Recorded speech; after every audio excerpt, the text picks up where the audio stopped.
Hello and welcome to Election 2017. Something is happening out there. We don't know what it is yet, but we're here to find out. We're with you right through the day here on BBC One, bringing you each and every result as it happens in what's shaping up to be a remarkable Assembly election battle.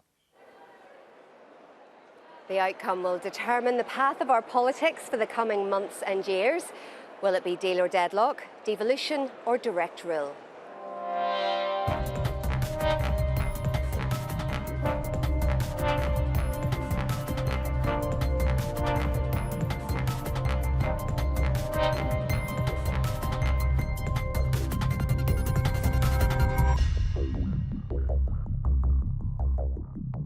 Well, results are already starting to come in. The story we'll bring you today is not only about how the parties may or may not be able to work together on the other side of the election, it's also about the impact of the reduction in the number of Assembly seats from 108 to 90. It means a day of drama for all of us as some big names face the prospect of falling foul of that significant change. Before we head off out and about to hear from our team of reporters and correspondents across all the count centres, let's bring you the very latest news with Donna Traynor. Mark. Good afternoon. The official turnout figure for the Assembly election is 64.78%. That's up about 10% on the election last May. The first declarations are expected this afternoon, although the final makeup of the new Assembly is unlikely to be clear until tomorrow afternoon. At the Belfast Count Centre is our political correspondent, Enda McClafferty, and a significant increase in turnout. Take us through the figures. Well, Donna, it feels as if we have turned the clock back here in Northern Ireland in terms of interest in this particular election because, as you say, the 64% turnout is a full 10 percentage points higher than the Assembly election 10 months ago. And there are some striking figures there across the constituencies if we take a look at them. Michelle O'Neill's constituency, for instance, in Mid-Ulster, 13 percentage point of an increase there from the last time round. It was the same story in West Tyrone as well, the figure 13%. And there's been similar increases as well across what would be perceived to be unionist constituencies. Strangford, for instance, of course, where there's a great interest with 7 MLAs vying for 5 seats there. Well, there was an 11 percentage point of an increase there in Strangford. Arlene Foster's constituency, Fermanagh, South Tyrone, a 9 percentage point increase there as well. So you can see right across the board, right across all the constituencies, it looks as if, Donna, that voters were mobilised to come out and vote this time. Now, what impact that will have in the final shakedown Assembly, in the Assembly, it's still too early to say, but nonetheless, it adds that unpredictability factor, which was already there, of course, with the fewer number of seats now available. Yes, we are at an early stage, but what are you hearing about party representation?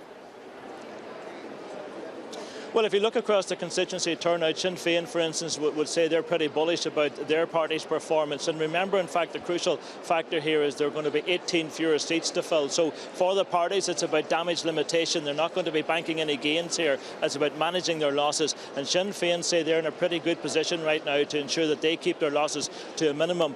The DUP, well, we can see already they're starting to struggle in a number of constituencies, which is to be expected, of course. The larger party is going to lose more in the final shakedown. But the key for them, of course, is going to stay above 30 seats, 31 seats. If they do that, they will consider this a pretty successful election. The SDLP vote, it seems, is holding out, but not so for the Ulster Unionists. It looks as if Mike Nesbitt's party is going to have a bad election. It is very early just to call it just yet, but the early indications are it looks as if the Ulster Unionist vote might well be down.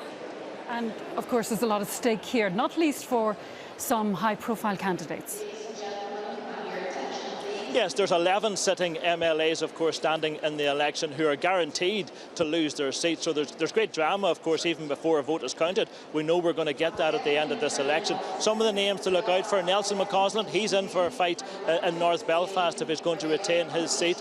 Also, Emma Little-Pengelly in South Belfast is also going to face a bit of a battle because we've had the tally figures through from South Belfast, and it looks as if her party colleague Christopher Stalford has polled ahead of her, and that could be crucial in the final shakedown there. We know as well for Sinn Féin and East Antrim, Oliver McMullen looks as if he's going to lose his seat. And then, of course, the other interesting figure in all of this, Jonathan Bell, of course, the man who was central to the whole RHI crisis. It looks as if he hasn't polled very well in Strangford, and he may well well also lose his seat. In that constituency as well, there's concern for Philip Smith in terms of whether or not he's going to retain his seat. So it looks as if there's going to be pain, as we expected, shared among all the parties in this election, Donna. But we're only 5 hours into the count, so there's an awful long way to go. The final makeup won't be known until late tomorrow afternoon. For now, Enda, thank you. In other news, a man wanted over the murder of the prison officer David Black has appeared in court in Dublin. Damien McLaughlin, who had failed to answer to his bail in Northern Ireland, was arrested yesterday in County Donegal. I'm joined by our Dublin correspondent Shane Harrison. Shane, remind us about the background to this case. Donna, in November 2012, David Black, a prison officer from Cookstown in County Tyrone, was ambushed on his way to Maghaberry Prison between Portadown and Lurgan. He was the first prison officer to be murdered in 20 years. And a few days later, a group calling itself the New IRA said it was responsible. Damien Joseph McLaughlin was arrested and charged with aiding and abetting that murder. He was on remand for a period but was given bail in May 2014 and was due to stand trial last month. But a court hearing in January heard that he wasn't residing at the address he was supposed to under the terms of his bail conditions. And yesterday he was arrested at Ramelton Bridge in County Donegal under the terms of a European arrest warrant designed to make extradition easier in a joint Garda PSNI operation that was intelligence-led. And Shane, what was said in court this morning about the circumstances surrounding Damien McLaughlin's arrest? Well, a detective Garda sergeant gave evidence that they did not know when they were arresting him whether he was armed or not. So he was handcuffed, he was dragged from the car, he had his jumper pulled over him and he was cable tied. The same detective Garda sergeant said that Damien Joseph McLaughlin was a flight risk and a terrorist on the run. He was remanded in custody until March 20th, but he can apply for bail on March the 13th. Shane Harrison in Dublin.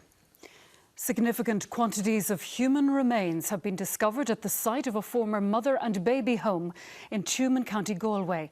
Test excavations are being carried out by a commission of investigation. It was set up following allegations about the deaths of 800 babies in Tuam over a number of decades. It's believed the remains that have been found range from those of unborn fetuses to infants aged 2 to 3 years. A judge has ruled that the Northern Ireland Executive has failed in its legal duty to adopt an Irish language strategy. The group Conradh na Gaeilge had challenged the Executive, saying that a pledge made in the 2006 St Andrews Agreement and plans laid out last March should have been adopted by now. Rick Farragher has been to the High Court. This was a significant victory for supporters of the Irish language. Today, the judge ruled that the Executive was in breach of a requirement imposed a decade ago. Mr Justice Maguire said the Executive had failed to adopt a strategy setting out how it proposes to enhance and protect the Irish language in Northern Ireland. He said it cannot have been the intention of Parliament that after nearly 10 years from the coming into force of the Act in 2007, that this obligation should remain unfulfilled. He said the required outcome is an adoption of the plans laid out. The Irish language group, which challenged the Executive, Conradh na Gaeilge, said today's ruling is historic. This is the first time that the Irish language community have achieved such a verdict in the court here. This obligation falls on somebody. The obligation was on the Executive primarily in the absence of an Executive, whether or not we'll go back into direct rule or whether or not we have some type of joint kind of agreement between direct rule and the Assembly. What the judge has demanded of the parties that are responsible here is that they must bring forward this Executive as per their legal obligation. A barrister representing the Executive countered that there had been no inertia on the issue and rejected any suggestion of a sham process. The judge says the Executive remains the key body which has been at the centre of delivery of government in Northern Ireland and it cannot simply avoid doing what the law requires. Rick Farragher, BBC Newsline at the High Court in Belfast. The biggest gas supplier in Northern Ireland has announced a price increase. Customers of SSE Airtricity will see their bills go up by just over 7.5% from the end of this month. Our economics and business editor John Campbell is in the newsroom. John, what's behind this? Well, this is all about the price of energy on the global markets. Really, for the past 4 or 5 years, we've been living through a period where energy prices have been flat or falling, and that's been reflected in people's bills. But over the last year or so, prices have been rising. And I was just checking this morning one of those global indexes for gas prices, and it shows they have risen more than 70% in the last year. So for that reason, SSE Electricity said they've had to react. So they're putting prices up by just over 7.5%. That will add about £36 a year to the typical household energy bill, bringing the total bill to around £500 a year. But they are emphasising that really this was done because of those rising global prices, and it's the first increase they've had in 4 years. But it's just another sign, as we look at the general economy, that inflation is returning. The prices of goods and services are heading up, and that's likely to be a trend which will continue throughout this year. John Campbell in the newsroom. A High Court judge has ruled that the PSNI lacks the necessary independence to oversee further investigations into an alleged army killing in West Belfast nearly 45 years ago. Jean Smith was shot as she sat in a car on the Glen Road in June 1972. Lawyers acting for the family of Jean Smith had claimed the documents uncovered at the National Archives in London pointed towards undercover soldiers from the Army's Military Reaction Force carrying out the shooting. Today, a judge ruled that a proposed investigation by the PSNI's Legacy Investigations Branch would breach human rights requirements. Delighted, absolutely delighted. At least Jean has got some justice now, and the family is just delighted. In respect of Jean's family, we would say now that there's steps that have to be taken to by the PSNI to recluse themselves of any further involvement in the case, and steps need to be taken in terms of who is going to, a decision about who is going to actually investigate this murder. The weather forecast is next with the latest details. Jeff Maskell. Hello, good afternoon to you. It is a wet day today, a wet day in a run of wet days, and for that reason the Met Office has issued a severe weather warning for rain. That comes into force from 6 o'clock this evening, and it's not because the rain is terribly heavy, it's going to go on for a long time. This is the picture as we go through this afternoon. That rain sat over us, grey cloud, a really dull end to the working week. Temperatures today between 6 and 7 degrees at best, but a pretty miserable day. And as we go through this evening and overnight, this rain, which is all being driven by an area of low pressure sitting down in the Irish Sea, will gradually start to work its way north, but the rain stays with us overnight. Not as cold tonight as it was last night because of all of that cloud cover, but the weekend gets off to a bit of a soggy start. That rain will be with us through the morning. Here it is. Now, as the centre of the low tracks north, we should see some drier spells, particularly in the east. But no sooner is that low out of the way than we open the door to the next one coming through on Monday. And yes, you've guessed it, come Tuesday, another low, another weather front bringing more rain in.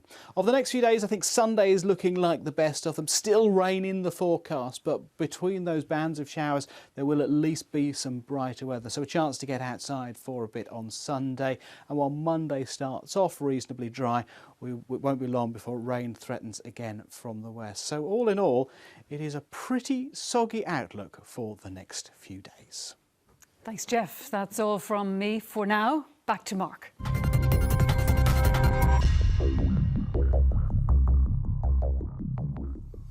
Well, 10 months ago, no one could have predicted this. Last year's election came after a political agreement that was meant to last.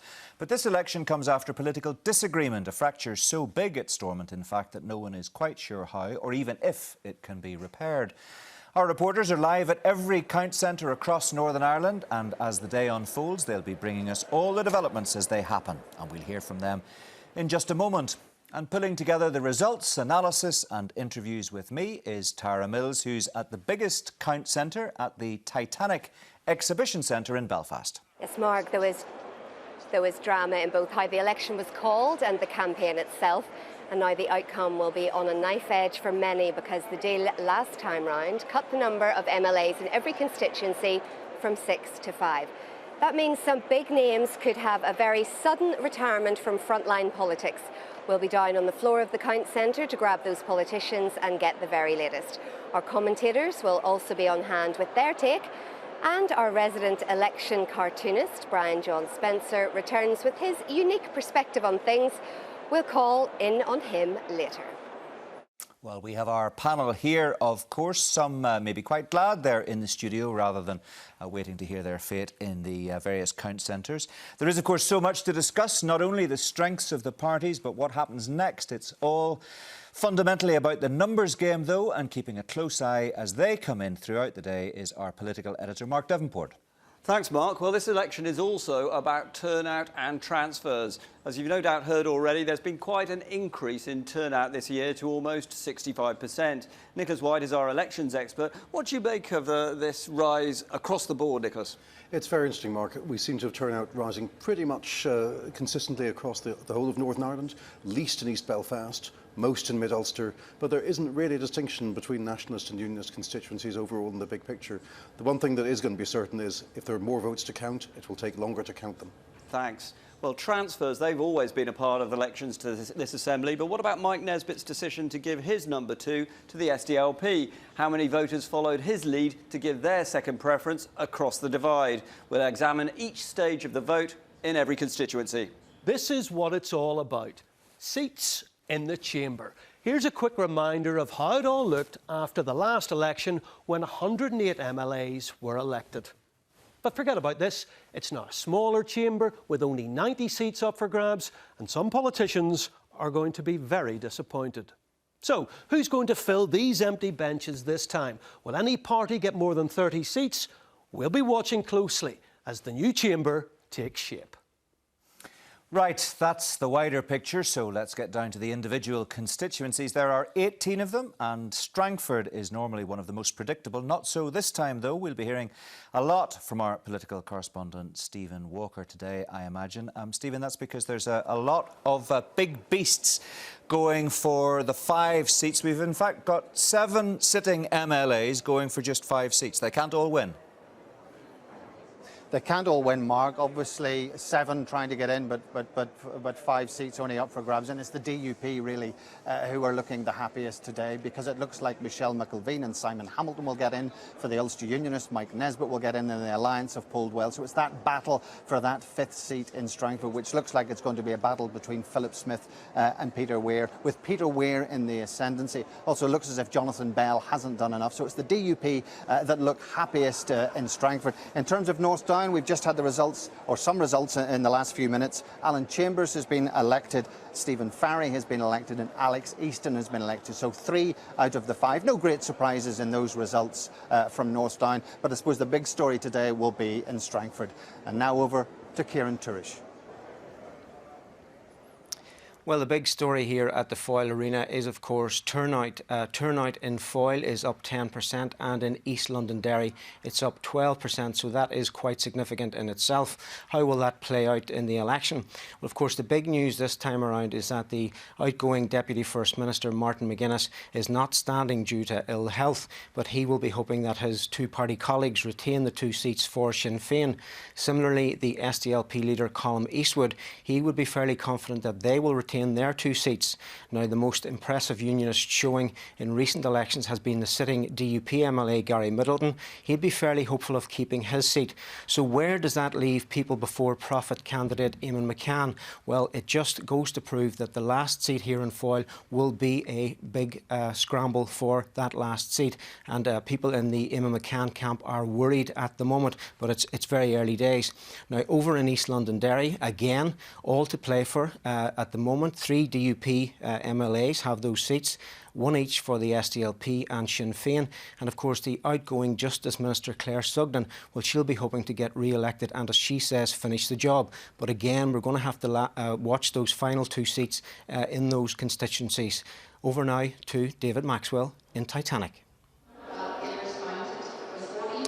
Thank you, Kieran. Yes, welcome to the Titanic Exhibition Centre, where we've only had one announcement so far. A big cheer went up in West Belfast, and that was the election of Orlia Flynn, a new candidate this time around. She replaced Jennifer McCann. Sinn Féin very confident of their vote in West Belfast, saying that they took more first preference votes for all 4 candidates than people before Profit's Jerry Carroll, who of course topped the poll there last time. He's still confident he will be elected. Time will tell. Alex Atwood, of course, of the SDLP, DUP very vulnerable in that constituency. A lot of interesting stories here. Looking at South Belfast, which is just behind me here, we had thought that that would be a runoff between the DUP's Christopher Stalford and Claire Bailey of the Green Party, but it actually, a lot of people saying that Emma Pengelly is quite vulnerable in that constituency. And if we just look over here to Belfast East, of course, a strong DUP constituency, but it's thought that one of those DUP seats will go. Senior sources within the DUP indicating that that could be Robin Newton.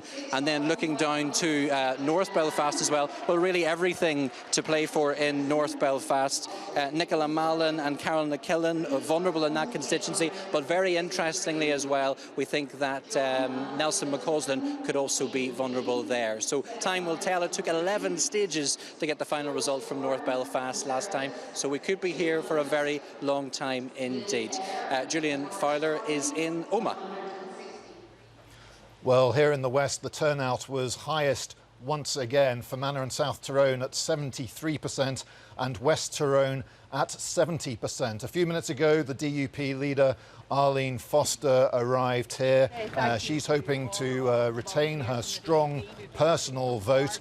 She topped the poll in Fermanagh South Tyrone last time round, and that was also enough to get Lord Morrow, Maurice Morrow, across the line as well, the two DUP candidates. Both DUP and Sinn Féin say they have polled strongly in each constituency. Sinn Féin are hoping to win 3 seats in each, and that could be bad news for the Ulster Unionists. There's no doubt they are the most nervous party here in Omagh. They could lose both their seat in Fermanagh South Tyrone, held by Rosemary Barton, and also the seat in West Tyrone too.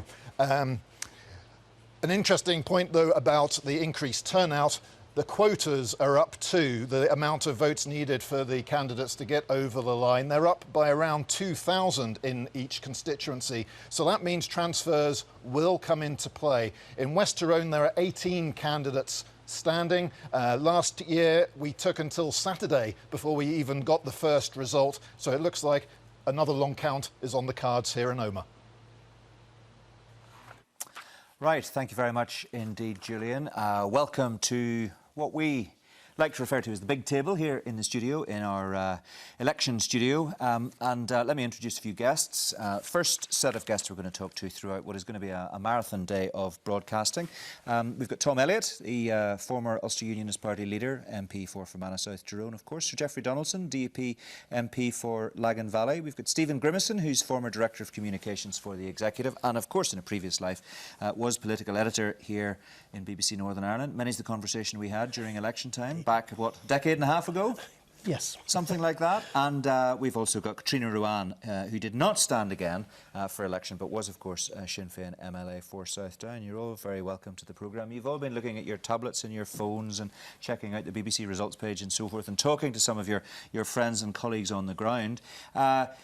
Geoffrey Donaldson, just to pick up first of all on some of what we heard there from some of my colleagues, and these are straws in the wind, so I make no bones about that, but we were just hearing there, maybe Nelson McCausland not doing as well as some people had thought, perhaps he had hoped, Emma Little Pengelly perhaps in a little bit of trouble in South Belfast. What's your general reading of where we are at this stage, this very early stage in the process?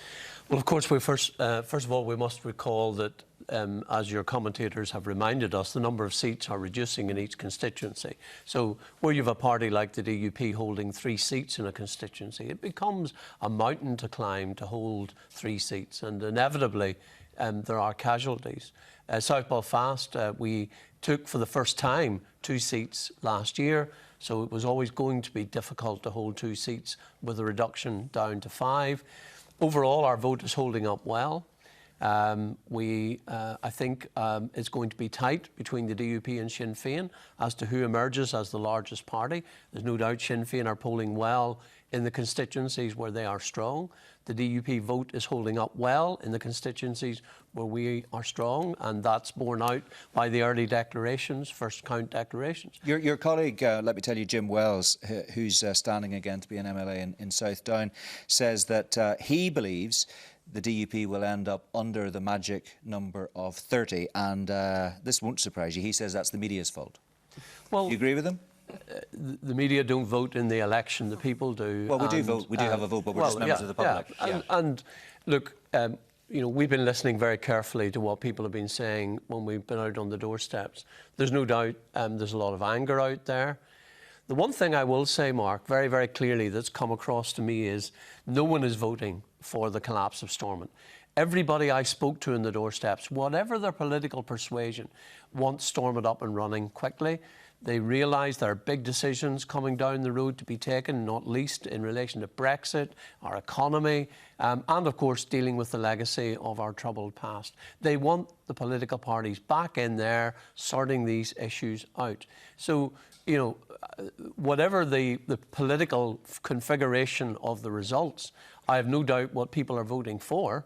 They're voting for Stormont to work. OK, let's bring in Katrina Ruan. At this stage, just a couple of results. Orlia Flynn has topped the poll in West Belfast. And in fact, your other three candidates have come second, third and fourth. And Jerry Carroll has slipped from topping the poll to fifth position. And you've also got Martin O'Millier home in South Belfast. I haven't got the raw numbers for that just at this stage. Hopefully I'll get them. Oh, I've got them now. He had 7,610 first preferences. So he's in. He passed the quota, which was just over 7,000. Those are two good results. One you may well have expected, the other in West Belfast, perhaps not quite the way you'd expected it to be. Well, I mean, this has obviously been a good election for Sinn Féin, and you can see. Can you say that already? Well, I can say it. I'm looking at. I was doing the South Down tally earlier on today. I can see that there's been an increased turnout. I can see from particular constituencies that we are doing well. And the interesting thing as well is a lot of the women are doing very, very well. Topping the poll, as we all know, is not what Sinn Féin is about. It's actually vote management, and every party is not looking at poll topping. They're actually looking at how you manage your vote. I bet you Martin O'Millier is happy that he did top the poll. Well, he was the he was the only candidate. So you managed your vote very well in South Belfast. In West Belfast, the key thing is that you manage your vote and you have them all coming in. Sure. But can I say, Mark, just one thing? As we sit here, all of us, one of our colleagues, PJ Bradley, has actually been buried this morning, and I know we'd all kind of want to join and give our condolences to the family. It's been a difficult time for Sinead Bradley, who has been a candidate and a colleague, and I just would like to say that, and I'm sure everybody else would join with me in that. I'm sure a lot of people would echo those sentiments today, Katrina. It's a very difficult time for Sinead Bradley, who is an SDLP candidate in South Down, and you will know her very well. She must have very mixed emotions today, hoping she's going to be returned into the seat that was her father's seat, of course, in the past. And she's had to lay him to rest this morning. You know, yesterday she went to vote in the polling station. But getting back to the results, I think we'll have a good election today. And I think it's because of hard work, it's because of focusing on what needs to be done. OK, Tom Elliott, I suspect you're going to have to take a slightly different tack. We were just hearing from Enda McLafferty, and again, it's very early to be definitive about any of this, but it looks like it mightn't be the day that your party leader, Mike Nesbitt, and indeed Steve Aiken, just the other day on BBC Radio Ulster, was predicting would be a red-letter day for the Ulster Unionist Party. Steve Aiken was saying you'd come back as the main Unionist Party, and in fact you'd have more seats than Sinn Féin. Can you say at this stage that ain't going to happen? Well, obviously the mist is still there, Mark, in almost all of the areas. We've got some early results in, as you've just highlighted. But yes, it's unlikely that we're going to be the largest party. That's quite clear. But obviously during an election campaign, you battle for every vote you can get. It's unfortunate that we had to have this election at this time. I think it has been a diversion from the situation. I have no idea why Sinn Féin actually put it to the test at this time, simply because at an early stage in December they didn't appear to want to pressurise the matter at all. Now all of a sudden, whether that was from pressure from their own backbench people or not, or whether they had done private polling, I've no idea, but they obviously pulled the button or pushed the button to have the election. OK. I'm going to come to Stephen Grimson and come to the rest of you again in just a moment or two, but we want to hear from some more of our reporters out on the ground. Two interesting counts happening, of course, Mid-Ulster and North Antrim. Our reporter Maggie Taggart is at the Seven Towers Leisure Centre for us in Ballymena, covering those two counts. Maggie, what can you tell us? Yes, and just come to me as they're now trying to announce the adjudication, which will reveal the quota here. But in the meantime, this is Mid-Ulster. It's a very strong Republican nationalist area. The vote was a huge jump of 14% this time. The Sinn Féin's leader in the Stormont, Michelle O'Neill, is based here, and she arrived here earlier to great applause from her supporters. It stretches from Mahara to Coal Island, so very wide-ranging. In May, all 4 nationalists in this area were elected on the first count, so that just shows you the strength of their vote. Currently 3 Sinn Féin, 1 SDLP, 1 DUP and 1 UUP. Now Sinn Féin say that they're managing their vote very well, so they hope to get those 3 Sinn Féin candidates back again. Patsy McGlone of the SDLP seems to be in a fairly strong position, so that leaves a problem presumably between the 2 unionists, the 1 DUP and 1 UUP. We're hearing that the DUP's Keith Buchanan, it looks to be in a strong position, so that could leave the UUP's Sandra Overend in a very vulnerable position, but we don't know very much more than that just yet. Turning now to North Antrim, which is virtually a mirror image of Mid-Ulster because it's a very strong DUP stronghold. 3 DUP, 1 UUP, 1 TUV, so very strong loyalist unionists, 1 Sinn Féin here. 10% rise in the turnout here. It's the Paisley Heartland, and Ian Paisley Jr. has been here today. Ballymena, of course, in this area where we are, has been very badly hit economically recently. Last time round, it elected all 5 unionists, including the TUV leader, Jim Allister, Mervyn Storey and Robin Swan of the UUP. Jim Allister looks pretty strong, and he was the first past the post last time, but he's decided to run this time with his colleague Timothy Gaston. Now, it looks as though that may have reduced Jim Allister's vote, but it's unlikely that Timothy Gaston will get in. The 1 Sinn Féin seat was held by Philip McGuigan most recently because he was drafted in instead of Dahi Mackay after a bit of controversy at Stormont. It looks as though he's still got a fairly strong vote here in the North Antrim constituency. Over now to Julian O'Neill in Lisburn. 2 counts taking place here in Lisburn. One predominantly Unionist Lagan Valley, the other predominantly Nationalist South Down. But I think the indications are it will be the same story in respect of the losers in each constituency. All the pointers being that it will be the Ulster Unionists who will lose the 6th seat in each of those constituencies. Turning first to Lagan Valley, the DUP are confident of returning 3 MLAs with Paul Given, as he did last time, likely to top the poll here. Mr Butler, Robbie Butler of the Ulster Unionists, looks like he's polling better than his colleague Jenny Palmer, so it could be her who loses the 6th seat in Lagan Valley, with Trevor Lunn of Alliance taking the other seat. In South Down, it looks like being 2 Sinn Féin, 2 SDLP and Jim Wells of the DUP. Again, the Ulster Unionists are being tipped to lose the seat there. Harold McKee came in last year, but he could be out the door rather quickly. We are about 30 minutes away from official first preference vote declarations here, but that is the mood music coming out of Lisburn. I pass you now to my colleague Conor McCauley in Banbridge.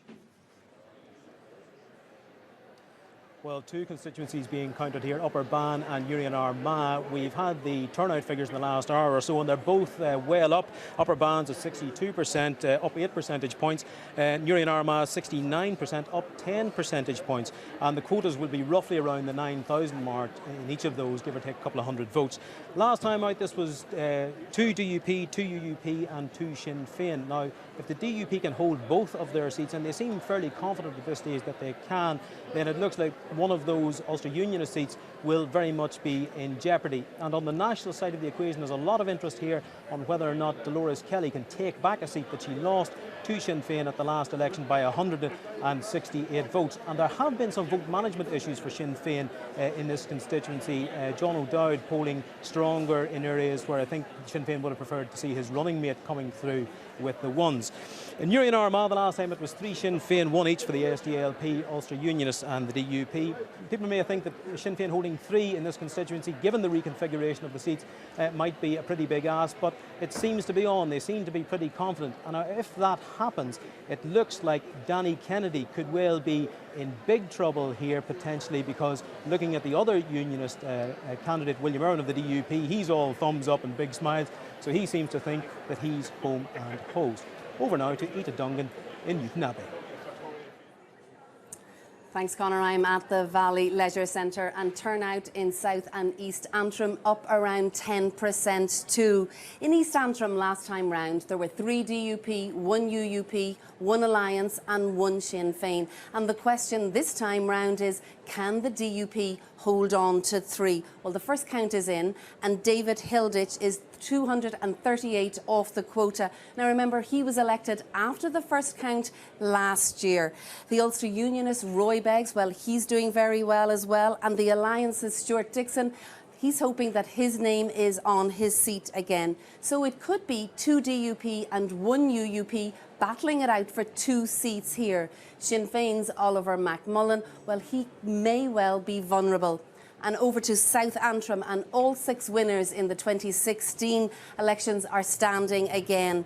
And again, it could be said, can the DUP hold on to 3? And the first count is in here again in this constituency, but no one passed the quota. But it looks like Paul Girvan, Pam Cameron and Trevor Clark will all be battling it out for those seats. Sinn Féin's Declan Kearney, well, he looks like he will be the Republican representative in this constituency. The Ulster Unionist Steve Aiken, he has his eye on a seat as well. And the former Justice Minister, David Ford, well, he's done very well this time round on first preferences. That's it for South and East Antrim. Back to you guys in the studio. Ita, thank you very much indeed. Let's hear more from my panellists here in the studio in Belfast. I want to bring Stephen Grimison in, former political editor for BBC Northern Ireland. Just want a word about turnout, first of all, because I just wonder what you make of that. It's 65%, it was 55% 10 months ago last May. That is a 10 percentage point increase, though in raw percentage terms, it's an increase, in fact, of a whopping 18%. 18% more people came out to vote now than voted last May, which is a very significant figure. We've got some sense of what's happening on the ground in some of those constituencies, but what's your reading of what might be about to unfold today and tomorrow? Well, the question is, where do those people come from? And have they been scared out? Or have they been aggravated out? And if you think of it, the early hints that we're getting, and it's very early stages, is that Sinn Féin's vote has come up. So there's an aggravation factor that Sinn Féin have tapped into there. Also, we're hearing that while the Ulster Unionists will struggle here and there, the Alliance Party have pulled quite strongly. And just there, we had David Ford doing very well. He was not in that position a year ago at the very early stages. So it's a question, the dynamics of this election, RHI, respect, all that sort of stuff is coming out now in the vote, I suspect. And that engagement, if you look at what happened with the viewing figures for the debates, they were hugely up in times past. So there's some sense of engagement with politics. There's an appetite and an interest in politics, whether that's because in terms of the DUP were very much, putting out the bogeyman of Gerry Adams, but by the same token, Sinn Féin were saying this is about giving us equality and respect, and we need to move on with that agenda. We've got some winners, of course, already at this very early stage. Alicia McCallion, who's Martin McGuinness's replacement in Foyle, has topped the poll there and has got in on the first count. Katrina, that surprise you? Well, Alicia is very popular. She was the mayor. She's the former mayor. Mayor of Derry. I think, right across the north of Ireland, indeed right across the island of Ireland, huge support and sympathy for Martin McGuinness. People were just saying he had given so much, such a statesperson. And I just think a lot of people, you were saying about aggravation, what I got on the doors, and I was at thousands of them, just the lack of respect for things. It's not even just the Irish language, just the way it was being talked about. The lack of respect for, in many cases, rights for people. The lack of respect for the LGBT community. The lack of respect, that lack of respect was an issue that came up time and again on the doors. The other thing, I think, there is a ignition of people interest in politics. And I think it's because we have more diversity in politics. We have women leaders, it's not male, pale and grey like it was in the past. We have women of all ages. It's really it's really exciting time in politics. Well, you mentioned that a number of women had been very successful, a number of Sinn Féin women candidates in particular. We were talking there about Elisha McCallion, who's been successful up in Foyle, and I'm glad to say she can join us now from the Count in Derry. Can you hear us, Elisha McCallion? Congratulations. No, she can't hear us. Looks like she's having a conversation with one of our team there. We'll leave that at the moment. Whenever we manage to actually properly establish contact with Elisha McCallion, we will hear from her. She's obviously almost ready to talk to us, but not quite ready to talk to us. Just a quick thought from Tom Elliott, maybe. You know, we often think during these election campaigns that it's nationalism versus unionism. In actual fact, when you break it down, it can often be the battle within nationalism and the battle within unionism. Isn't that right? Absolutely. There are all sorts of different elections happening here at the one time. There are, and it's the same all over. It's been the same forever and a day in Northern Ireland, probably, and it's not going to change quickly, that I don't think. So there's a battle within unionism, there's a battle within nationalism, but then you have the broader battle and the constitutional issue that we always had, or that constitutional battle between unionism and nationalism. But, you know, maybe slowly we're moving away from that because we have our own assembly, because we have our own executive. People are more focused on day-to-day issues now, health, education, and, you know, it's quite interesting. One of the biggest aspects that we got round the doors was health. Major health issues, long waiting lists, but it doesn't seem to have resonated into the votes. And you know, there is a gap there, Mark. OK. We'll come back and pick up on that, Tom, in due course. But I think Elisha McCallion now can hear us. Elisha McCallion, are you getting us loud and clear up there in Derry? Congratulations. Thank you very much, Mark. I'm just looking at the figures there. You topped the poll, 9,205 first preferences, so you're in on the first count. How much of that was down to Elisha McCallion, former mayor of Derry, very well known in your own right? And some people are saying that Catriona Moran referenced it, the fact that, of course, you're taking over where Martin McGuinness left off. Well, I think the politics of the day was the winner, and very clearly what we've heard on the door over the entire campaign is that people understood our politics and accepted it and appreciated it. So whilst there may be an element of individualism, I think in the whole, the party in its stance and stand up against corruption and integrity, and indeed the stand that Martin McGuinness took in January, has fed us well. When you look at those numbers, Elisha, does it look like you will hold your 2 seats, the SDLP will hold 2, the DUP's Gary Middleton will get 1, so the loser would be Eamon McCann of People Before Profit? Is that how you read it? Well, it's hard to say at this stage. I think it's fair to say that it's very likely that ourselves and the SDLP will come in with 2 seats each. As for the final seat, that remains to be said, or to be seen, and I wouldn't like to be calling it at this stage, but we're fairly confident that Rima McCartney and myself will be elected fairly shortly. OK, I gather you broke your arm. What were you doing? I was actually running after my children, and I've been running around in the campaign for the past 5 days with a broken arm. Unbeknownst to myself, I've actually just got it plastered. Right, well, whatever happens, you make sure you don't leave that count centre without Eamon McCann signing it, because that'll be worth something. All right, Elisha, look, well done. We'll maybe talk to you a bit later. Thanks very much indeed for that. OK, let's crunch some of these numbers, because there are numbers coming in thick and fast. We need a bit of number crunching. We need a bit of analysis from Mark Devonport. Mark. Thanks very much, Mark. Well, this increased turnout we've seen, we know that there's a mixture of factors that might have built into it, but clearly one of those factors was the renewable heating incentive saga. And if we take a look at one constituency where there are many personalities involved in that saga, it's got to be Strangford, because that's the place where Jonathan Bell, the former DUP minister who gave that remarkable interview on the BBC, was standing. Also the place where Simon Hamilton was standing, and the Ulster Unionist leader Mike Nesbitt. So, Nicholas White, let's take a look at the figures in Strangford that we've had coming in. Clearly, it always was a DUP stronghold, and they remain top of the pile, nearly 40% of the vote. But let's just have a look at what's happened and your thoughts on the change. What do you make of that? Well, DUP vote is down here and the Alliance vote is up, which is actually something we've seen in almost all the constituencies that have declared so far. The DUP obviously have taken a small hit over recent issues, but maybe not as big as some people would have thought, and the vote for independence is down. Let's see what this means then in terms of the personalities that I was discussing. Now, this is quite interesting, actually. Simon Hamilton topping the poll.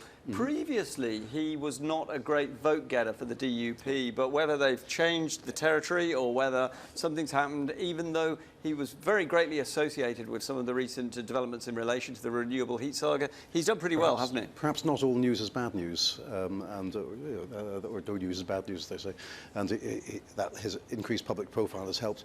It's very interesting that we've now got 3 DUP in the top 5, and there's only 5 people being elected here. In 6th place, the perennial runner-up is Joe Boyle. The SDLP have been runners-up in every Assembly election in Strangford since 1998, and it looks like this year is going to be no exception.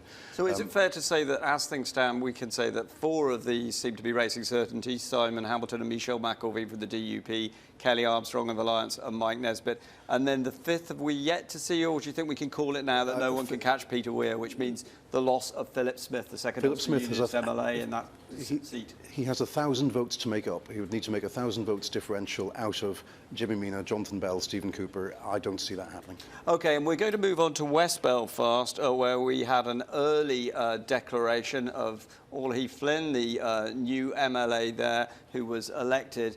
And this has really been a case where Sinn Féin has been able to energise its vote. We saw people dressed up in crocodile uniforms going to the polls.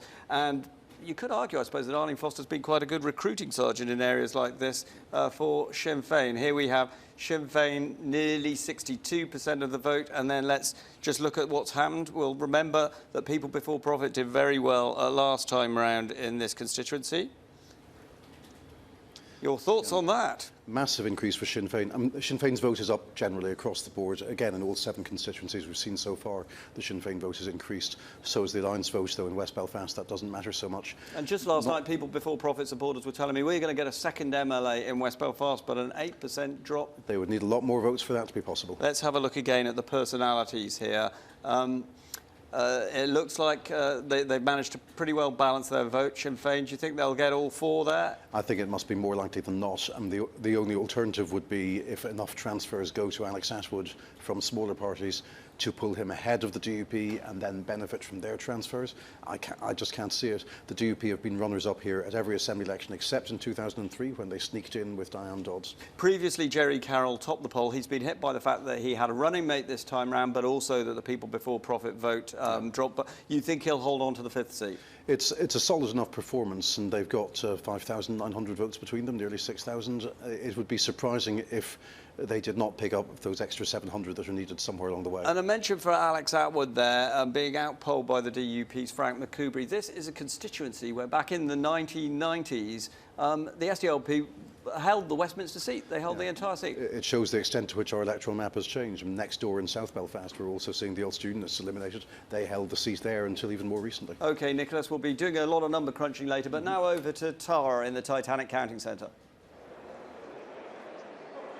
Thanks, Mark, and welcome back to the Exhibition Centre, where the 4 Belfast counts are taking place. I'm joined by Sinn Féin's Martin O'Muller, Alison Morris from the Irish News, and Professor John Tong, who, of course, has written a book on the DUP. First of all, congratulations, and 2,000 votes you put onto your performance from last year. Yes, I always like to think of it as an astounding performance by the electorate, because the electorate in many ways is ahead of the politicians, and really when it comes to issues of equality in South Belfast, crucially important. When it comes to issues of respect for all, diversity of South Belfast, but also against Brexit.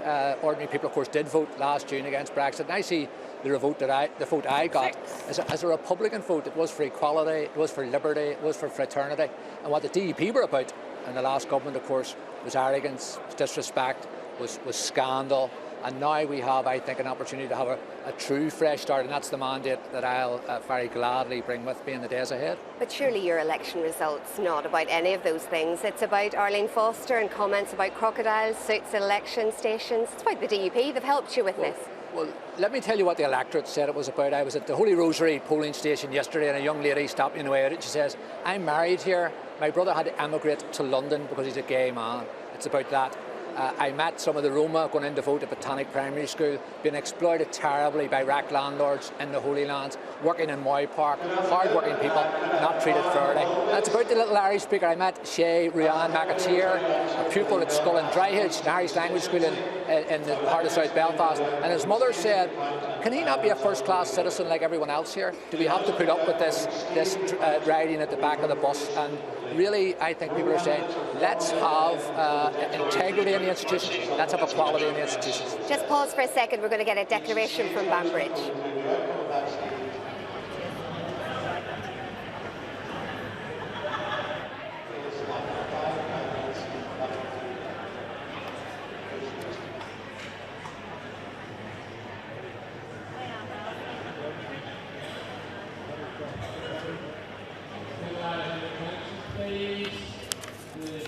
This is the Deputy Returning Officer in Banbridge Leisure Centre, so we're going to hear something either about Upper Ban or Newry and Armagh, both of which should be interesting.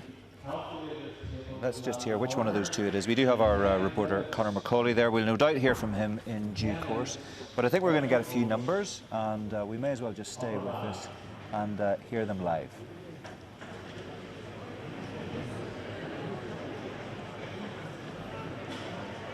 Upper Ban was the last constituency to make its final declaration in May.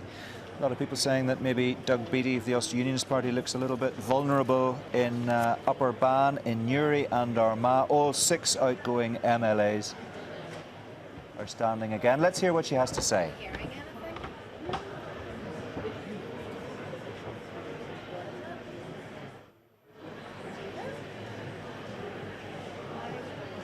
No candidate is formally elected until the declaration of the result at the end of the count process. Each stage announcement will include the outcome of that stage and the details of the next stage. The declaration of the result will take place only after 5 candidates have been deemed elected. There will be no speeches by candidates until after the declaration of the result. This is the announcement of the outcome of the first stage of the count for the Newry and Armagh constituency. The total number of ballot papers counted was 55,625.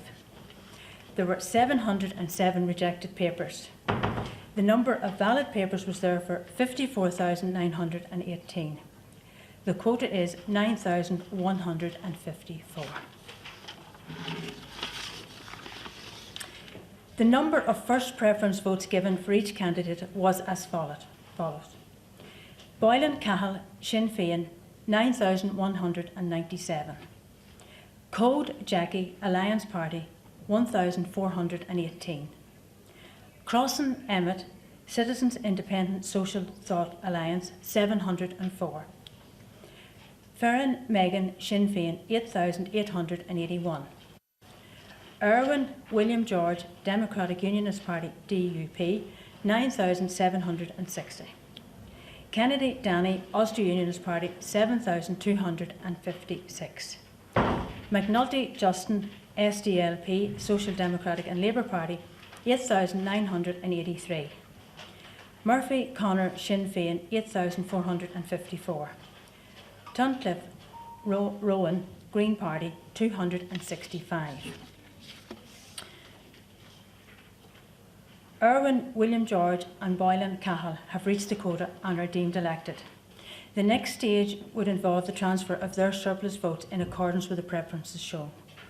However, if the total surplus of the candidates deemed elected was transferred to the 3 candidates with the lowest votes, it would not change the order of the remaining candidates. The next stage is to therefore the exclusion of the 3 candidates with the lowest votes. Tuncliffe Rowan.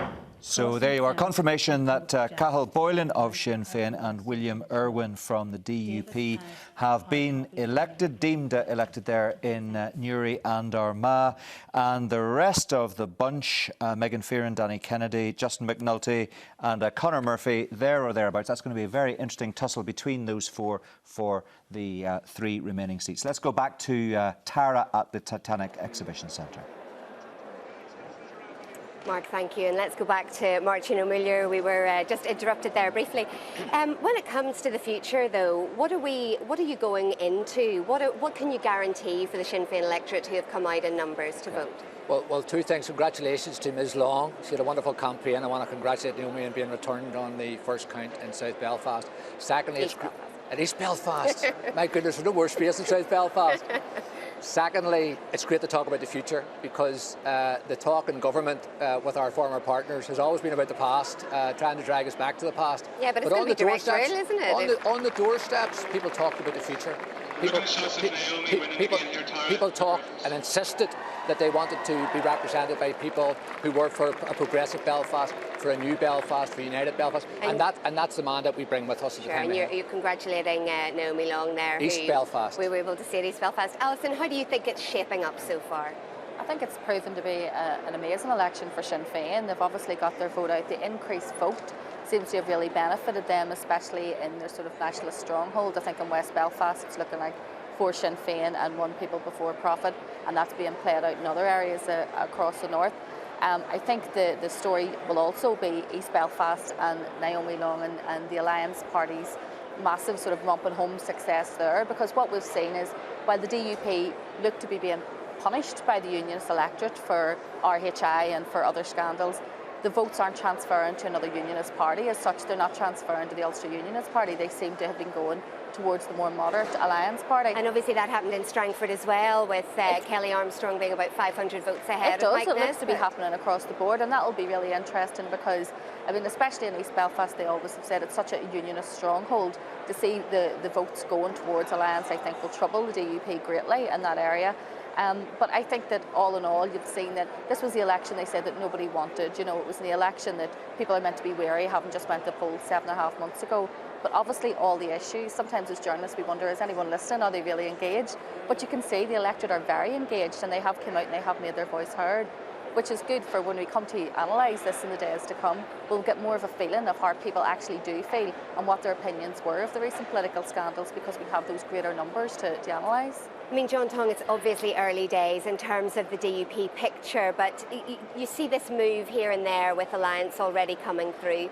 What do you think will be the post-mortem that the DUP are going to have about this? Well, I think in terms of the Alliance Party, who are clearly having a good election, in terms of them putting on votes, that's partly a consequence of the increased turnout, especially, and this is only anecdotally, amongst young people, because young people are the least likely to adopt unionist or nationalist labels. So the Alliance Party would be a natural repository for their votes. The DUP, although they're taking a hit, it doesn't seem to be quite the huge hit at this stage that some people anticipated. You've got to remember that the high watermark of the DUP last time, in 2016 and 2011, that was never going to be repeatable anyway, even if you factored out RHI. I mean, the DUP got 86% of their candidates elected in 2016. They were always going to take a hit today, and the problem, I think, is more on the UUP side, because it looks like the Ulster Unionist Party is not in sufficiently strong a position to make the advances that they ought to be doing at the expense of the DUP. And I think that's where, you know, the real story potentially lies. You know, I'm afraid the political graveyard of Ulster Unionism is littered with those who advocated compromise, whether it be Faulkner, Trimble, and possibly Mike Nesbitt. You know, it was very laudable in some ways what Mike Nesbitt did during the campaign of urging cross-community transfers. And do you think it was that transferring of votes that has gone against the Ulster Unionist Party, even though it was generally just Mike Nesbitt who said it? I think it confused some Unionists, and I don't think that many Unionists have bought into it. If you look at the level of cross-community transfers from Unionist parties, it's pitifully low. Less than 2% of UUP voters last time went across to the SDLP. So it was, in many ways, you know, as I say, a laudable call, but it was one full of political risk. And I think that's why the DUP will probably, their vote will probably hold up by default because of the current weaknesses of the Ulster Unionist Party. But in terms of the big parties then, it's probably likely that it will still be Sinn Féin and the DUP. So what hope is there that there will be agreement? Well, there's always hope, and I take great hope from the remarkable result that I've received in South Belfast. My colleague Arlea Flynn has been returned in West Belfast. And I think our hope is that, and I hope the Tories are listening, I hope the DUP is listening, because this election really, as we move forward, is about implementing previous agreements, previous solemn agreements. I only think about May's Long Kesh, where the DUP went back on their word. Bill of Rights, DUP went back on the word, the Tories backed them. Irish Language Act, the Tories went back on the word facilitate the DUP in blocking equal rights for Irish speakers and dealing with the past. So we actually will have a difficult period ahead, but it's actually about implementing previous agreements, and I'm terribly hopeful because the ordinary people have spoken just as they spoke against Brexit. And I hope the Tories turn away from the lunacy of Brexit. We voted against it last June. Actually, we voted against it again today. And we should all hope that both the DUPs listen in terms of their disrespect and arrogance and their wish to drag us back to the past. But I hope the Tories are listening too, because they have a vital part to play in making sure we do make progress. And Alison, is it a wasted vote for Alliance in the sense that if they're not within the executive, then what real change can they make to some of the issues that Martin has been talking about? I don't think so, because it gives out a very clear message, and although the DUP, we know they're more than likely to be returned as the largest unionist party, they're going to have to reflect on the election. They're going to have to reflect on the hit that they've taken to the Alliance party, and that'll maybe make them reflect, especially on some of the social issues where they've used petitions of concern to block progress on things like same-sex marriage. I don't think that the Tory government will be listening. I think Theresa May has other things on her mind at the minute with regards to Brexit. I think that they'll be very keen for the two parties to get some sort of resolution in the next few weeks, because I don't think that there's any appetite for direct rule from Westminster. They have enough on their plate. The last thing they want to do is take over control of Northern Ireland. But at the same time too, we have seen a reduced number. We'll see a reduced number of DUP MLAs returned. That doesn't mean that there's going to be any massive change in the demographic of the coalition government. Let's face it, it's going to be a Sinn Féin DUP coalition. Just before we leave it there, quick question: did you vote any Unionist on your ticket? I thought you were going to ask me, did I vote? No, I didn't. No. Have you ever? I just wondered about that as well. Have you never voted for a I've told Unionist? Stephen Nolan, perhaps in this lifetime, and maybe if I lived to be 105, at this stage, I was really in favour of progressive candidates, of those who were against Brexit, those who were for Irish unity as well. And Irish unity, I think, is back on the agenda as part of my vote in South Belfast as well. Okay, thanks very much indeed, all three of you. Back to you, Mark. OK, Tara, thanks very much. Let me just bring you up to speed with who's been returned at this stage. We've had a little bit of a rush there. We now know Naomi Long, the Alliance Party leaders, returned on the first count in East Belfast with over 7,500 first preferences. Alicia McCallion, we spoke to, returned on the first count in Foyle.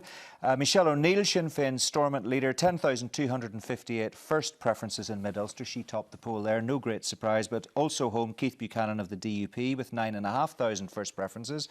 Cathal Boylan, Sinn Féin, and William Irwin of the DUP returned on the first count in their constituency. And Danny Kennedy, that's South Down. Danny Kennedy is in trouble there. Newry and Armagh, I should say. Danny Kennedy looks as if he's in trouble there. Martin O'Millier topped the poll in South Belfast. Orlia Flynn is in West Belfast, both for Sinn Féin. And let's look at North Down. Alex Easton of the DUP, Alan Chambers of the Ulster Unionist, and Stephen Farry, the Deputy Leader of the Alliance Party, returned in North Down on the first count. And Stephen Farry joins me now from the Count Centre in Bangor. Congratulations, first of all, Stephen Farry. Are you relieved? Well, thanks, Mark. Well, certainly I'm pleased in a personal capacity and also pleased for the party in that it does seem that we are set to hold all 8 of our current outgoing MLAs, and our vote will be up right across Northern Ireland as a whole. But at the same time, I'm certainly very apprehensive about the future. We are in extremely uncertain times. People have come out and are much more energised about their politics, but that happens in the context where we don't have a functioning assembly or a functioning executive, and there are major challenges ranging from a budget right through to how we manage the implications of Brexit on Northern Ireland that we have to get to grips with over the coming weeks as a matter of huge urgency. Any sign of growth at all for Alliance? I know it's very difficult in a shrinking assembly, but you're confident you're going to hold the 8 seats. Do you see anywhere where you might sneak a 9th or a 10th? Well, certainly in the context of a shrinking assembly, holding all 8 is actually a gain in terms of the proportion of seats that we have. So Alliance is clearly on the march, and I think we're seeing contradictory trends across Northern Ireland. On the one hand, you are seeing the centre ground with Alliance at the heart of that, really exerting itself, particularly in the Greater Belfast area, but also right across the other constituencies too. But at the same time, we still have a very polarised electorate with the DUP and Sinn Féin set to be returned as the two two largest parties. But outside of the current date, we're seeing strong performances. For example, in West Belfast, we've had one of our best results for several years, and that's a good sign of the fact that we are being taken as a much more serious player right across Northern Ireland. I hear also in South Down, for example, that we're outpolling the Ulster Unionist Party, and no one really saw that one coming as well. OK, all right, Stephen. Well, look, congratulations again. Thanks very much. No doubt we'll speak to you again Thanks, today Mark. or tomorrow. Stephen Farry, who's been returned in Northdown. Let's come back to my panel. Stephen Grimmison, first of all, just to pick up on what Stephen Farry was saying there. Contradictory trends he talked about, and he talked about a polarisation. Yes, Alliance looks as if it's going to hold firm in the middle ground, but opposite ends of the political spectrum also appear to be doing well. Yes, I mean, and if you think about, for instance, differential turnout west and east of the Bann, which has always been the case here, it requires more nationalists to get a seat in the Assembly than it does in the east of the province where Unionists are in the majority. So it is, I think it's going to take us quite a while. The broad sweep is there, but it's going to take us quite a while before we can actually establish exactly what has happened here. Are you concerned that Danny Kennedy could be in difficulty in his count? Yeah, well, clearly Danny has been a long-term representative there and hopefully will be returned again. Mark, it's going to be hard for him in Urian Armagh, isn't it? I mean, he's in 6th place fighting for 5 seats, and it's hard to see where he's going to pick the transfers up from.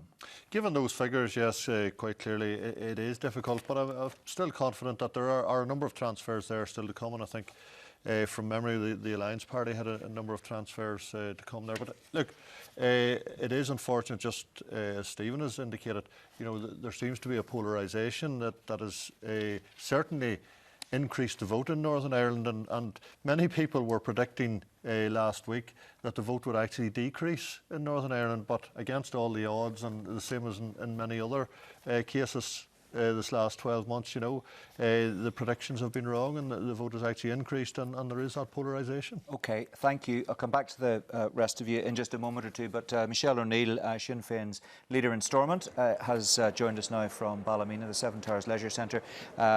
Michelle O'Neill, first of all, congratulations to you. So you topped the poll with 10,258 first preferences. No huge surprise, but I think you're the first person to be returned with a vote over 10,000 first preferences, is that right? I'm not sure. I've been here all morning following this count, but obviously I'm delighted to have received the vote which I have. I'm also delighted that the people of Mid-Ulster have put their faith in Sinn Féin. 26,207 people send their very best wishes to Martin McGuinness today in the vote that they have returned. We're confident now that our other two candidates, Ian Milne and Linda Dillon, will also be returned. So I think that we've fought a very positive campaign. The public have responded well. Here in Mid-Ulster, we have seen a 14% increase, which is significant given that the average right across the north has been a 10% increase. But I think that sends a very strong signal that the campaign which we fought, people were very motivated to come out and vote because they understood the message, they understood the need for this election. So it's a good day for Sinn Féin here in Mid-Ulster, and obviously it's been a good day across the board as I see some of the other counts coming in. It is hard to read at this stage, though, Michelle, isn't it? We were just hearing from Stephen Farry and Stephen Grimmison, who's one of my guests here in the studio, saying, look, there are contradictory trends. There appears to be polarisation. Alliance seems to be doing very well in the middle ground. The DUP is also performing well in you know, so far as we know at this stage. You clearly have had some successes. So, you know, one end of the spectrum, the other end of the spectrum, and the middle ground all seem to be claiming some degree of success at this stage.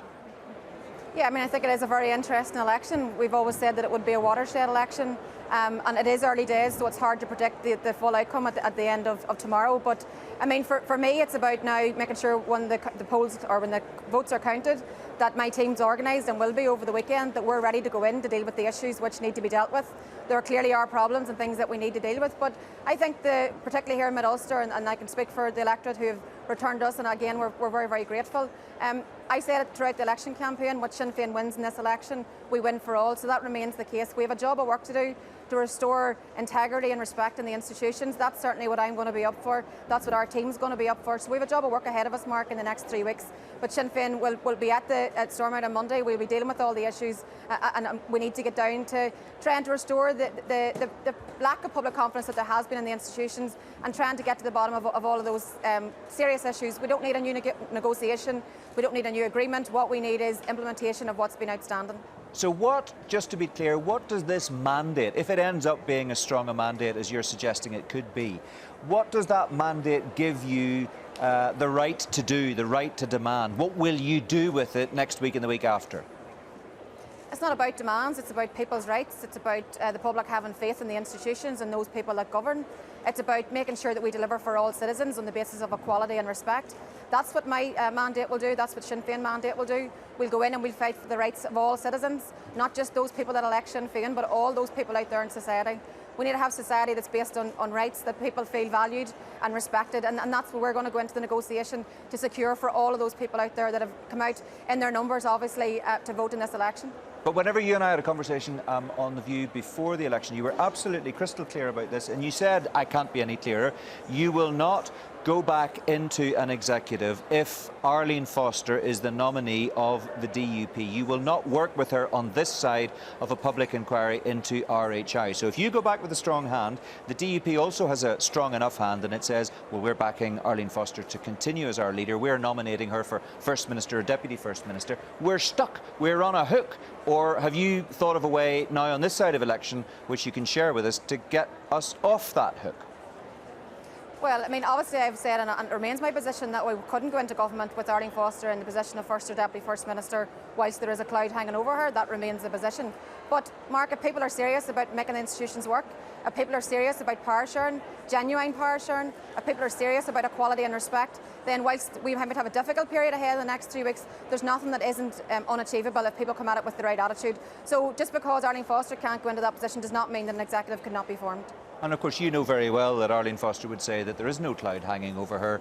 She was a minister. She did nothing wrong. She acted on the instructions or the advice of her civil servants, and the RHI public inquiry will get to grips with what did and did not happen. But some of the wilder claims that have been made by other political figures, not least those in Sinn Féin, she says don't stack up. And it's up to the DUP to decide what they do in terms of their personnel. It's not up to Sinn Féin. It's not up to you.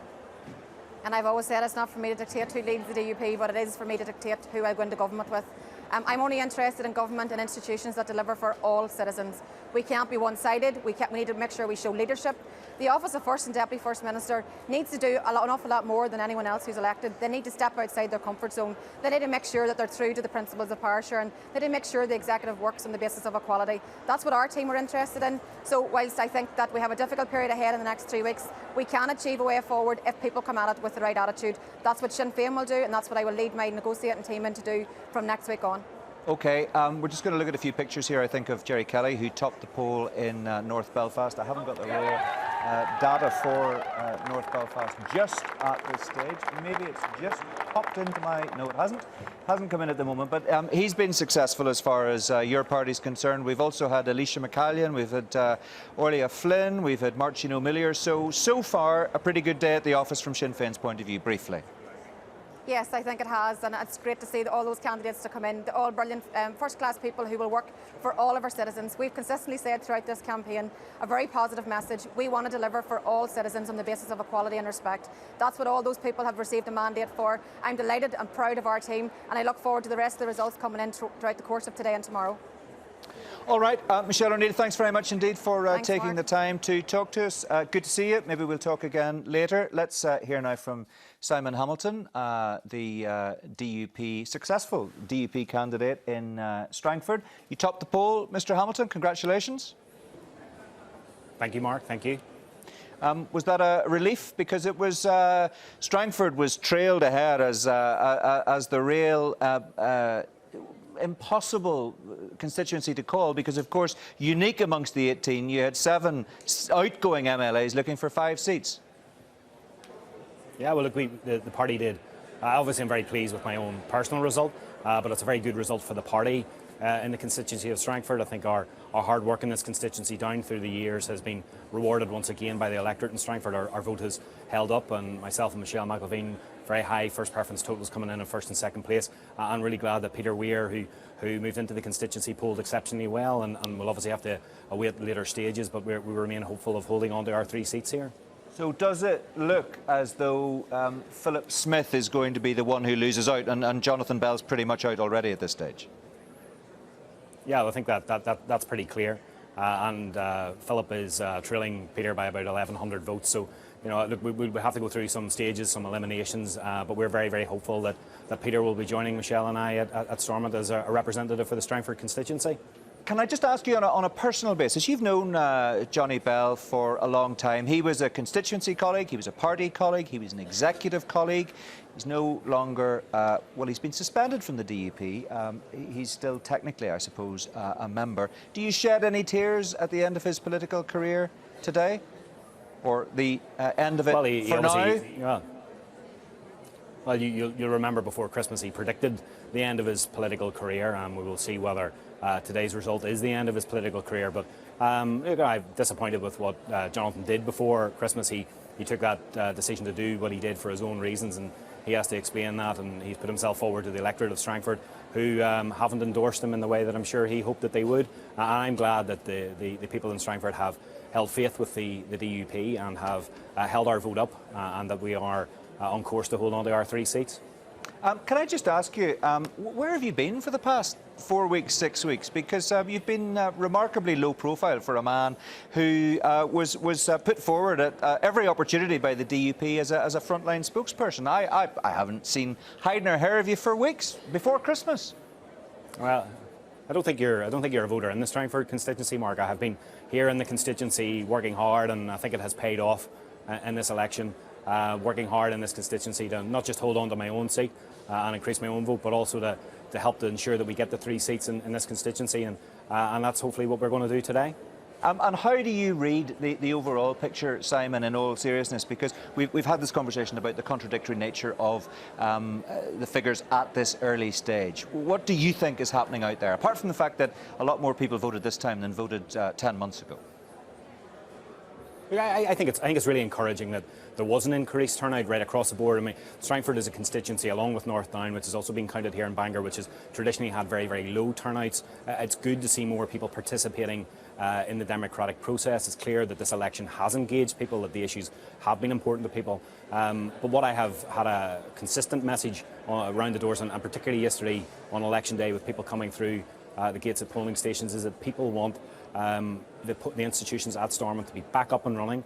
They want the executive to be formed. They want the Assembly and the executive to be working on their behalf on the issues that matter to them in health and in education and creating jobs. And we have a job of work to do over the next couple of weeks to ensure that desire, which was uniform right across the board over the election campaign, is something that we can deliver on, that we get the executive up and running again, that we can get the Assembly working again. We have an executive that's delivering for people in Northern Ireland, and continue the good work that had been taking place with the new executive right up until, obviously, until December. OK, well, look, congratulations again. Good to talk to you. Maybe we'll talk again a bit later. Thank you very much, Mark. Thank you. For now, Simon Hamilton, thanks very much indeed. Let's go back to Tara in Titanic. Mark, thank you, and I'm pleased to say Naomi Long is here, and the increased turnout has helped you. It seems to. We have certainly had a very good election, particularly in East Belfast. I have to say it's been an incredible election for us. We've probably polled, based on what we've seen, our best ever Assembly election result in East Belfast. But going beyond that, we have Stephen Farry polled very strongly and put the vote up in North Down. We've seen the same with Kelly Armstrong, who actually was second in the poll there, beat the Ulster Unionist leader into third place. So, I mean, it has been a good day across the board for Alliance. Our vote is up. And in constituencies where we traditionally have been weak, we've also seen the effort that we put into trying to build a vote actually pay off in terms of vote share. So it's very positive, and I hope that translates into something positive when it comes to what starts now, which is trying to get devolution re-established. Yeah, I'll get to that in a minute, because there's so many interesting facets to that. But just in terms of the vote then, so who's come out? Why has your vote increased? It does seem as if people who wanted to punish, for instance, the DUP, instead of voting for the UUP, have voted for Alliance.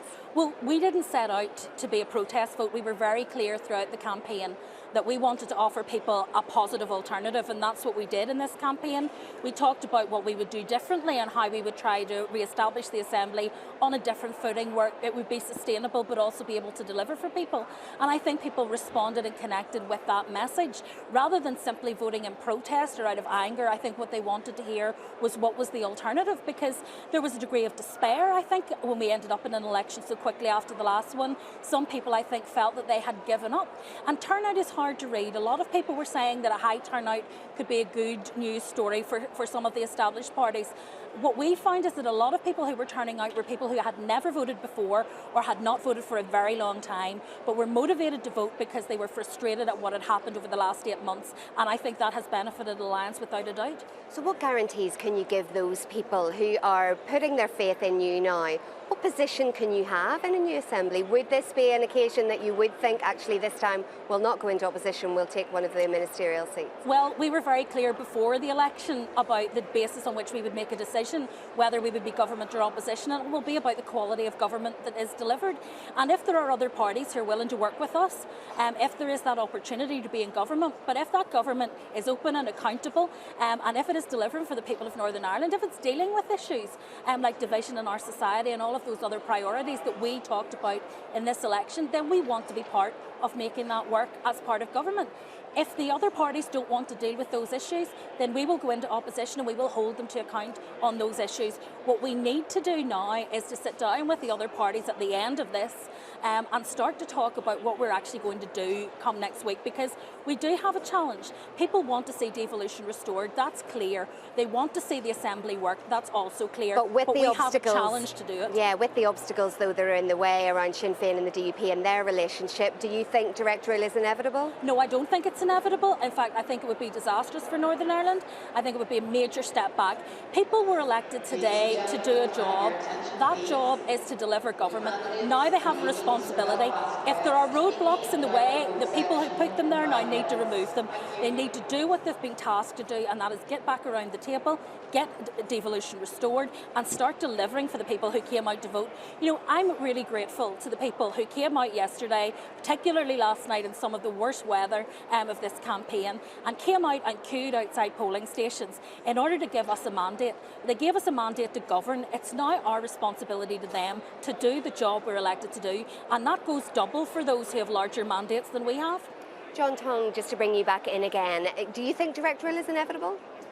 It's more probable than not. I don't see that there's going to be a deal between the DUP and Sinn Féin. Michelle O'Neill couldn't have been clearer to Mark Carruthers on The View when she said that she won't work with Arlene Foster. Whether Sinn Féin be the largest party in providing Michelle O'Neill as First Minister, they wouldn't accept Arlene Foster as Deputy First Minister, and they won't accept Arlene Foster as First Minister. She gave herself no wriggle room on that.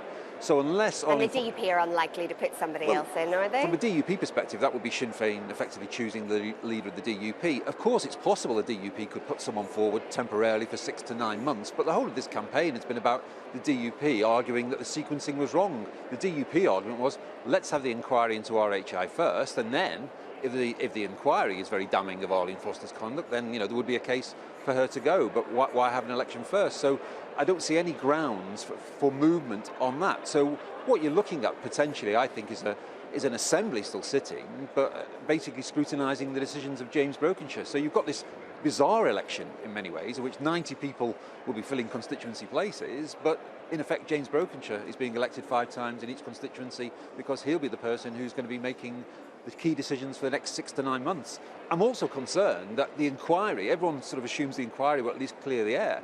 I would expect the parties to cherry pick the findings of any inquiry 6 to 9 months down the line, so we may still have a hiatus beyond that. So I'm sorry to be so gloomy, but I don't see that this is the road back necessarily to full-blown devolution. We've been here before. I mean, November 2003, I was over here to electing to a government that didn't... My first election. that didn't actually exist. Just on the issue with Naomi, I mean, what she's shown, I think, is that East Belfast, it's always seen as this loyalist DUP citadel, but that's not been the case for a long time now, if you look at it. I mean, you had 2 Westminster elections, in which only a minority of people voted for the DUP, and what you're basically seeing today is the alliance performing very, very strongly. So the nature of that constituency is changing. But I think today's narrative will be more. I mean, Alliance are doing very well. I don't see them losing any seats. But I think today's major narrative will be the onward march of Sinn Féin. OK, John, thanks very much. You're glutton for punishment, always coming back for more. Thanks very much, both of you. Back to you, Mark.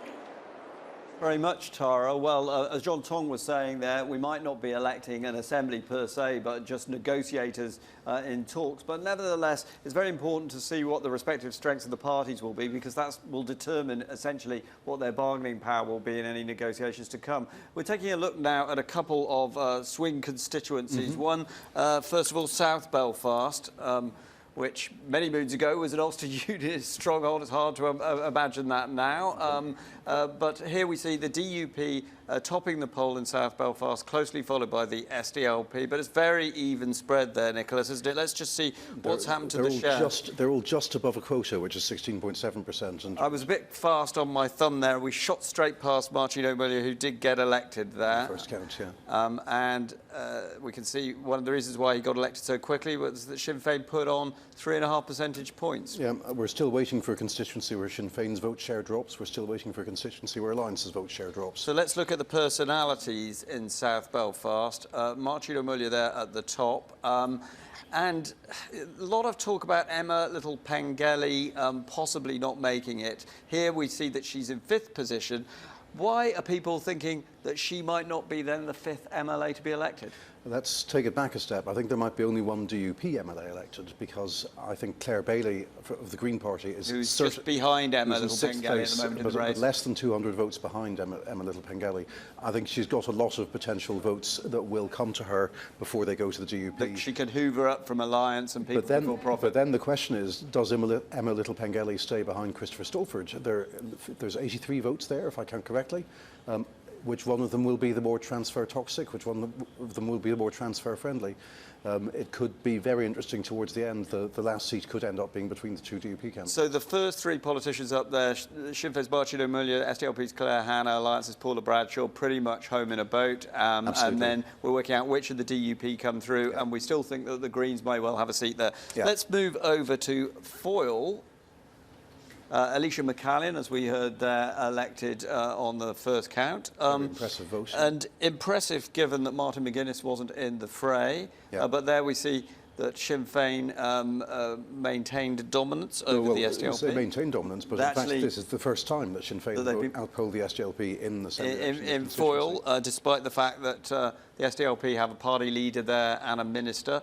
Yep. And this is the change. We see Sinn Féin, that's an enormous rise in their vote, isn't it? It is. 8 percentage points. Yeah. And let's get on to the all... Oh, here we go. Here's the swing that we were just talking about. More than 3 percentage point swing from the SDLP to Sinn Féin. It's pretty drastic, and we're hearing reports also that Sinn Féin has outpolled the SDLP in South Down, which was the SDLP's other remaining stronghold. OK, and let's have a look now at the personalities. Alicia McCallion already there.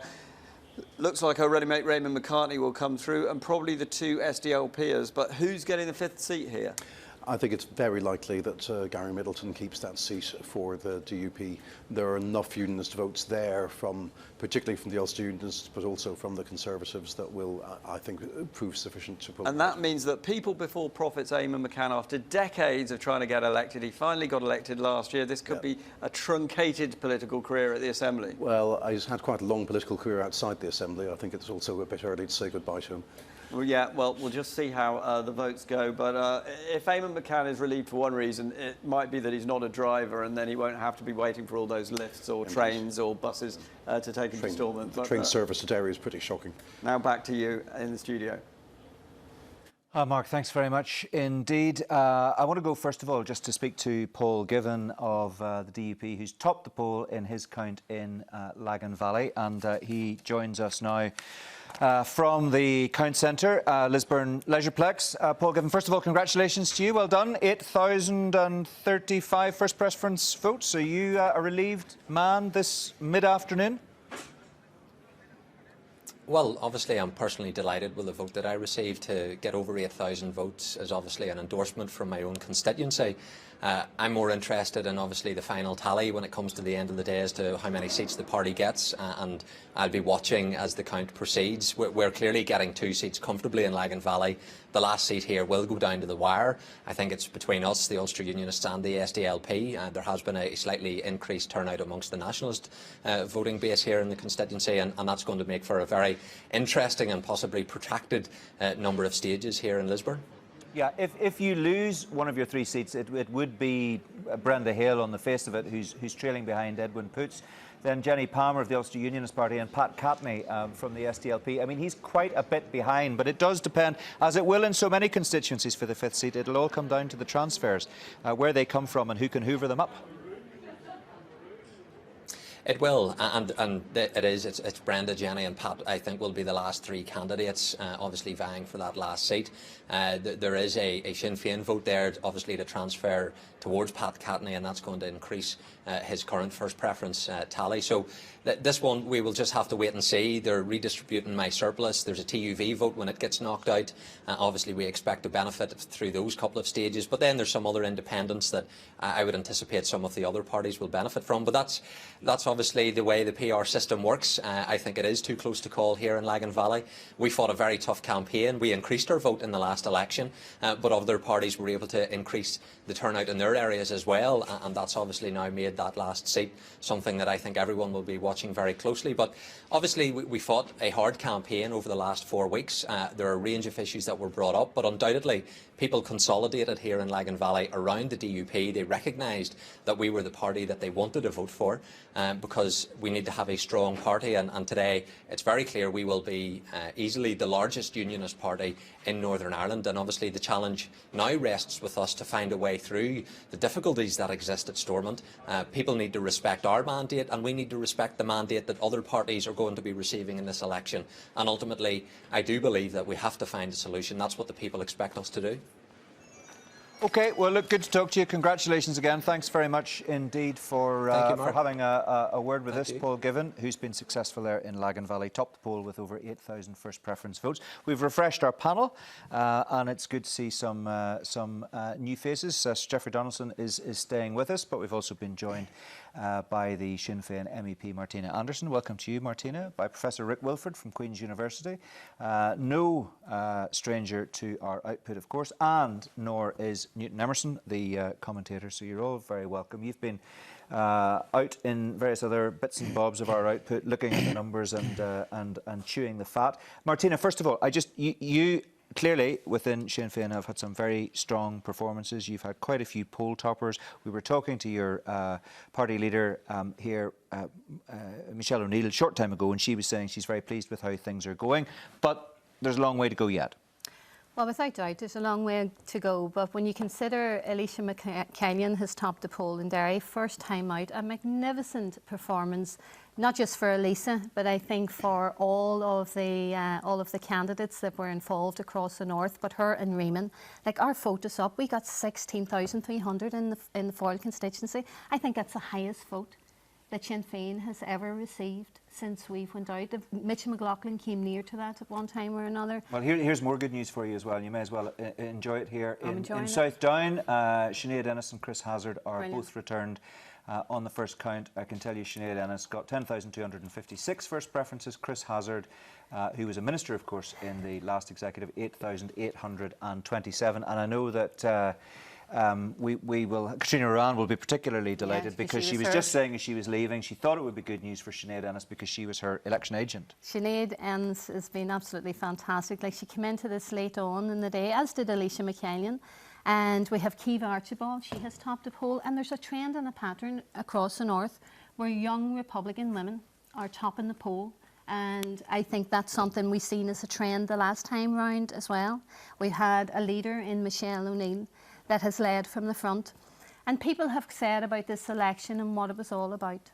The election was about equality and respect and integrity at the heart of the political institutions. And that message resonated across not just the city of Derry, but across the north. It's also, to be fair, Martina, it's also the case that a lot of unionists have come out. The centre ground is held up very well as far as Alliance is concerned. A lot of unionists have come out. The DUP's had some very good successes so far. We've spoken to some of the successful candidates. So they were presumably voting for different reasons, for a different agenda, for a different manifesto than Sinn Féin. So you can't say the election was just about Sinn Féin's agenda. Well, I would say to you Jeffrey has a that's different agenda. Of course he would, and Yeah. he'd say that anyway. But I think that's going to be the story of the election. Martin McGuinness left a sick hospital bed to go up to the Assembly to say to Arlene Foster, to try to get her, to try to instil a bit of humanity into that lady. And when you consider that Martin McGuinness faced down arrogance and disrespect, I can tell you across the north that was felt in a lot of Republican nationalist homes. I want Jeffrey, I'll give you an opportunity to respond to that, because presumably you would see things very differently. I do, and I think a lot of people, Martina, out there will just think a little about what you just said about humanity and Sinn Féin lecturing anyone on humanity. When your leader stood and exonerated and eulogised members of the IRA who did a lot of inhumane things to a lot of people. And you were a member of the UDR. So, you're not the person to be sitting there lecturing me about about the IRA. I'm just making the point, and I didn't interrupt you. So you're not the person to be lecturing Republicans about the role of the UDR and the conflict. Hang on, Martina. Let Jeffrey make his point. Because respect actually means that you let the other person speak. Respect means freedom of speech, Martina. You listen to everyone, and I'm listening. I listened to you, and I didn't interrupt. So show this unionist a little bit of respect. I know it's really difficult for Sinn Féin to show any unionist a respect. That is not you can't even use the term Northern Ireland, the very country you want to and aspire to govern. No, you certainly won't, because you don't respect the country you're supposed to be governing. Folks, this does not augur well for partnership government on the other side of the election, does it? Let's be honest. But sometimes, Mark, you just have to cut across the cant of Sinn Féin. But let's deal with the results. Martina's sitting here, and it's almost as if everybody out there agrees with the Sinn Féin agenda, and I have to challenge that. The DUP vote has held up well, despite the difficult circumstances that we're in. In the Foyle constituency that Martina is talking about, the DUP vote is up. We've had some incredible results. In Mid-Ulster, for example, our candidate there got over 2,000 more votes in this election. So, Martina, with the greatest of respect, I think Sinn Féin need to understand that there are still many people out there who do not accept the kind of agenda that you're talking about. Irish unity, Martin O'Muller talked about. Actually, in South Belfast, Martin, the DUP beat you. The DUP is the largest party in South Belfast. People who voted for the DUP were not voting for Irish unity. They want a stable Northern Ireland. They want a Northern Ireland that works. They don't want, with respect, Martina, people setting preconditions. They voted. They voted for people to go back into government. They voted for people to make Northern Ireland work. And they want to see that happening. So remember that in the next 3 weeks, the DUP stands ready to go into government. We will not be setting preconditions. And so do we. And I hope you won't be setting a precondition. We will not be going back to the status quo. And that is something to be very, very mindful about and clear about as we go forward. We need to treat each other and our constituencies with respect. And that means the DUP reaching out to the nationalist community, the Irish language speakers, Irish culture, changing names on boats, lifting Irish bursaries, the things that the DUP has done to Irish language speakers and our culture, that needs to stop. But Martina, on this side of the election, the campaign is now over. We've fought the campaign, people have voted, we're now assessing what those votes mean.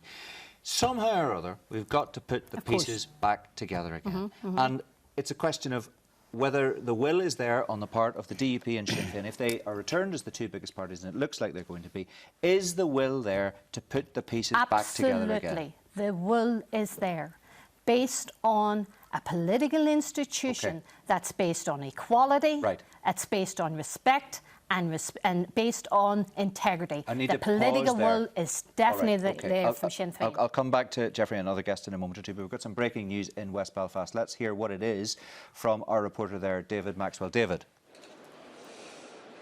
Yes, Mark, welcome back to the Titanic Exhibition Centre. And we've just heard in the last few minutes that Alex Attwood has been eliminated in West Belfast. That is a huge day for the SDLP. The SDLP represented in West Belfast for decades, and that is now, it appears, at an end. We haven't seen Alex Attwood here in the hall today. We are trying to find members of the SDLP to get some reaction from them on it, but that appears to be it. We have it there. Candidates eliminated. There it is in black and white. Alex Attwood. He got 4,000 total votes, but now excluded. We expect in that constituency that Sinn Féin will return all 4 of the candidates they put up. They spread their vote very evenly, and Jerry Carroll is confident that he will take a seat there as well. So a remarkable day and remarkable news here at Titanic. Thanks very much. Well, we did predict that there would be big name casualties, and there is a big name casualty. Alex Attwood definitely out, not in the next Assembly. It looks like there are interesting things happening in Newry and Armagh as well. Conor McCauley is our reporter there at the Count, at the Leisure Centre there. Danny Kennedy is has a tough fight on his hands to hang on, doesn't he, Conor? Yeah, it's a bit of a torrid time for Danny Kennedy here at the moment. Just in Newry and Armagh, we've had 2 elected. That was William Irwin, who topped the poll with 9,760 votes, and Cathal Boylan of Sinn Féin also deemed elected with 9,197 on a quota of 9,154.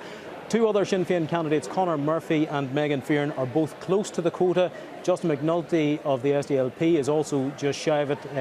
He was just in the media room there. They were doing a kind of a line-up and a cheer. He said he wasn't celebrating prematurely, but it certainly looked like it to me. So what that means is that very clearly it looks like Danny Kennedy is very much in the drop zone at the moment. He's on 7,256 first preferences. Again, the quota is 9,154.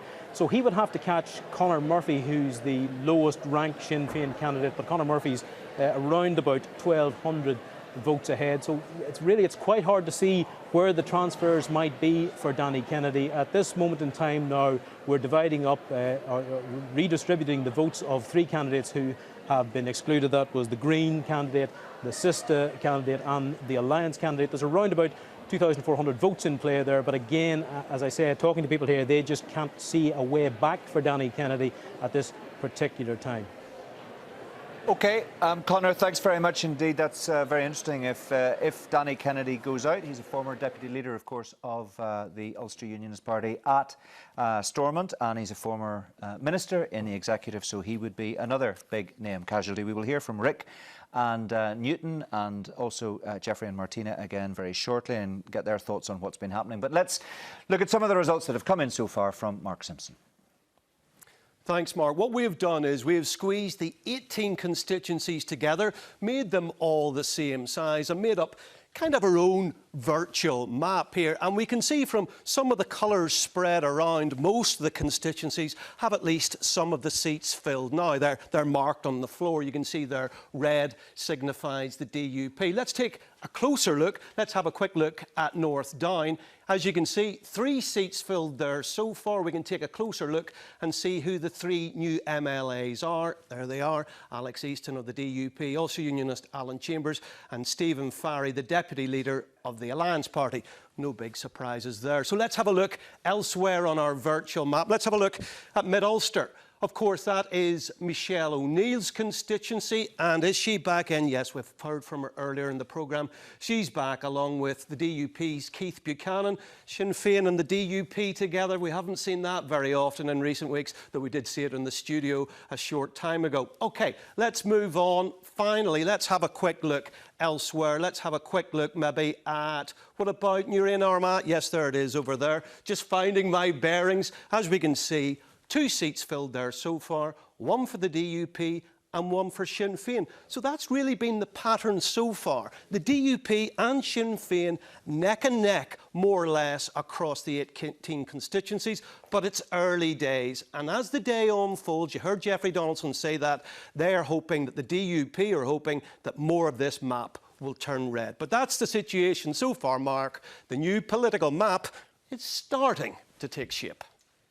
It certainly is starting to take shape, and it is absolutely fascinating. I can confirm that Michaela Boyle and Barry McElduff have also been elected in West Tyrone. Let's talk to Colm Eastwood, the SDLP leader, who joins us now from the Count Centre in his constituency, the Foyle Arena in Derry. First of all, you topped, or you didn't top the poll, but you came in, a couple of thousand first preference votes behind Alicia McCallion, but you'll hang on to your seat. There's little doubt about that. Are you any idea how soon that announcement is likely to be made? We're just not sure. We're going through a number of counts at the minute. I think we've increased our vote in this constituency, and we're very happy with that. We'll have 2 elected. Sinn Féin have had a fantastic result in this constituency and clearly across the north. So they've come in ahead of us this time. But the SDLP's vote has held up and gone up. So we're very, very content with that. Yeah, you're pretty confident, are you, that Mark H. Durkin will also be successful? So that would be 2 SDLP, 2 Sinn Féin, and presumably the 5th seat would go to the DUP's Gary Middleton. That would be the end of Eamon McCann, would it? Well, I think that's probably the most likely outcome, but I wouldn't count Eamon out just yet. There's a lot of transfers to be given out, but I think, yeah, Gary Middleton is definitely the favourite to take that 5th seat. Now, as far as the SDLP is concerned, I suppose the headline bad news for you is that Alex Atwood, who's a long-time, very high-profile member of your party, first elected to the Assembly back in 1998, has been eliminated. He's gone. Yeah, and we're very sorry about that. Alex was always in an uphill battle, but Alex is somebody who has given his life to Ireland, he's given his life to our party and to the peace process, and was so involved in bringing about many of the very important changes that we've seen in our country, and I think we can all be very proud of Alex, and we'll miss him very much in that Assembly team. You know, I think he understood himself that he was in a very real battle with the seats going from 6 to 5, and the obvious Sinn Féin surge and the kind of polarised nature of this election. But Alex has been a true and good servant to the people of this country for many a year. And the SDLP, in terms of our Assembly team, will miss him. I'm sure he'll not be going too far away, though. Well, I wonder what he will do. I mean, it's very tough for someone just to suddenly find the door closed on a pretty successful career. He was, of course, as you say, a minister in the executive and a really seriously significant backroom tactician for the SDLP. So what does the future hold for someone like Alex Atwood? Well, you know, of course, it's just happened, so Alex will have to have some time to think about what he'll do next. But Alex, you know, of course, he was a fantastic minister. He was very important to us in the Assembly team. I relied very heavily on him. But he also, if you think back to the years of service that he gave through very, very difficult times in a tough constituency, he also was at the forefront of turning around our policing structures in the north to make it easy for people from my community to join the police, or easier at least for us to see change in the policing service. And I think he has got so many things that he can be so proud of in his record of delivery for people right across this country, and I think he should be very proud of himself.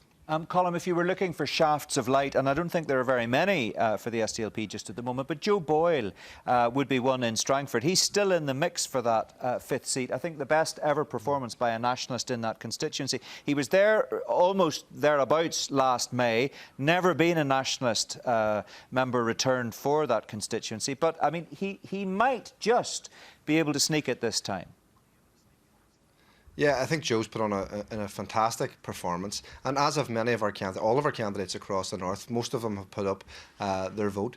I've been in this probably too long now already to not make predictions. This will go on a long time. We'll be in the hunt for a lot of the 5th seats. So we'll just have to wait and see. That, you know, I suppose the public have voted, but let the counters do their job now. And we'll be we're not making any predictions at this point. It's just I've gotten that wrong before. So let's see what happens. I think there are many of our people are in the hunt for seats, but it's quite clear that this has been a very polarising election, and nationalists have been so angry that they've come out in big numbers, and I think Sinn Féin have been the net beneficiary of that. It's quite clear. All right, Colm, look, thanks very much indeed for giving us your time. We'll talk to you presumably when you are returned a little bit later in the day. Thanks very much indeed for now. The SDLP leader, Colm Eastwood, there up at the Foyle Count. Let's hear from Newton Emerson and Professor Rick Wilford. Just to pick up on that, first of all, Rick, on the mixed messaging that is happening across the board. Squeeze, it looks like, on the Ulster Unionists and the SDLP. Yep.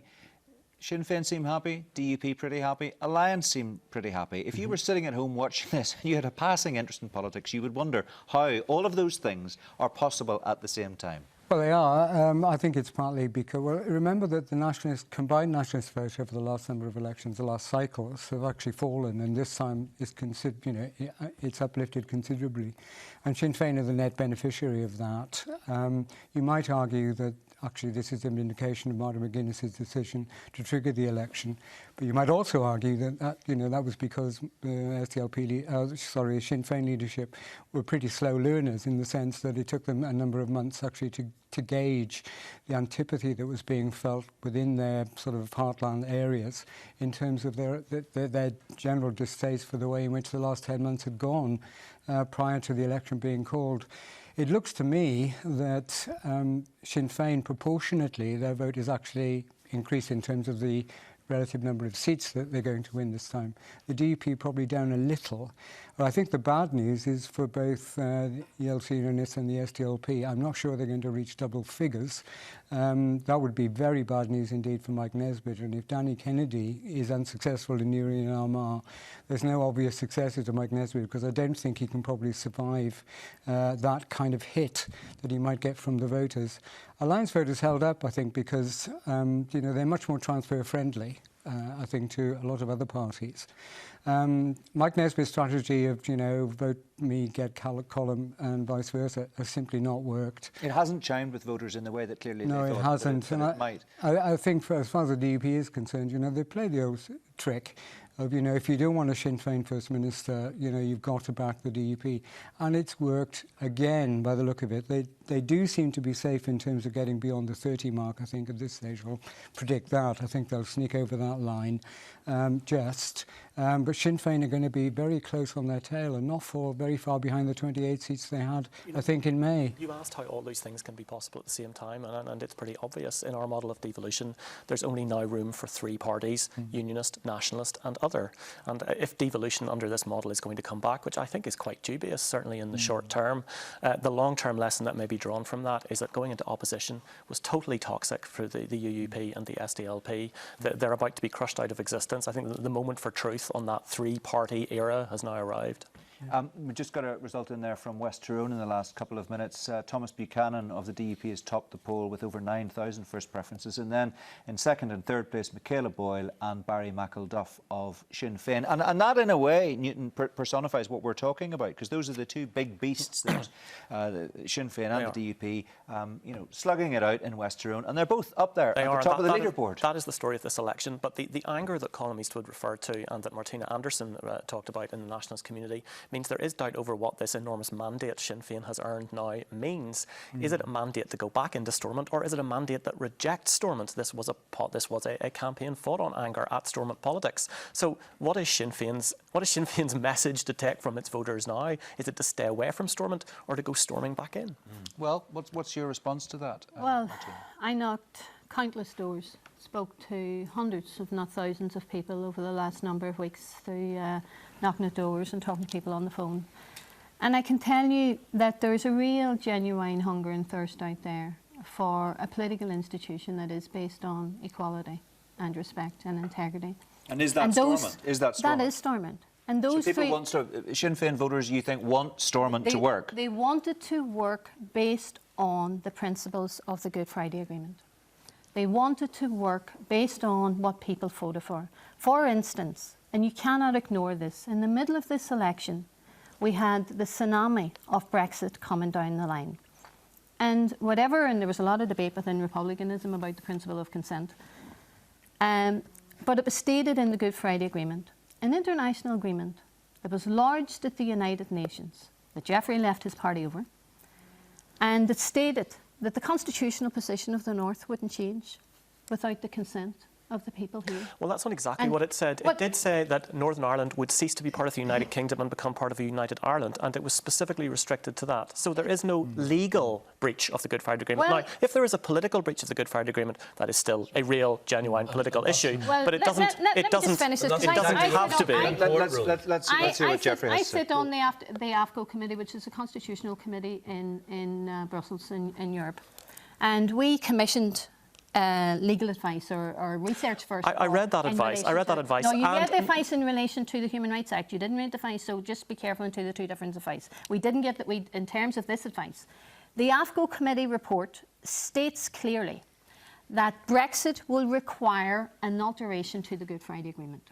There were to be no alterations to the Good Friday Agreement unless the people consented to do that. Could I clarify that? In I believe a 60-page report, one unreferenced line mentions that as an aside. That wasn't the one. Well, tell you what, I will give you the report. It's more than one reference line. Okay, but here's the thing, Martina. So I don't think you read that report. With all due respect. Here's the issue, Martina. We are where we are, and there are clearly elements of where we are that you don't like. But we've all got to move forward. And the Supreme Court has made its ruling in London, and whether people like it or whether people don't like it, and they can take their choice, Brexit seems to be happening. Now, it may be that there's a little bit of flexibility in precisely what that means, but nobody is suggesting realistically that it isn't going to happen in some shape or form. Well, I can tell you that there's a lot of goodwill in Europe for the case that we have made for designated special status. And that's nothing new. There are 25 what they're called overseas countries and territories in Europe. Now, they don't have the special status we're looking for because we're looking for something additional. But there's political will there. I have met with the Commissioner and negotiator Barnier. I have met with Verhofstadt. I'm actually one of the negotiators in the Parliament on Brexit. We have met with commissioners and we've talked to parties whose government is in around the council table. And we have talked to hundreds of MEPs. Right. Well, let's hear and what they Jeffrey are has to say all about willing this. to assist us Okay, so it's obvious. in not wrecking this peace process and not having a hard border stuck right in the heart of Ireland. But don't make up problems where they don't exist. Well, these are problems where does do that leave exist, you? actually. Where does that That's leave what the we're DUP, addressing. Jeffrey? Well, you know, I haven't met anyone who's talking about the need for a hard border. But if Martina's going to get what Martina is aiming for, which is some kind of special arrangement, she's going to have to get the agreement of the DUP to that. And if we don't have a government here, then we haven't got a pop's chance of achieving any of the things that Martina is talking about. Because the decisions will be made by James Brooke and Sharon his team. Absolutely, exactly right. So I say to Martina, we have 3 weeks from this election. It looks like it will be the DUP and Sinn Féin will be the largest parties. The people have voted for us to get back into government. And I think the challenge is, and that's why I think it is incredibly counterproductive for Sinn Féin to be talking about preconditions, red lines. The people have voted. They've made their voice absolutely clear. They want a government formed. They want it formed now. And if we're going to sort out... So is the flexibility going to be there on the compromise... Hang on, Martina. Is the flexibility going to be there on the part of the DUP negotiators over the next few weeks to try to make it happen? Because clearly you're going to have a mandate, but Martina's party is also going to have a mandate. A real mandate, a fresh mandate from people who took the time to go out to vote yesterday in very considerable numbers. And let me be very clear. We respect that mandate. And we ask that the Sinn Féin respect the DUP mandate. And what people voted for the DUP is something different for what people who voted for Sinn Féin. And what we have to try and do is agree a programme for government, is to get a budget agreed and move forward. Okay. Now, I'm saying that we can only do that if we've got a government. We have 3 weeks to form a government. And let me be clear, the DUP is ready to do that. We are not setting preconditions and we're not setting any red lines. Let's get the government up and running and let's deal with these issues, including how we handle the whole question of Brexit. Just while we're speaking, I just want to let people know that Carla Lockhart of the DUP topped the poll in Upper Bann, and I think we have a few pictures of her at the Count Centre. Can I just bring in Rick at the moment, because you professionally spend a lot of time looking at all of this. How do you square the circle? Because it seems to me that there isn't a huge amount of common ground between Martina and Jeffrey on this subject. Well, no, it's big picture politics, granted, but you know it is going to influence what happens over the next weeks and months. It certainly is, and on Brexit, I think squaring that particular circle is going to be extremely difficult. And the default position, it seems to me, is that Sinn Féin are going to rely on primarily the Irish government and other friendly voices in the EU, the other 26, And Jeffrey, I think, would have to be prepared to sort of rely on the proxy of James Brokenshire to conduct the Brexit negotiations for us. Now, Jeffrey says there's no red line. Well, there is one, Jeffrey, isn't there, which is that you're not going to allow, as you would see it, Sinn Féin to determine who's going to be First Minister if DUP emerge as the single largest party. Sinn Féin say, you know, it can't be Arlene Foster unless and until the Cochrane report exonerates her completely. That could take another year.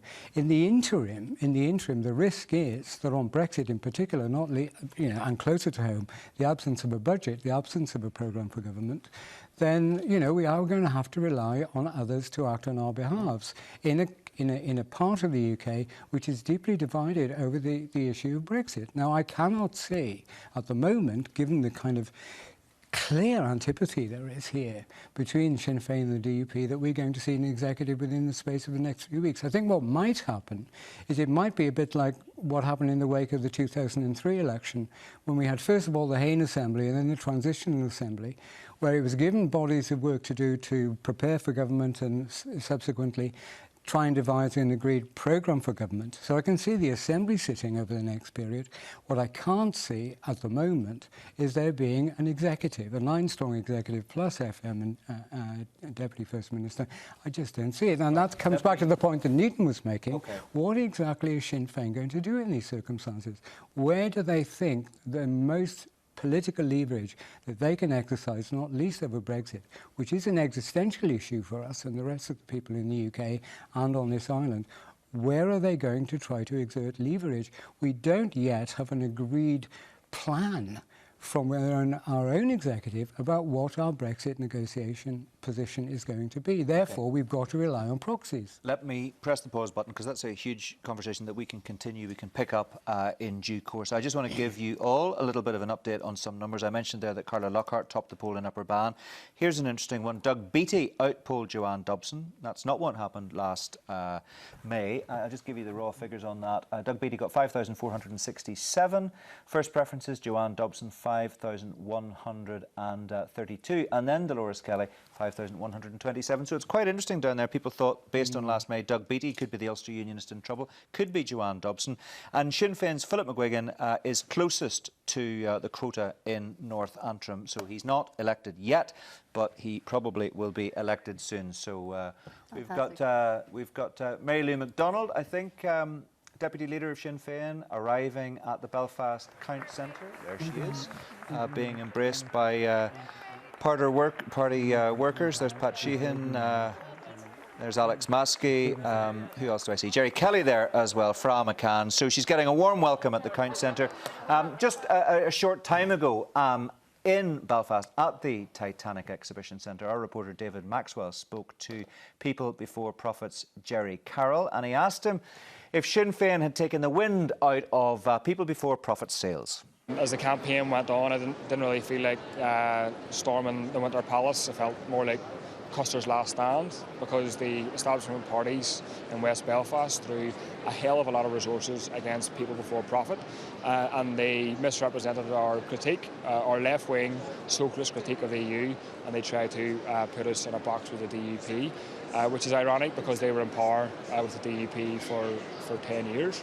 And I think also there's an element of people thinking the best way to stand against Arlene Foster and her arrogance and her refusal to support equal marriage. I think it was an idea that people thought initially the best way to do that was to vote Sinn Féin. But the question for Sinn Féin now is, are they going to go into a government without an Irish language? Do you think they were trying to steal your clothes? I think they tried to. I think they had posters up in West Belfast talking about equality, more red posters, and obviously our politics is red, our material is red, so I think there's an element of that. It's worth saying that, you know, Sinn Féin, in terms of RHI, had their hands all over it, and they were very, very late in the day to actually have any action and to call action and to do something concrete about RHI, and I felt the pressure, I think, of parties like People Before Profit in West Belfast and Derry. To what extent did your stand on Brexit have an impact on you in West Belfast? I think it had an impact because, like I said, it was all over West Belfast. There was posters put up misrepresenting People Before Profit's left-wing socialist critique of the EU. There was posters put up saying a hard border brought to you by People Before Profit, and it's worth saying nobody was calling for a hard border. There you go. That was Jerry Carroll talking to our reporter David Maxwell at the Titanic Exhibition Centre. He didn't do as well this time round as he did last May, though it looks like he should keep his seat. Let's hear more from my panellist. Just before we broke away there, Martina, Rick Wilford was putting forward a question to you, which is, what precisely does Sinn Féin do next? I mean, you've raised your concerns, you've raised the issues. Jeffrey's talked about them as well. We've heard from Newton and from Rick. But what actually happens next? When you're faced with the possibility of either making Stormont work again or direct rule, which do you plumb for? Well, it's obviously about making Stormont work based on the principles of equality, respect and integrity. And I don't know what Jeffrey finds offensive about any of those words, and I would actually conclude, and dare I speak for the DUP voters, I wouldn't attempt to do that, and we actually do respect the fact that you've got a mandate.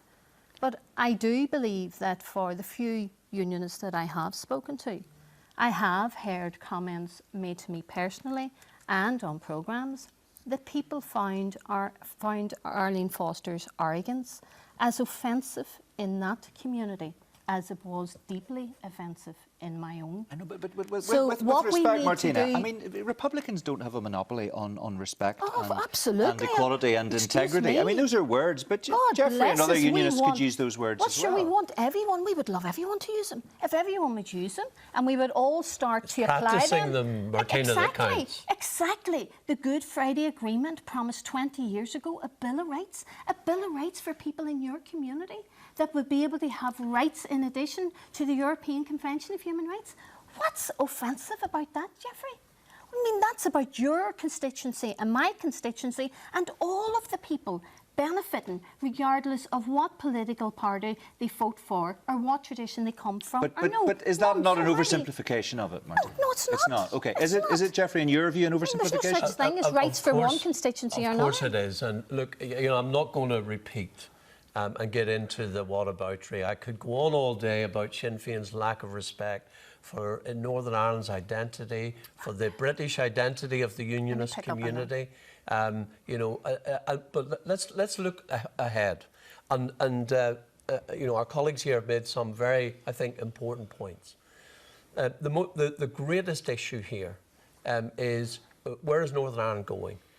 In the wake of Brexit, in the wake of all of the big things that are happening out in the world. Northern Ireland is not immune from what's happening in the wider world. Now, we need a government to sort that out. Do you want to work together? Can Sinn Féin and the DUP work together on a common goal of avoiding direct rule? I suppose that's a question people would like an answer to. And it's a question we want an answer to. And let me be clear, I can only speak for the DUP. You're not the force in this conversation, you're part of it. And indeed, I am going to speak... You're part of it, whether making it work or not. Absolutely, I'm going to speak for the DUP.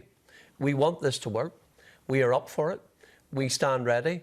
We will be at the door of Stormont on Monday, ready within the next 3 weeks to form a government. We will not be setting preconditions. We want to because we believe that you have to be in the government to take the decisions to enable Northern Ireland to move forward. Now, the question for Sinn Féin is, will they be there? Are they ready to be in government? Are they prepared to take that step? OK. Newton? Quick thought? Well, the red line on the First Minister does appear to be, the only red line Sinn Féin has drawn does appear to be a stalling motion for at least 6 months to a year, presumably to see how Brexit works out. It just appears so obvious that Gerry Adams is kicking the ball up the air, to see where it lands. I agree with Newton. I think we'll get an assembly all right. We ain't going to get an executive. But then that means... Well, if Brokenshire takes over, what kind of direct rule are we going to get here? Is it going to be a May-like hard Brexit approach, for example, on this issue, or not? And what would it take to lever Sinn Féin into an executive if the DUP then insist, I'd say quite right, it would be quite appropriate for them to do, to insist that Arlene Foster is their nominee for First Minister. Well, we will give people a bit of time to think about that. We leave that question hanging in the air, and we'll come back and hear what people think about it in due course. Because I want to go back to Tara. We've been on air for what's that? A couple of hours. I nearly thought it was 3 hours, but I think it's only 2 hours actually. What time is that? 20 to 4. A couple of hours on air. We've got quite a few results. How would you sum up the mood where you are in the biggest count centre in the Titanic Exhibition Centre, Tara? Yeah, I mean, lots of issues to discuss here, and Mary Lou McDonald, obviously from Sinn Féin, just arrived to a rapturous welcome, as you saw in the pictures earlier on. But let's talk about some of the stories now with Chris Donnelly, political commentator, and Michael McGimpsey, of course, former Ulster Unionist Party Health Minister. You'd probably be best known for that. Michael, what's the story with the Ulster Unionist Party today? Can you give me a sense of what numbers you think it's going to be? Do you think around 10? I think it's very hard to tell at this stage. We have a long way to go in terms of counts, but I think it's fair to say we haven't done as well as we had hoped, and there would be a measure of, I think, disappointment in the number. I think probably 10's on the low side, 10 to 12, but I think it's not the breakthrough that we were hoping for, and I have to be honest and admit that. And what do you think that is down to?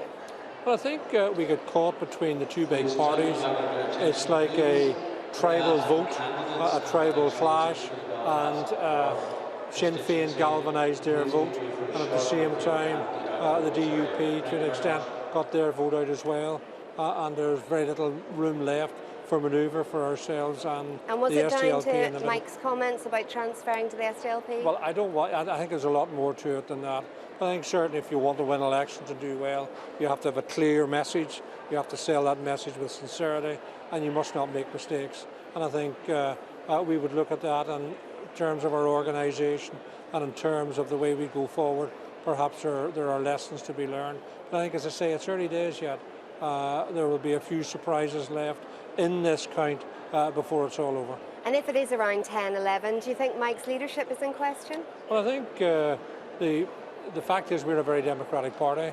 We have an election for leader every year.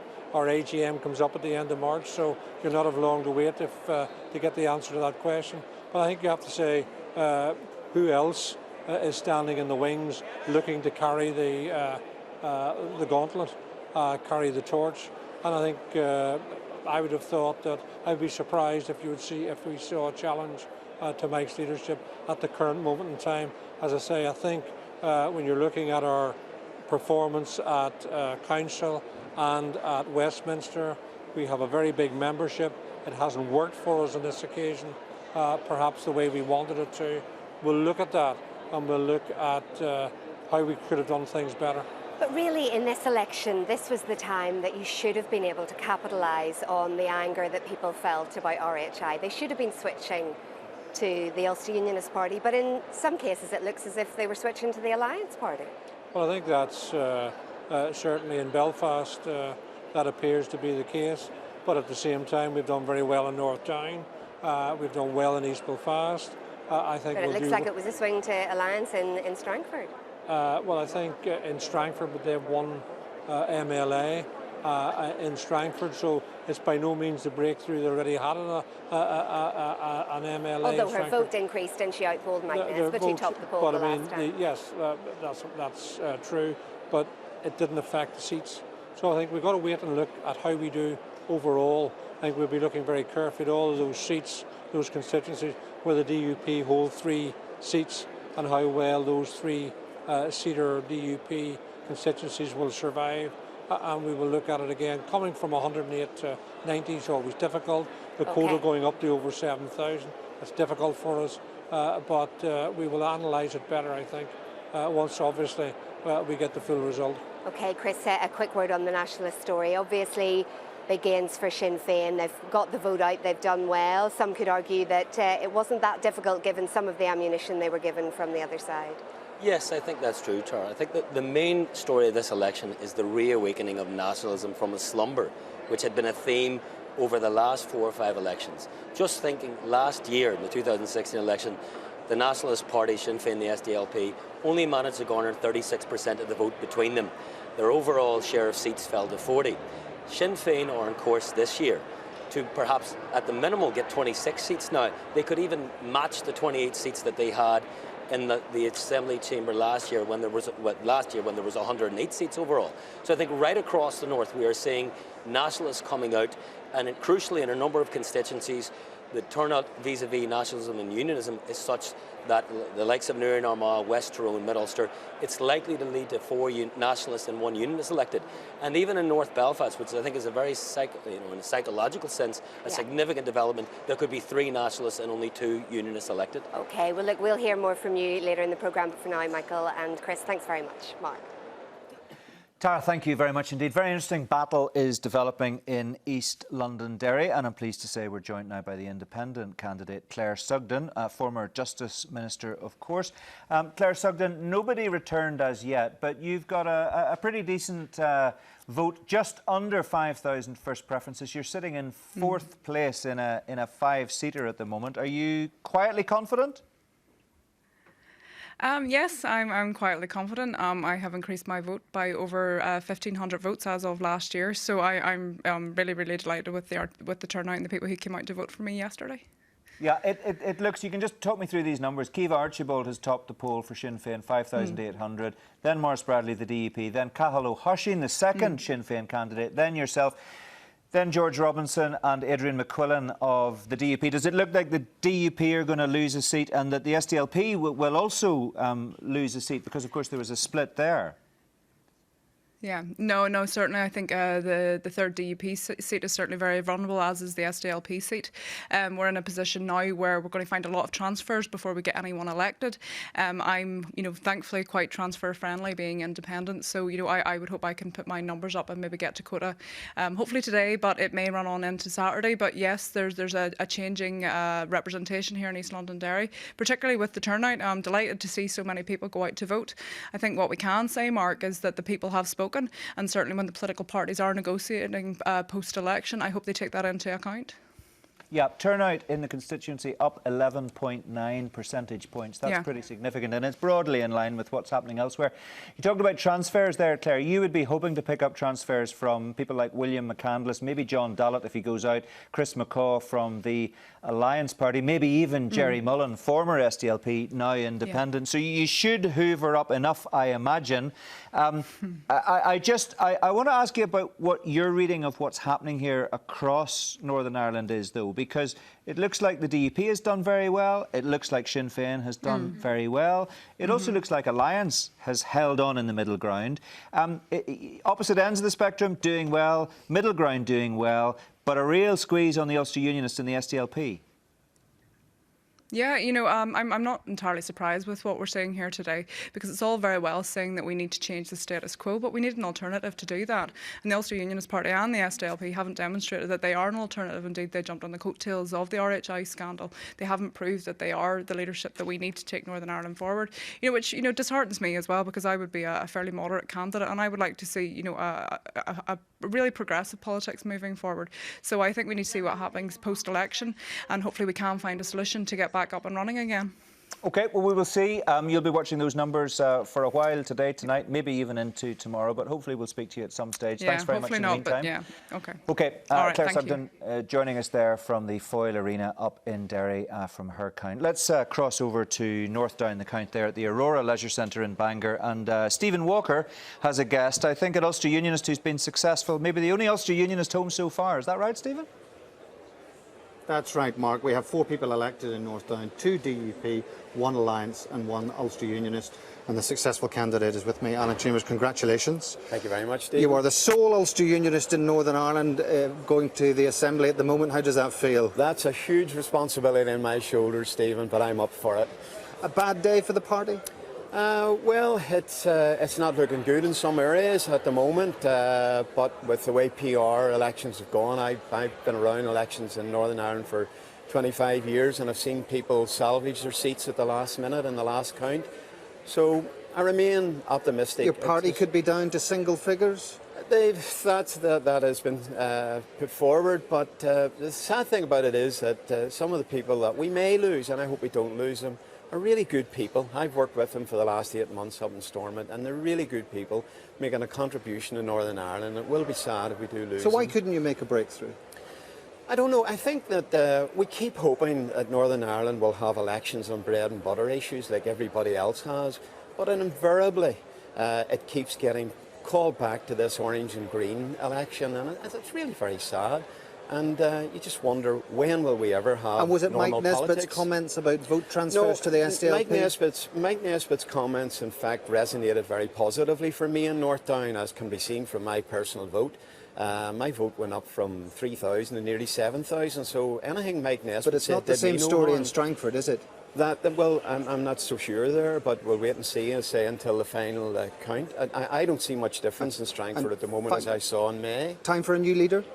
I don't think so, no. I'm quite confident that Mike is the man to lead us forward. Okay. Alan Chambers, thanks very much. Thank you very With that, much. back to Belfast. Stephen, thank you very much indeed. Let's get another story from one of our correspondents, Gillian Fowler's at Omagh Leisure Centre, where interesting things are happening as far as Fermanagh South Tyrone is concerned. We've got the numbers in. Arlene Foster's topped the poll, but not elected yet.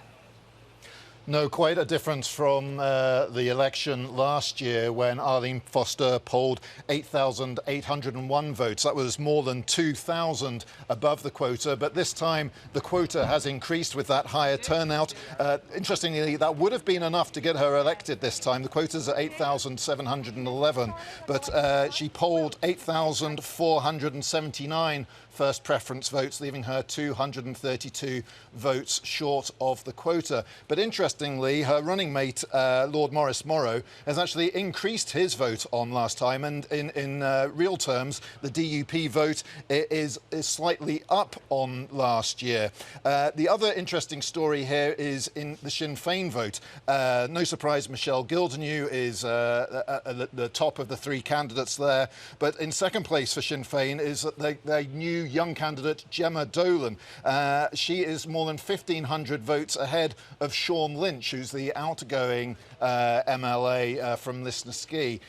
We've been talking also about the Ulster Unionists lagging behind, and Rosemary Barton is about 200 votes behind Sean Lynch, currently in sixth place. But looking at the transfers, and last time it all came down to transfers, she could pick up from the Alliance, from potentially the SDLP, and she does have that fifth seat in her sight. So still don't write off the Ulster Unionists quite yet.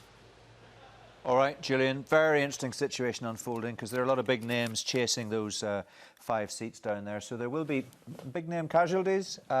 Let's drill down into some more of those numbers. So many numbers, not enough time. Here's Mark Davenport with some more thoughts. Thanks very much, Mark. Just before we get onto a couple of constituencies and do our number drilling, just want to have a quick word about the overall picture here with Nicholas. We've just been hearing there about Fermanagh. That's a constituency where it looks like both the Ulster Unionists and the SDLP could take a hit, which seems to have been a bit of the picture of this election. In terms of the overall strength of the party groups that you're projecting in the new Assembly, how's that looking? I can see the DUP at the moment have a maximum of 32 seats that they could win. The Ulster Unionists a maximum of 11. And when you throw in the TUV and Claire Sugden, that means that adds up to 45, which is precisely half of the 90 seats in the Assembly. But a couple of these seats are actually marginal between the DUP and the Ulster Unionists. So I think we can say definitely that there will not be as many as 45 Unionists in the new Assembly, maybe only 43 or 44. Which would mean that you wouldn't have an overall Unionist majority in the Assembly, which is a contrast to the old Assembly where just over half, 52% of them were in fact Unionists. That's right, we're going from 56 out of 108 to 43 or 44 out of 90. They'd still be the biggest designation though. Yes, they would, by some way. And the SDLP and the Ulster Unionists, though, they could shrink quite significantly, couldn't they? Yeah, I mean, they're both going down quite badly. I see the Ulster Unionists have a maximum of 11 seats they could win, could go down to 8.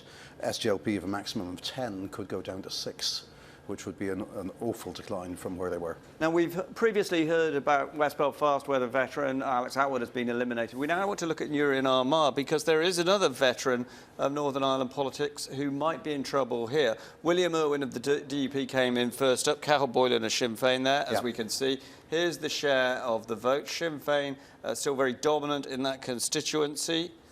We're just having a look at how things have worked out. So there were some fears, I think, in Newry and Armagh on the part of Sinn Féin. They might lose their third seat, but absolutely not on that 7% rise. No, indeed. I mean, on the figures from last time, the Sinn Féin third seat was the most vulnerable one. But if you see, the Unionist vote has stayed more or less the same. The Nationalist vote has increased by 6%. And the Ulster Unionist vote there down 1%, and that could be. Oh well, hang on. First of all, let's have a quick look. There's the swing between Sinn Féin and the SDLP. Sinn Féin putting on 4.5 percentage points on the SDLP. Let's have a look at some of the personalities personalities here because we see there that Cathal Boylan, Megan Fearon and Conor Murphy, the three Sinn Féin candidates, are all keeping their noses ahead of Danny Kennedy. Do you think he's in real trouble here? I think he's in worse than real trouble. I think that he's not going to get elected. There are 600 transfers coming from William Irwin's surplus. There's no other unionist transfers coming from anywhere. That will take Danny Kennedy to, that closes less than half the distance between Danny Kennedy and Conor Murphy. I don't think he's going to keep his seat. He got very exercised about vote transfers, saying he wanted his supporters to transfer within unions, but there just aren't the votes for him, whichever way you look at it now. I mean, we've seen nationalist vote has increased across the board in this election. Now let's look at Southdown, because there were some extraordinary individual performances here, particularly from Sinead Ennis, who's a newcomer to the Assembly, took over from Katrina Ruane. But Sinn Féin, we can see there, we managed to shift straight through, but Sinn Féin put on more than 7.5 percentage points there, and this in an area that has been a historic SDLP stronghold. Yeah, I mean, basically, we've now seen the two SDLP historic strongholds, Foyle and Southdown. Both of them, Sinn Féin is now in the lead. And then let's just have a quick look again at the swing. There's Sinn Féin, 7% swing. That's really remarkable. It's really huge, yeah. Margaret Ritchie in trouble or not? Westminster election, she may have to rely even more than ever on unionist tactical voting. I think that's the case. It's difficult to see a good path forward here for the SDLP. And if we look at who might lose out here, Sinead Ennis, we should point out, very well connected in GAA circles there in Southdown, and the Minister Chris Housen coming through. Jim Wells looks OK, and the two SDLP seats, do you think they're safe? Or is there any way Patrick Brown down there can make the breakthrough for the Alliance? I think there is a possibility for, it's a slim possibility, but it's there. If you look at where the unionist votes are going to go, those 4,000 Ulster Unionist votes from Harold McKee will all go to Jim Wells pretty much. That, he only needs 1,000 of those 4,000, not even 1,000. So there's going to be 3,500 UUP transferred votes to Jim Wells, which it all depends on whether they follow Mike Nesbitt's advice and transfer to the SDLP, or whether they go to Alliance first. This could be very, very tight at the end between Alliance and the SDLP for the final seat. So Mark, Harold McKee, who of course got the seat after John McAllister split with his old party last year, he's not going to have that seat for very long. Looks like he's well and truly out.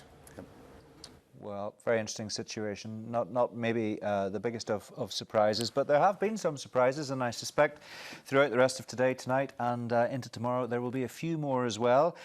Martina, Jeffrey, Newton, and Rick are still with me. Newton, you were just looking at those numbers. You were chatting to Rick. We were all having a little conversation around the table. Just give us your thoughts on where you think we are now after a few hours of detailed results coming in. Well, there's no doubt about the story of this election. It is a huge rise in the Sinn Féin vote, a small rise in the DUP vote, and the two centre designated parties absolutely crushed. I think the story that maybe is getting missed there is that Alliance and the Greens have had a large rise in their vote. In fact, Alliance has had the largest rise of any party in its vote, up 4%. But I think that again fits in with the model of what we're seeing here. The future at Stormont is a three-party system: Unionist, Nationalist, and other. That's the only space there is left. I think we've got some pictures of Alex Atwood coming into the Titanic Exhibition Centre. I think that's Tara greeting him there at the door. Everybody's got to be accredited, and that is can be a time-consuming process. And it doesn't matter who you are, it doesn't matter how important you are, you got to go through that process and get your wristband. Alex Atwood will be very, very disappointed, because if you're just joining us, he has lost his seat in West Belfast. He's been an SDLP MLA there since 1998, and Newton, he will be absolutely gutted. He will, although I think that there was always a big question mark over whether who's going to survive. And the big picture story here is, what has opposition gained the SDLP? I know they didn't have very much time to develop it, but them and the UUP have both been destroyed by it. And it was very interesting to see Claire Sugden interviewed there. She has risen her vote significantly, becoming in effect our only successful ever independent MLA on the Southern model, someone who is elected because of her personal appeal. And she has done that in a twofold way. Firstly, by being transfer friendly, as she mentioned, in the centre ground, but secondly, by going onto the executive. Conservative. She went into office. That's how she grew her profile. Which was a risky thing to do, and it seems to have paid off. It was a risky thing to do, but it's worked. And she proves again, opposition in our system just doesn't work. Just a quick word from the rest of you as we watch these pictures. Nicola Mallon, the North Belfast candidate for the SDLP there, just giving a bit of moral support, I think, to Alex Atwood. Jeffrey, how do you feel looking at these pictures? Because you'll know Alex extremely well. I don't know how friendly you are with him, but you can't be involved in politics in Northern Ireland for 20 plus years and not have, you know, fairly close relationships with people. Do you feel sorry for him on a day like today? I do. Alex is one of the most decent colleagues that I've worked with over the years, and you know we've shared many experiences in political terms, and you know my heart goes out to all of the candidates out there who will be feeling as Alex does, and Alex has been around a long time, made a major contribution to the political negotiations and the peace process, and you know it must be really tough to take that walk that he's taking now. Yeah, because there's no question about it, and we were saying earlier, it'll be very interesting to see when Alex Atwood appears. If he appears, what will he say?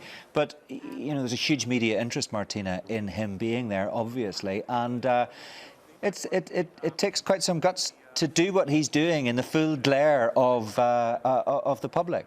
Yeah. Look, I think that any candidate, and let's face it, there's going to be 18 MLEs that are going to be subjected to that kind of scrutiny. And human beings being what we are, you know, we would all feel that for any individual, and I certainly feel it for Alex and for on a personal level. But are you also happy to see the SDLP effectively wiped out in West Belfast by your party? Well, what I am happy about in West Belfast is that we look like we're getting 4 Sinn Féin MLAs. And that to me is crucially important. I would say, look, as an observer, and it's not that the SDLP are going to listen to anything that I say, but I detect within the Nationalist Republican constituency that there's a lot of negativity that surrounds the commentary of the SDLP that doesn't sit well within our constituency, and I think, you know, there are a number of people negative commentary from where? From individuals within the SDLP that their focus and their attack is on Sinn Féin. Now, whatever about it being, of course, look, we've broad shoulders and we can take it. But whatever about being in opposition, I don't think listening to Colm Eastwood there today, I found him quite subdued when he was talking. And I think they need to listen to the mood of the people, because there are things that we have common ground, and there are issues that we could engage with. It's easy for you to say that now after the election. I don't think you'd have been telling me that a week ago, would you? No, well, it's not even coming up to the election. Look, we tried to get the SDLP not to support the SPAD bill. Going through. Well, let's not go back over that. But the point is that there have been a lot of leaders' debates. You know, Michelle O'Neill wasn't looking for common ground with Colm Eastwood last week. You're literally, I mean, to be honest with you, with all due respect to you all, sometimes you're just like, oh, sure, that happened, we are where we are. You know, see this notion, we are where we are, that's like a get out of trouble or get out of, let's not face the reality card. We have to deal with the things that impact on voters and on constituents. Well, that was my point earlier. Rick, you know Alex well. How will he be feeling? I know he's a gent, and I'm sure that his departure will mark the character of the man, really. It won't be a graceless departure. I'm sure he'll be very graceful in leaving the stage. And yes, you know, one can't help but feel something for him. I'd like to come back, though, to the point that Newton was making earlier on about opposition and whether, you know, it's a vindication to go into the executive as Claire Sugden has done, whereas Elsie Eunice and the SDLP chose to go into opposition. Strategically, in a sense, it wasn't necessarily a mistake. I think the mistake was you can will the end, as it will, go into opposition. You have to will the means. And what the UP and the SDLP failed to do, I think, was to articulate a coherent opposition programme. I don't think they ever got that together. And certainly when Mike said, you know, vote for me and get Colm and so on, that was met not only as it were with antipathy amongst within his own party, Mike Nesbitt's party, I think the initial response from the SDLP, I think, was rather less fulsome. It became stronger, I think, as the campaign unfolded. The logic of that announcement was that both those parties effectively become a split alliance party. They did. They did. So but there wasn't. As it turned out, there wasn't. Can I just say, just out of interest, we've just had confirmation that in Newry and Armagh, Megan Fearon is now home, but so also is Justin McNulty. So the SDLP do have an MLA returned at this stage. What this election has done, in terms of Sinn Féin, it's reversed the trend in terms of the downward share of the nationalist vote and but the SDLP is continuing its serial decline. So I think for the SDLP, this is a really existential moment now. What do they do now? And they're going to have probably less than double figures. Yeah, the irony is that when you look at the coverage after the BBC's leaders debate on Tuesday night, just about everybody I saw on Twitter, on social media, in the newspaper said, very possibly Colm Eastwood was that proves the total irrelevance of social media for a start, which we really also newspapers. Also the newspapers, the established newspapers, were also saying the same thing. They do matter. You like them. Well, he won a debate, but the debate itself was not going to influence a significant number of voters. People are cheering on their own side in those debates, and that's really the extent of it. And if you look at the polling after the leaders' debates, and look at the actual results, and we now have the first preference results all in. The DUP is the largest party, followed closely, and it's very tight, closely by Sinn Féin.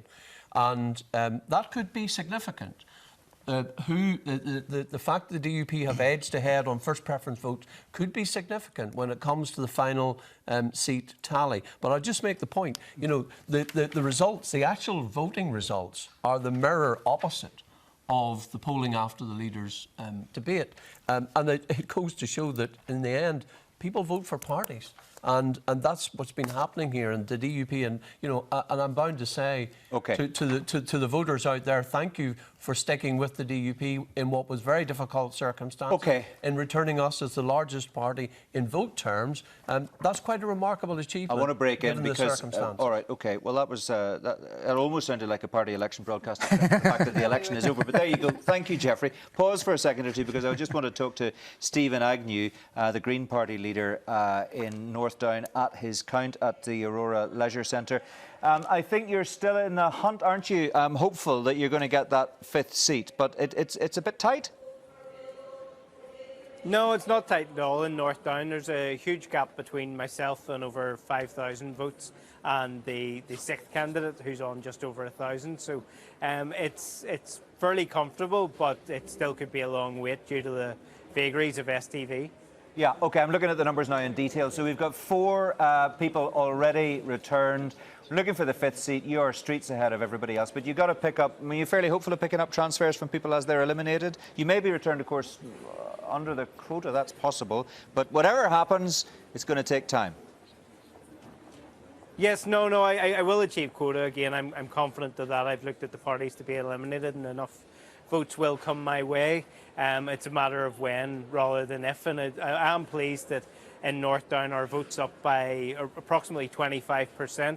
So it's been a very good election here, but we had a wee bit of a situation whereby when the DUP stood 2 instead of 3, it was almost like they accepted that they would be the party to lose the 6th seat, and the rest of us would remain as we were. So it was almost a case of who would get elected where rather than who would get elected. OK, which of course the ranking doesn't really matter at the end of the day. From your point of view, as long as you're one of the 5, that's all that matters. OK, Stephen, thanks very much. We'll keep a close eye and we'll chat to you again, hopefully, when there's a bit of movement and the numbers become clear. Thank you for now. Let's go back to Tara at the Titanic Exhibition Centre, and she's joined by the man of the moment, I gather, Alex Atwood. Yes, Alex, commiserations. I'm sure you're disappointed, but put it into words for us, just how you feel about it. Well, clearly I'm personally disappointed, but I'm much more disappointed for the party in West Belfast and much more disappointed for SDLP supporters in West Belfast. I feel much more for the party and for people in the constituency than I do for myself. Disappointing though this outcome has been after so many elections and actually so many close calls. Yeah, because last year I think someone described it as the Great Escape, but it wasn't to be this time. No, it wasn't. And as an Irish Democrat, I live with the will and the wishes of the people, even if on the far side of this election there may be outcomes that I don't think is good for the future of our country. Nonetheless, as an Irish Democrat, I accept that. I've always accepted that. That's part of the calibre of the SDLP, its culture, its ethic. It always will be. And the SDLP held the MP seat, the Westminster seat there 20 years ago. You've previously had 2 MLAs in the Assembly. So in terms of narrative, what is it that's gone wrong? Because even when there was a bit of a protest last year towards Jerry Carroll from Sinn Féin, should that not have been the SDLP that capitalised on that? Well, I think that there was a surge towards a radical alternative, and maybe that surge in respect to Jerry Carroll has been brought back a bit in the course of this election. But yes, there was ground that the SDLP could have better occupied, and if there's any failings in that regard, they first and foremost fall to me. I've never been one in politics, be it in government or be it around policing or in the constituency, that's walked away from what I failed to contribute and what was primarily my responsibility. So that's the way I feel about it. So yes, we should have occupied more ground, and that will always be a regret of mine. Just looking at Gerry Adams, who's just arriving here at Titanic, and I mean, it's been a good election for Sinn Féin so far. People have come out, obviously, and the protest has gone their way. But for you, what's next for you personally? Will you stay within the party, or will you look elsewhere for a career in a different field? Well, I've been a political activist since my teenage years, and I don't think political activism will go away, even though clearly how I give expression to that will be different. But really what's not important is who wins and loses today. It is our country winning or losing today? That how do we now work through a pathway to get through where we now are? We'll come back to you in a second. We're just going to go and hear from Gerry Adams. I want to especially thank all of those who voted for Sinn Féin. I want to commend Michelle O'Neill. She led us in a very positive campaign. And I also think this is a huge vote of thanks to Martin McGuinness and to his family. It's a vote and a mandate, and it will have to be respected by the two governments, by all the other parties, for a step change, for an end to the old status quo, for a new beginning to how we do our business here. And it's also a reassertion of our position on Brexit, that this part of Ireland should have a special designated status. Whatever your position is on the constitutional issue, that the only way to stop a land frontier between the European state and the British state on this island is to make sure there's a special designated status within the European Union for this part of the island. And finally, it's a vote for Irish unity, a vote for us together as a people. As Ian Paisley famously told Martin McGuinness, we don't need Englishmen to govern us. Will your politicians and the politicians across the board take these seats, do you believe, in the next 3 weeks? Well, Michelle has already invited all of the parties and the two governments to talks. We'll do it this evening, we'll do it tomorrow, we'll do it Saturday, Sunday, Monday. We're there to do the business. We have a mandate to do that. We stood with very, very positive agenda. We're very clear on what we need.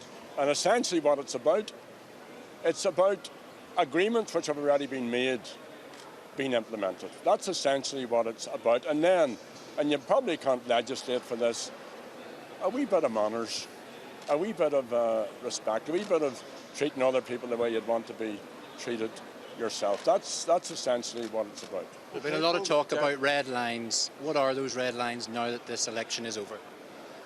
Well, we have stayed away from putting out any red lines publicly, and that's the way you do your business. That's not true. One of your candidates talked about the Irish Language Act as a public red line. Well, if you knew that, why did you ask me the question? Well, I'm asking you the question. You said there is no red lines, and yet a candidate standing beside you said that was a red line. I didn't say there weren't any red lines. Clearly, in terms of all of the issues that are part of agreements not delivered on, are all huge issues.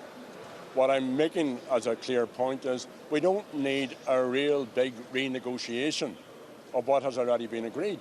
Let's talk about delivery of what has been agreed, and that includes Act na Gaeilge, it includes a Bill of Rights, and it includes the proper working of the power-sharing core and the All-Ireland nature of this agreement. Okay, folks, thank you. Has today strengthened your hand at Stormont?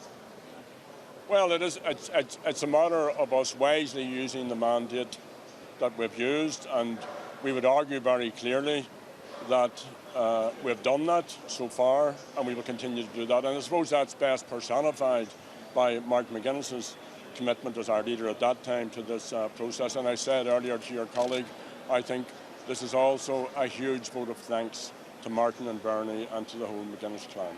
Okay, thanks very much. Thanks, everyone.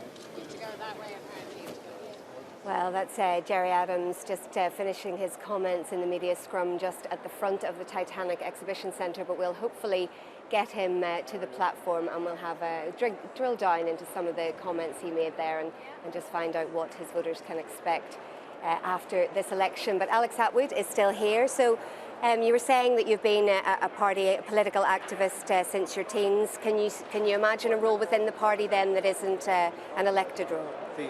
Well, that's for another day, but rest assured that given what I think of Colm Eastwood and the new generation of SDLP leadership, I'll do whatever I can and whatever I'm asked to help them. If that's much or little, that'll be the approach that I adopt, because the great project of the Good Friday Agreement, the concept of the accommodation of unionist nationalists, the values that informed the democratic struggle over 50 and 60 years, and then informed democratic negotiation, democratic agreement, those all remain and must endure. And I think questions will be asked over the next short while about whether all are going to ensure that they prevail and endure in our politics, because we're now in a volatile situation. So how do you see it playing out? I could give you 4 or 5 different answers to that. The British government might want to go in certain directions, other parties might want to go in certain directions. It's too volatile to anticipate any certainty about where it's going to go. Are you worried about direct rule? Do you think that is the worst case scenario? We've said very clearly in the SDLP, especially in the latter days of the campaign, because of the red lines that had been created, one side against the other, that trying to emerge from that with a fully functioning devolution that lives up to all the requirements of the Good Friday Agreement and all its strands was problematic, and that therefore there was a risk that we were digging ourselves into a hole that would lead to direct rule, the end of devolution for now, and a hard unionist, hard Tory, hard Brexit government in London running the place. And just very briefly, does it frustrate you as one of the few remaining politicians who was involved in the Good Friday Agreement that you're no longer part of that political system in terms of elected representatives? Yeah, of course I'm frustrated, but hopefully along the way I made some contributions that made some difference to the lives of many people, or a large number of people in So we Northern haven't seen Ireland. the last of you? Well, I'm not going to borrow phrases like that from somebody else.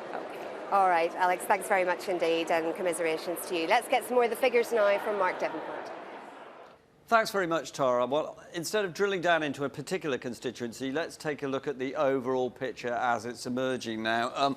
Nicholas, this is the state of the parties so far in the new Assembly. Now, we should bear in mind we've only had 24 of the 90 seats declared, so we've got a long way to go. But Sinn Féin at the moment topping the table there with 11 MLAs elected. They've done very well. They've maximised their votes. They had a big surge in every single constituency. Their vote has gone up. And they also were very good at dividing their vote between their candidates. I haven't seen a poor example of balancing from them yet. And symbolic of how bad it's been for the official opposition of the Ulster Unionists and the SDLP so far, they're down the bottom there of the and that table. only tells half the story. And literally half of their seats are either gone or under threat. OK, well, let's go on to the share of the vote, because we have that. This is the first preference votes for the parties. And here we see that the DUP, even though they were under pressure, they just marginally are still the largest party in terms of first preference votes. Yeah, it wouldn't have been a totally unprecedented thing for Sinn Féin to be the biggest party. They actually have been at European elections the last couple of times, at local council elections and at Westminster elections, the one before last. But this would have been, they're very close to being the first party in an Assembly election for the first time. And they're going to be the two big power brokers, obviously the DUP and Sinn Féin. You can see why, very dominant in their position over all of the others. Let's just have a quick look at the movement in the first preference votes. Yeah. Now, actually, the DUP has been under an enormous amount of pressure in this campaign in relation to the renewable heat saga. Do you think that they'll be relatively happy with only taking a 1% drop in their vote? I think they will. I think they had expected to go down a bit further. Certainly opinion polls had suggested that their losses were going to be worse than that. Their vote actually increased in a number of places. In South Down it went up 3.5%, in Upper Bann it went up 1.7%. So, you know, there are chinks of light in among a not terribly cheerful story for the DUP here. But obviously Sinn Féin, the big winners out of this election. At one point they were worried that they might be seen as the mud guards to the DUP within the executive, but their decision to, as it were, to cut loose and allow the people to have their say, as they would put it, seems to have paid off. It certainly seems to have justified their strategy. If it was a strategy, of course, one should never overanalyse these things. Now, we're going to be hearing a lot about questions about where the Ulster Unionists got it wrong, where the SDLP got it wrong, but the Ulster Unionists, they've actually put on some votes in percentage terms, and the SDLP have only dropped really marginally. So their problem might be trying to translate their votes into seats in this new, slimmer chamber. Yeah, and we knew this when we sat and worked out what the shift to 5 from 6 was going to mean, that it was going to hit those parties particularly badly. However, this is still the worst ever result for the SDLP, 11.9%, down from last year's 12.0%, which was already the worst ever result for the party. And so they this were is clinging on to these seats, so just they needed to do more than that. And the Alliance doing pretty well in percentage terms, in terms of their change. Indeed, a very good result in percentage share increase, and also not a bad result in terms of keeping seats. All 8 of their seats seem to be pretty safe, and I think there may be an outside chance of a gain in South Down, depending on how those votes break out. My read of the arithmetic of the new Assembly is that under the rules you've got to have 8% of the new Assembly to qualify to be part of the official opposition. So just by staying the same, Alliance will qualify for whatever cash or extra speaking rights comes to being the official opposition. And the SDLP may not. Okie doke, Nicholas, thanks very much. Well, there we must leave it. On that note, back to you, Mark.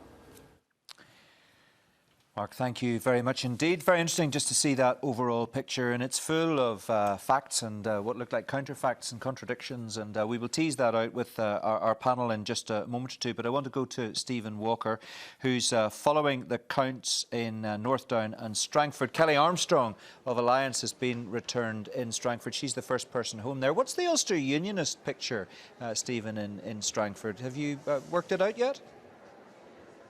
Well, just before you came to me, I had a very brief word with Mike Nesbitt, who's down below me here in the counting hall. I asked him if he would be talking to the media, and he shook his head and said, not today. I mean, I'm no expert in body language, Mark, but the body language wasn't very good. He looked quite despondent.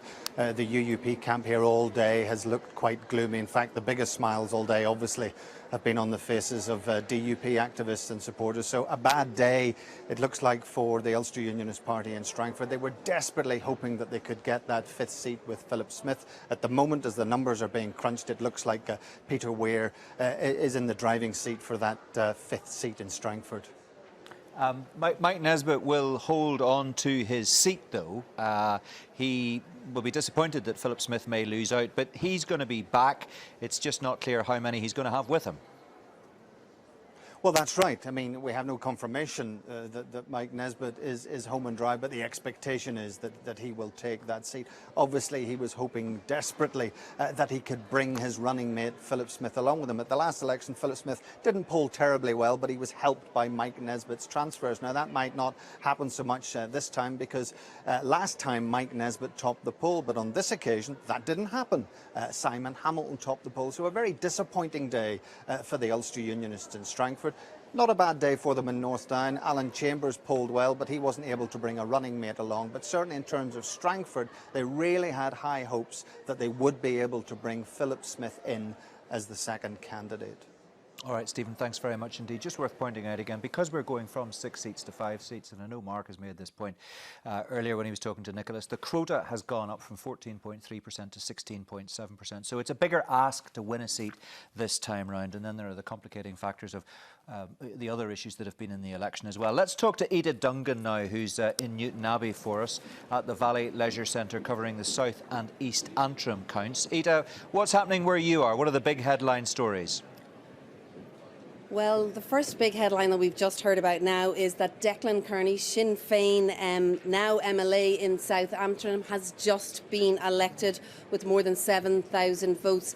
But things are happening quite differently here at the Valley Leisure Centre. We're not getting the usual declarations with everybody gathered around and the Chief Electoral Officer telling us some information. There's a distant clap from down below here, and then we're handed a short piece of paper that says somebody has been elected. Now, Declan Kearney is the first to be elected in South Antrim. In East Antrim, we've had David Hilditch. And what has happened is that the electoral officer, Janet Goodall, has spoken with all the candidates and agreed that they're not going to have individual declarations after each person that has been elected. They're actually just going to wait till the end and then announce all 5 together. So we'll have to wait and see, and we'll get all the applause all in one go. They say it's in an attempt to speed things up, but as I say, we've had one person elected in South Antrim and one person elected in East Antrim, and that was the DUP's David Hilditch.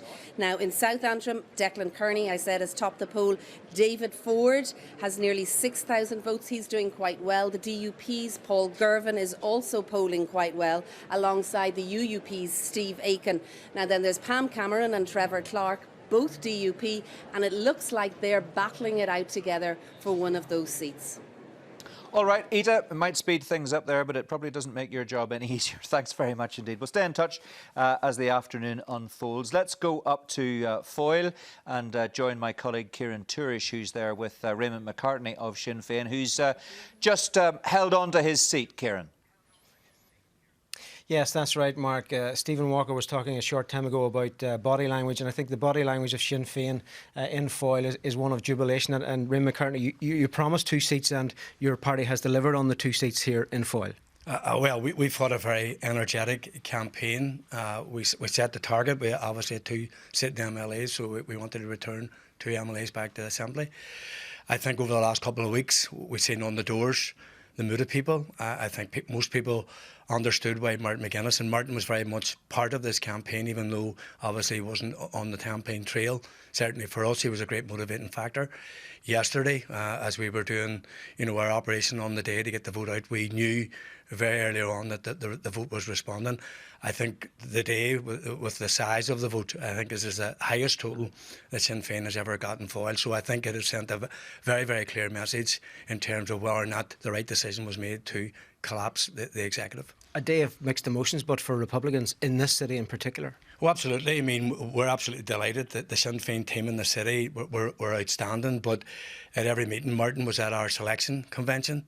Martin addressed it, and told people, and we all seen him outside his home in Western Street, that it broke his heart that he wasn't standing this election. We told him that we had left his heart today, and I have absolutely no doubt that he'll be watching this programme and he'll have a big smile on his face, because I think he knows what the effort was put on Derry alone. And I think when you look at the results right across the north, I think Martin will be smiling, saying, job well done. I know health is a very private matter and it's very sensitive, but a lot of people out there will be wanting to know, how is Martin McGuinness? Well, Martin's obviously is a very private person, and his family, and we're very respectful of that, but everybody wishes Martin well. He's gone through his treatment and everybody knows, but we are very, very hopeful that he will be well soon and people will see him again. Now, when we get to Monday, when the dust settles, what's the job of work at hand then? Well, I think first of all we have to see how the results pan out today and tomorrow. The electorate will have sent a very clear message for us. They've sent a message to us that we did the right thing, and but we're going back into the negotiations. We will be saying very, very clearly there are agreements previously made. We have to treat people with dignity and respect. That's the basis on which the executive's formed. That's how the Assembly functions. So therefore, that's what we'll be taking to our negotiation with any party we're talking with. Do you realistically think that there can be an executive, given the level of insults that your party has traded with the DUP and the poisoned atmosphere that's currently there at the moment? Absolutely, and I don't think we traded too many insults with anyone. We told it as we see it. That's our duty as public representatives. We make pledges to people when we stand in elections. We made pledges in this election.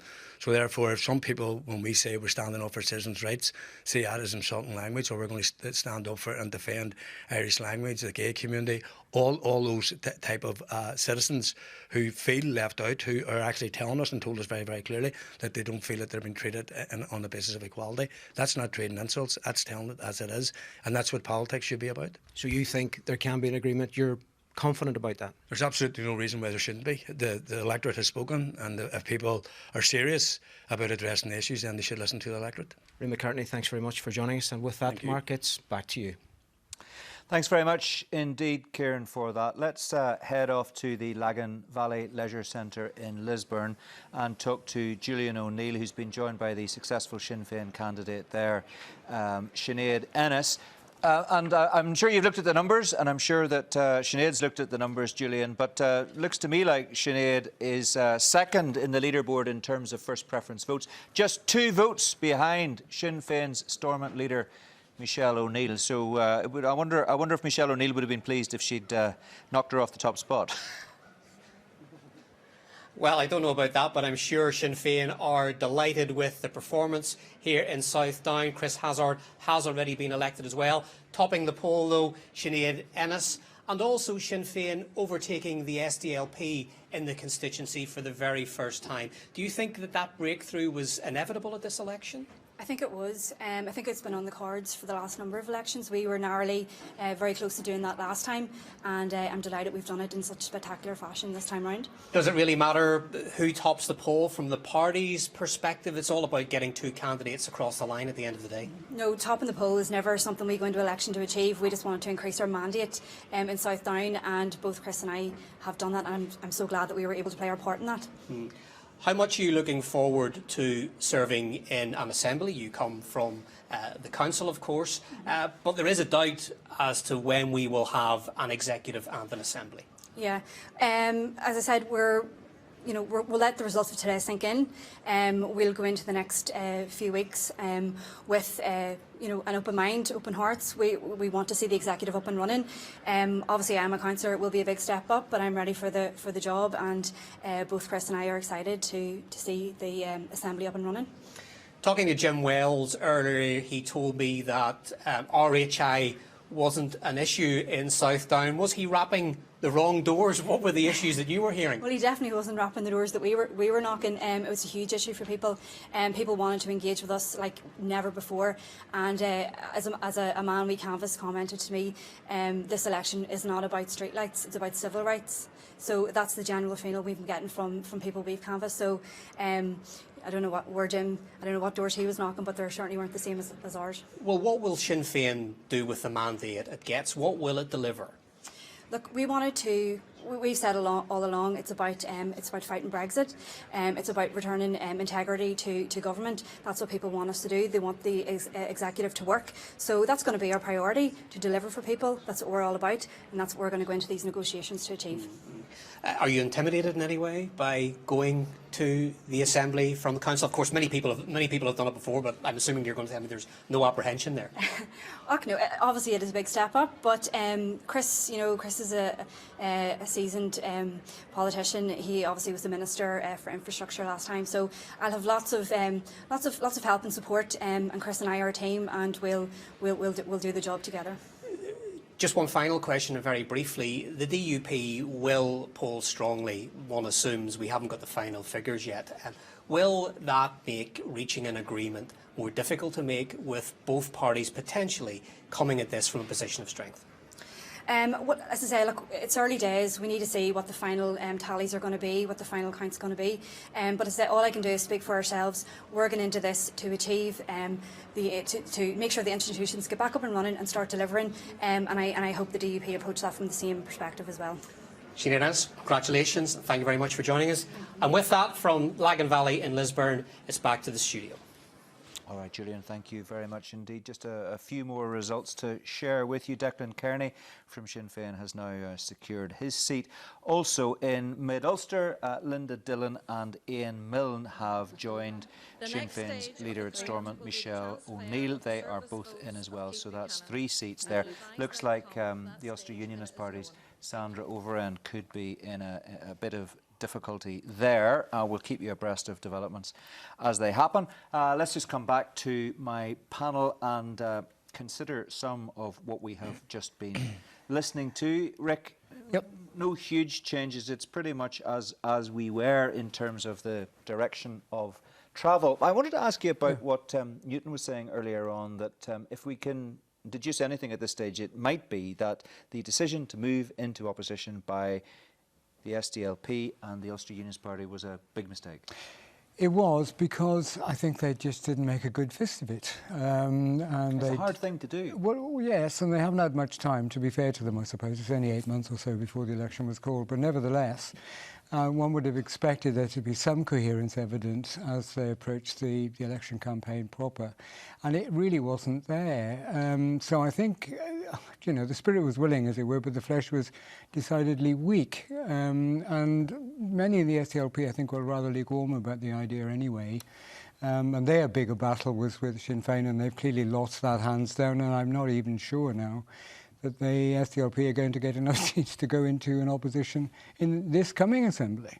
Actually. Which is interesting. Just a formal opposition, as it were. We talked about this earlier, and people said, well, you know, Colm Eastwood did well. He did. In the debates, there was apparently an appetite for change. People came out to vote because they were energised in a way that they weren't 10 months ago. You would think that that might have percolated through in a way that the Ulster Unionists and the SDLP might have done just a bit better. I think increasingly, I mean, in the post-98 elections, if you look back at all the assembly elections, if you look at the trajectory of vote share of both the DUP and Sinn Féin, they virtually run in parallel. This time, they've almost converged. I mean, I think the DUP is just a couple of 0.2%, I think, in terms of vote share ahead. So they're converging. The electorate is aware of that. There is this sense now that Northern Ireland, as Newton was hinting at earlier on, this is now a 2.5-party system that we've got. The 2 big parties, really no alliance. I think, quite frankly, I think that the one party leader who's not going to survive this is Mike Nesbitt. I think he'll be gone. And if Doug Beattie, I think, is elected back to the Assembly, I can quite envisage him taking over the leadership of the party. On what basis do you reach that conclusion? It is early days yet. He's going to keep his seat. Why would he go? Because he overclaimed? He overclaimed, overpromised. The delivery of vote transfers between the UP and SB doesn't look as if it's materialised. To the extent that it has, it's not going to matter very much because the SDLP have taken a real hammering. UP have not done at all well. They've lost some of their key figures. Looks as if Sandra Overend is going to lose her seat too. Are they going to make double figures? I'm not sure. And as I think Nicholas White made the point earlier on, this could be the first devolution assembly we'll have where there won't be a unionist majority. OK, we're going to hear from Eamon McCann up in Foyle, I think, very shortly. But before we do that, Sir Geoffrey Donaldson's still with us. I just want to talk about mandates again.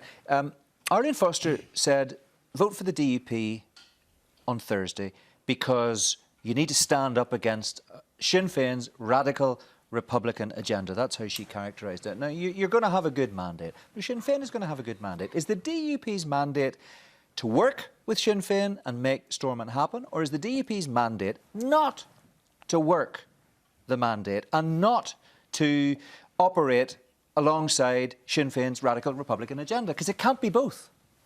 No, it can't. And as I indicated earlier, out on the doorsteps, it was absolutely clear across the political spectrum, regardless of who people were voting for, they were voting for the parties to go back in and make Stormont work. And that's clear. And we're committed to doing that. And in the end, nationalism elects the partner that's going to be in that government. We don't elect Sinn Féin. It is the nationalist community that elects Sinn Féin, and we recognise that's what has happened again. Sinn Féin and the DUP are neck and neck. And that's what we predicted would happen in this election. That is the outcome. And in the end, Sinn Féin have a mandate, but we have a mandate.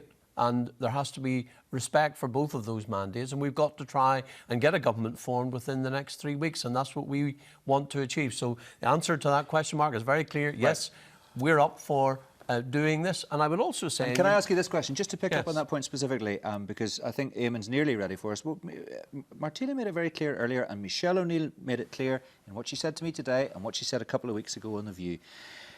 Sinn Féin will not work in the executive with Arlene Foster this side of the RHI public inquiry reporting. So, is there flexibility in that as far as the DUP is concerned? Can you find some creative way to not dance to Sinn Féin's tune, but still not stop Stormont getting up and running again? Well, we want Stormont up and running again. And I do hope that Sinn Féin will draw back from setting preconditions and red lines. Look, we could take a view, Mark, and could have taken a view a long time ago, that until we deal with the legacy of our troubled past, we're not prepared to go into government with Sinn Féin or with anyone in Sinn Féin who's been associated with that troubled past. We didn't do that because people have voted for us to get into government and make this work. And I would simply say to Sinn Féin, that's what their mandate is for. It is not about bringing Stormont down. It's not about collapsing the government at a time when big decisions are being taken about our future. All right, we're going to go and speak to Eamon McCann. Before we do that, let's take a look at some pictures of Mike Nesbitt, who's walking across, I think, the car park at the Aurora Leisure Centre in Bangor. His count, Strangford's being counted there. I think that's, yep, that's an Ulster rugby top that he's got on there. That is apparently, according to my colleagues, a pretty rare sighting of Mike Nesbitt today. Stephen Walker told us he's down at the count. He had a word with Mike Nesbitt and said, are you prepared to do any interviews at the moment? And Mike said, not today. So he's holding fire until tomorrow. We'll see what he has to say in due course. But I think everyone's agreed that it's not a great day for the Ulster Unionist Party just as yet. Not a brilliant day for Eamon McCann, the outgoing People Before Profit candidate in Foyle. Eamon, the difficulty for you is that there are 5 seats this time. There were 6 the last time. So are you still, in your view, in the mix because your share's gone up a little bit, your actual vote tally has gone up a little bit, but the chances of you holding on to that seat are a bit less than 50-50, yeah? Yeah, you were searching for the phrase there, weren't you?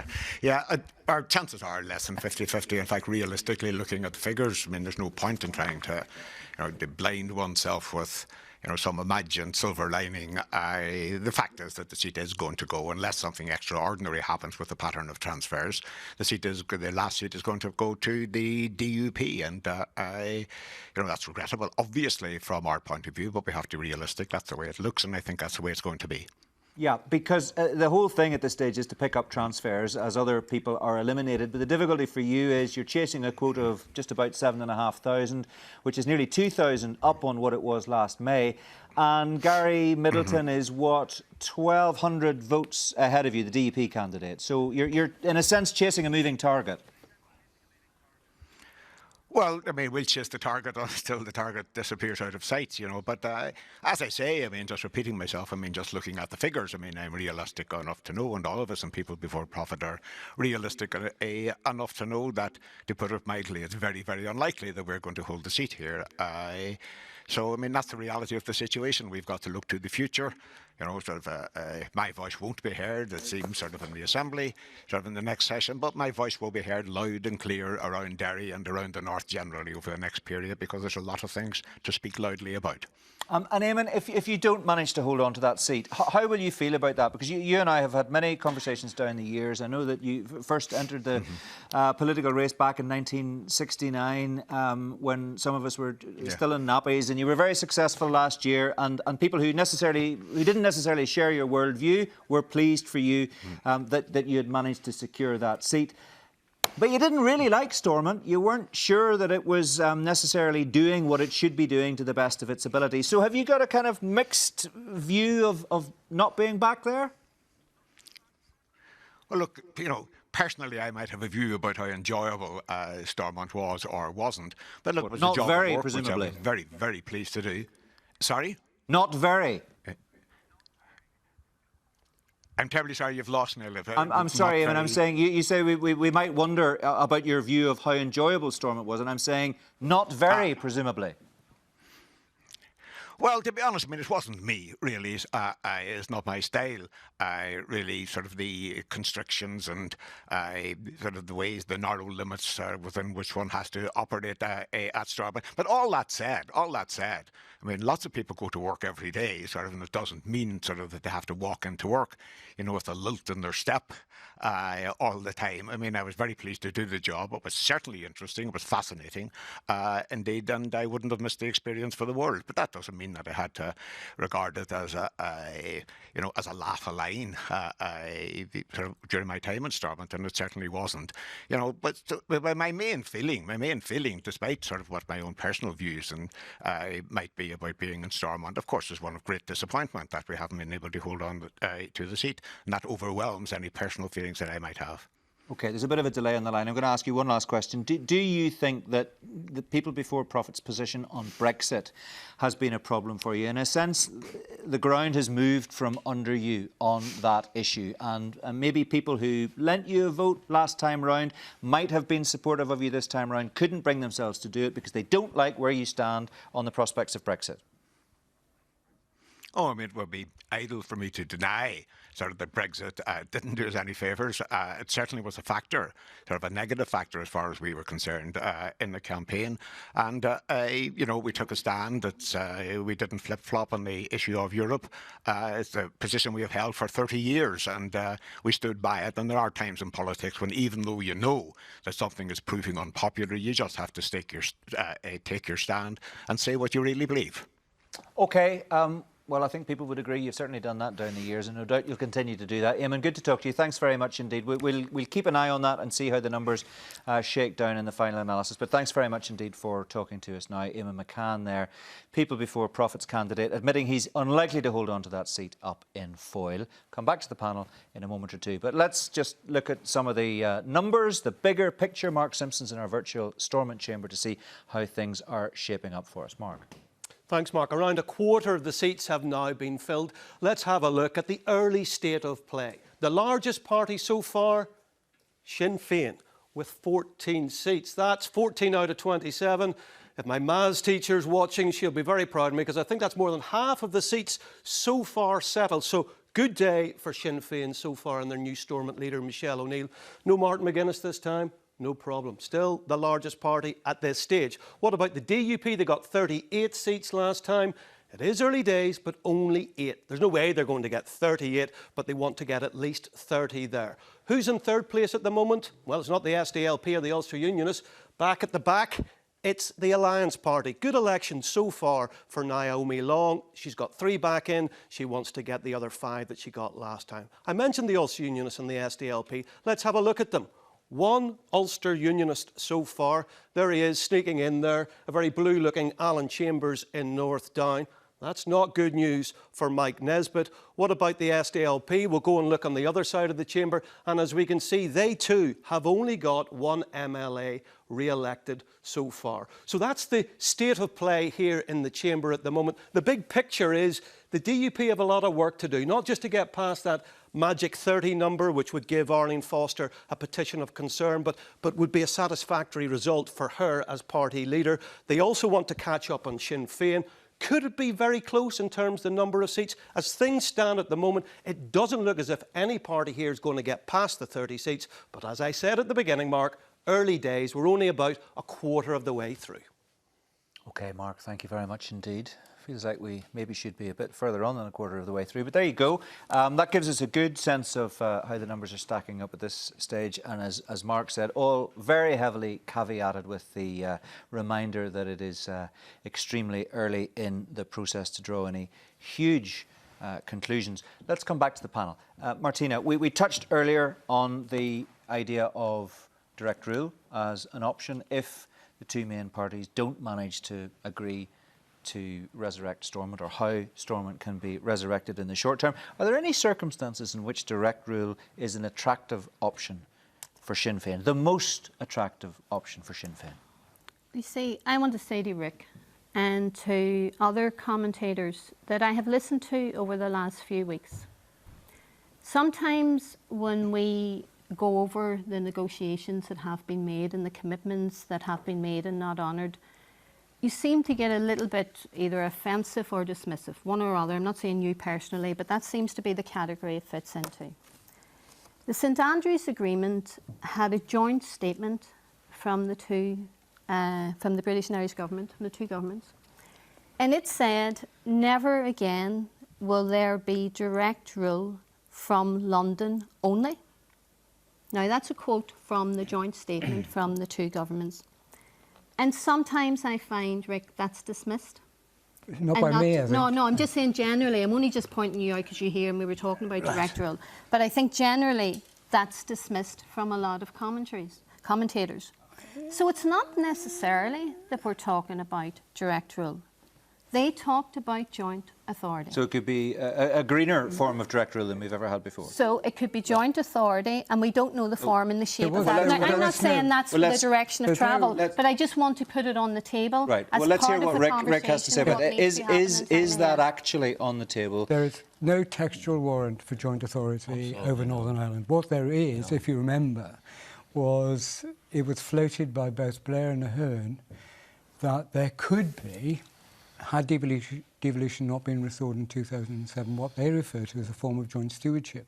That was never defined, it was never articulated. I remember speaking to some senior officials at the time who did use the phrase a greener form of direct rule, but it was never actually pinned down. But there is no legal or textual warrant for joint authority, none. That actually would be a breach of UK sovereignty if that was to be the case. But that is not provided for in the St Andrews Agreement or indeed the subsequent St Andrews Act. Right. All we were left with was this kind of beguiling prospect of joint stewardship, but it was never pinned down. Okay, Newton, you're nodding. Well, you just need to listen to what Gerry Adams is saying if you want to know what is going on. Earlier in the broadcast at the election count, he said that he wants to focus on outstanding commitments. And while he's saying he wants the executive restored, he talked about the outstanding commitments. He has listed 9 of them previously, and all bar 1 were at British and Irish government level. So, in fact, the executive is largely an irrelevance to Sinn Féin's process now. They need agreements delivered by the British and Irish governments, as they see them. There's dispute over whether those are outstanding. A Bill of Rights, for example, the actual textual process on that was met. It just didn't produce a bill. But Irish Language Act? Irish Language Act was in the St Andrews Agreement to be delivered by Britain, but then it was devolved by virtue of the St Andrews Agreement, so it was handed back to the DUP. So that was a mistake, a negotiating mistake at best. But all these things to be resolved when Gerry Adams talks about outstanding commitments mean that he is, in effect, while promising to resurrect the executive, bypassing it. So it's a very, very mixed message. Well, I want to bring Geoffrey in as well, because Geoffrey, obviously you were taking issue. I could see in your body language you were taking issue with what Martina Anderson was suggesting. But can you see why she's suggesting what she's suggesting? I mean, it's not there in the letter necessarily, Rick tells us, of what was agreed before, but it was part of a wider conversation which clearly Martina would like to see resurrected. And no doubt Sinn Féin will resurrect it, but it's going nowhere. And the Secretary of State and the Prime Minister have both said recently joint authority is not on the table. And the idea that a Conservative government that is unionist, that is looking to fight a battle in Scotland, possibly another referendum, would all of a sudden turn turtle on the union is just bizarre. And at a time when they are concentrating and focusing on Brexit and the negotiations with the European Union, that they would introduce some constitutional calamity in Northern Ireland that would cause deep instability is just unthinkable. So I would simply say to Sinn Féin, you have been given a mandate. The mandate you've been given is to get back into government. People elected you to be in government. They've elected the DUP to be in government. They want to see a government formed. They want to see that government taking decisions, getting on with governing Northern Ireland. And they want to see that government setting out its plan for how we handle Brexit. Now, if we have direct rule, and the irony is direct rule would suit the DUP more than Sinn Féin. We've got leverage at Westminster. We have a government that relies on our votes on a significant number of occasions. Okay. I could make an argument for direct rule, but it's not what we stood for. It's not the mandate we sought. We want a government. But you need to listen again to what Adams is saying. At the end of his interview, he said it's also a vote for United Ireland. And so the point of this, all the other arguments, is not to win them, but just to have them and keep the ball in the air. Okay, listen, I need to stop just for a second. We'll come back to this, and it is interesting. You both like some idea of direct rule, maybe under certain circumstances, but you can't agree on precisely what that is. Park that conversation. We will come back to it, because I want to talk to Ian Paisley, MP for North Antrim, of course, who is at the North Antrim and Mid-Ulster count at the Seven Towers Leisure Centre in Ballymena. Mr Paisley, afternoon to you. Mid-Ulster DUP has held on to its seat. Looks like perhaps you might lose a seat in North Antrim and go from 3 to 2. Is that a possibility? Yeah, well, Mid-Ulster has been an excellent result and polled almost 10,000 votes, become the strongest and indeed probably the only voice now west of the Bann. Is a very, very significant position for us as a unionist party, and of course we'll be a voice for that voiceless community west of the Bann. In terms of North Antrim, very, very difficult for us to secure 3 seats on 43% of the vote. Mathematically very, very difficult. I think we have to at this point recognise that it probably is just slightly beyond reach, with about 300 or 400 votes short. And that's a great pity, because we had a wonderful team there. But of course this election was about resetting the clock. Sinn Féin did not like that the DUP had 10 seats ahead of them at the last election. A whole lot of other things were put into the mix, but this was about pressing the reboot button and seeing, can Sinn Féin actually get closer to us in terms of seats, and that possibly and more than likely has really happened.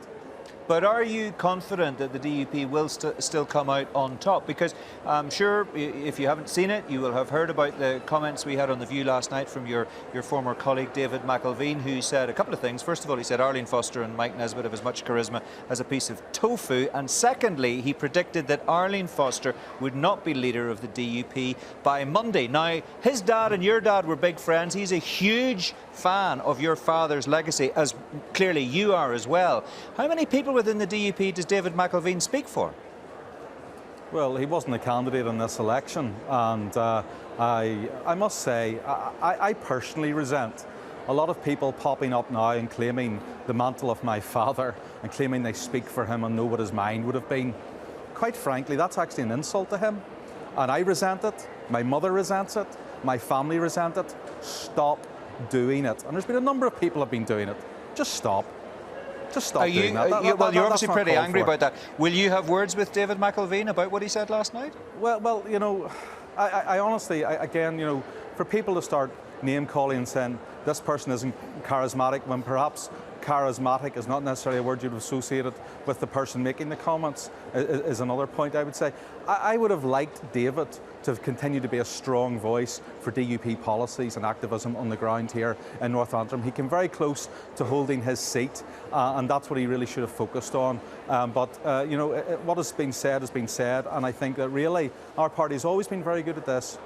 That's discipline internally, and if there's issues that we want to say to each other, we'll say them behind closed doors to each other, man to man, face to face. That's the way we should actually conduct our business. But look, the clock was stopped in terms and reset in terms of trying to get more people over the line for Sinn Féin in terms of the Assembly seats, proportionately speaking. That's what they're seeking to achieve. This is going to be a very, very tight election, and it's going to throw up some big issues. But I believe in taking those issues a step at a time, not having knee-jerk reaction to them, but crossing each bridge as they come to us. And we know what lies ahead. Gerry Adams made some very interesting comments coming into the Count Centre in Belfast, the Titanic Quarter. He said that there was no need for any big renegotiation. There were a couple of things that needed sorted out. Now, I think everyone knows in this room, in your studio and across Northern Ireland that the ordinary man and woman in Northern Ireland wants an assembly up and running and working for them. They want my party and all the other parties playing their role.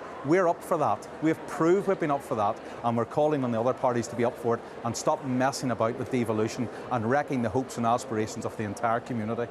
All right, OK, good to talk to you. Thanks very much indeed for that. Ian Paisley joining us there from the North Antrim count in Ballymena. And he didn't know what was coming next, but he set up perfectly what is coming next, which is Tara at the Titanic Exhibition Centre. And I understand she's been joined by the Sinn Féin President, Gerry Adams. Tara. That's right, Mark, and unfortunately you're at a slight disadvantage, Mr Adams, because you didn't hear what Ian Paisley had to say there, but he said that he was fed up with Sinn Féin. I think he was directing the remarks at playing about with the Assembly, playing about with devolution, and people want an Assembly and they want it up and running again soon. Well, if that's the case, and I take him at his word, we have invited the DUP to talks with us. Michelle O'Neill will do that, or has done that already by now. and all the other parties as well, of course, and the two governments. But not with Arlene Foster? No, of course we'll deal with Arlene Foster. Arlene Foster is the leader of the DUP. But you'll not go into an executive with Arlene Foster? Until this, well, first of all, we need to get an agreement on the terms on which an executive will run, and let's just recap that, because that's what this vote is about. It's about the political institutions being run based upon the agreements which they were founded on, and it isn't a matter of having a big negotiation about issues which have already been agreed. It's a matter about agreeing on how they be implemented. In terms of Arlene, look, she leads the party. These accusations have been made against her. We haven't pronounced her judged on that. She says she's innocent. I hope she is. She would need to get that cleared up. And that's what we're saying, get that cleared up. But do you not realise that from a DUP point of view, you're putting her in an impossible position? Because if she says, right, OK, we'll put somebody else in as First Minister or Joint First Minister or whatever it turns out to be, that is at Sinn Féin's behest. That's not a decision that they've come to on their own. Well, you asked me the question. I mean, we haven't been running around making a big headline of this. Martin McGuinness went and privately spoke to Arlene Foster and said to her, allegations have been made by Jonathan Bell. That puts a different complexion on what we're trying to do here. We need an inquiry. You need to stand aside without prejudice temporarily. She said no. And that then became an issue of contention between us. So, let's take our foot off that particular pedal for a moment. That can be sorted out. Look, she's the leader of the DUP. I'm the leader of Sinn Féin. I didn't nominate myself to be the First or Deputy First Minister. I nominated Martin McGuinness back in his time. And incidentally, this vote for Sinn Féin is a huge vote of thanks to Martin McGuinness and to Bernie and to the McGuinness family. But this time round, if we have the opportunity, I will nominate Michelle O'Neill for the position of First or Deputy First Minister. So it doesn't always have to be the party leader. And anyway, as Arlene says, she's innocent of these charges. So let's get that cleared up and move forward. So when it comes to it then, the gamble to bring the Assembly down, from your point of view, has it paid off? Well, it isn't about that, Tara, with respect. I mean, if you read Martin McGuinness's resignation letter, he was a reluctant resignee. He was making it clear that the position was untenable, that it couldn't, if we had been hammered in these elections, Martin McGuinness's action would still have been the right action. So as it is, people have responded. I want to commend Michelle O'Neill for the very positive campaign which she led. I want, if I may, to thank all our candidates, their families, all the number crunchers, the vote managers who are very expert, but people who travelled from the south to work with us here in the north, and all of those people especially who voted for our party. But just on that issue of Martin McGuinness's resignation and the subsequent collapse of the Assembly, so did you force his hand? Were you part of that? Were you the belligerent element in Sinn Féin that Peter Robinson referred to in his 11th hour intervention? Well, I've worked with Peter not on this daily basis that Martin did, and he knows I'm the least belligerent person in Sinn Féin. Martin McGuinness, and Peter does him a disservice, and Peter should know Martin better than most of us, felt that the position was totally and absolutely untenable. And by the way, why did he do that? He did that so that the people should have their say, and the people have had their say. And even that, in terms of the increase in the turnout and so on, is vindication of that position. But did the DUP make this election easy for you with some of the things they said around the Irish language, the crocodiles, the social media hype that has kind of ensued in this campaign? Did they help you gain the results that you have? I think they made it more difficult for themselves to resolve those issues in terms of agreements which they have already made. I mean, an Irish Language Act is what is in place now for Gaelic speakers in Scotland. They have their Scots Gaelic Act, the same with Welsh speakers in Wales. The DUP make a whole re-raw about just being part of the United Kingdom. So why can't it have the same status as other parts of the United Kingdom? And let me say this, and I think it's a very important point. Some members of my family are Irish speakers from birth. Some kids in my street have never spoken English to me. I can tell you that the DUP have done more to radicalise and politicise those very intelligent, wonderful young people with a great deal of potential. They've done more to radicalise and politicise those young people than I could ever have done, because all they want is to be treated with respect. A final point then, when it comes to going forward, can you guarantee the people that voted for you and that came out in their numbers yesterday that there will be no return to direct rule? No, we can't guarantee that, but what we can guarantee is that Sinn Féin wants to see an end of any sort of English interference in our affairs. I'm very with the late Ian Paisley and the famous statement he made to Martin McGuinness. He said, "Martin, we don't need Englishmen to govern us," and we don't. But that's what might be around the corner. Not if the parties take the mandates that they have been given, and not if, as Ian Paisley Jr. has articulated it, they want back into the institutions, and not if, as Arlene said, she wants to deal with health and with jobs and so on. Well, there's a basis for doing that. It's called equality. It's called honouring agreements made, and it's doing what a lot of us were taught when we were kids, treating other people the way we want to be treated ourselves. Okay, Gerry Adams, thanks very much indeed. Mark. Tara, thank you very much indeed. We've refreshed our panel. Sir Geoffrey Donaldson has left us to be replaced by Sammy Wilson, the DUP MP for East Antrim. Mr Wilson, thanks very much. How are you? I'm fine, thank you. Have you been down at I have been down Count? to Count for most of the day. In fact, just came down to make acquaintance with you, Mark. Well, that's very good of you to spare us a bit of your time on a busy day. What was the mood down there? Well, the mood was very good as far as our vote was concerned, despite all of the efforts by the BBC over the last 4 months. Our vote has held up very well. What efforts? What efforts are those? What efforts are those? I think that anybody who has watched and listened to BBC and the 4 months of attacks on Arlene Foster, the 4 months of attacks on the DUP, rolling out every commentator you could, packing audiences with people who were opposed to Arlene Foster, you've used every programme, Good Morning Ulster, Evening Extra, The View, Spotlight, The Nolan Show, Talkback. For 4 months it's been incessant bombardment against the party, but despite that, I'm just intrigued. I'm intrigued. You've held our vote. Sure you have. I thought you told me you didn't ever watch TV and didn't listen to the radio. No, I do not. But I have got very your friends good. have told you, have they? I have got very good informants who tell me it all the time. But I noticed even the other morning, BBC Northern Ireland's briefing of Radio 4.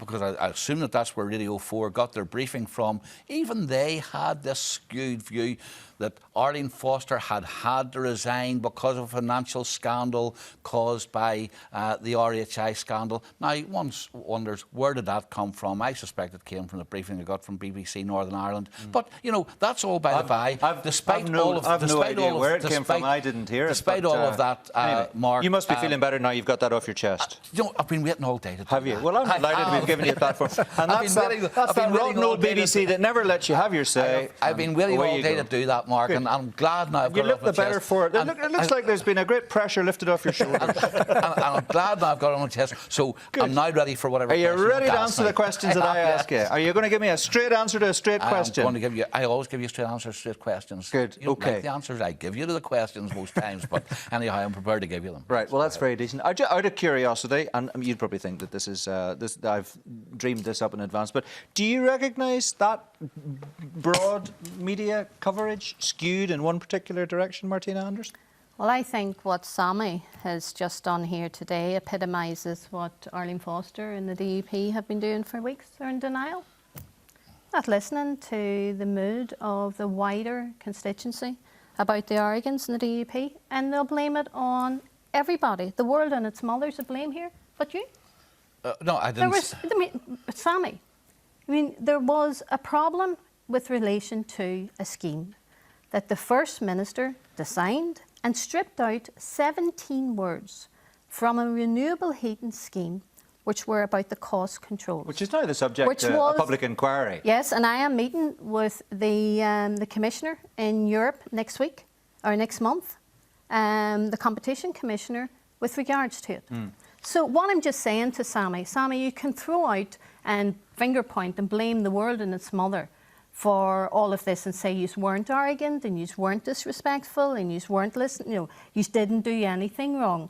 And everybody else created the environment that got us to where we are today. And I say, Sammy, that yourself, your leader, and a number of others have been in denial about the mood and the views of the people outside. Martina, you're the party that cost this country £174 million because you would not accept the changes in welfare reform I'm proud of what we did. And as a result of it,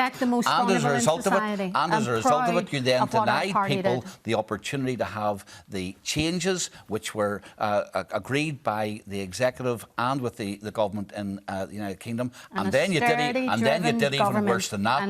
You betrayed all of those people you promised that you were going to stand up for by handing it back to Westminster. Here's the point, Martina, I suppose. I've got. Don't talk about arrogance and don't talk about wasting money. Here is the point, and even though Sammy was kicking my shins, I'll be absolutely fair to Sammy because I've got broad enough shoulders, and I think the BBC has broad enough shoulders as well to take whatever criticism he wants to throw in my direction or in our direction. That's absolutely fine. But to be fair to Sammy Wilson, his party has actually performed pretty well so far.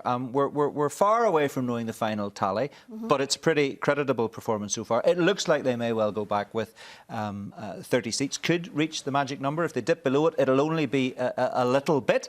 So actually, you talk about this being some kind of a referendum or plebiscite on integrity and equality and so forth. The DUP have done very well.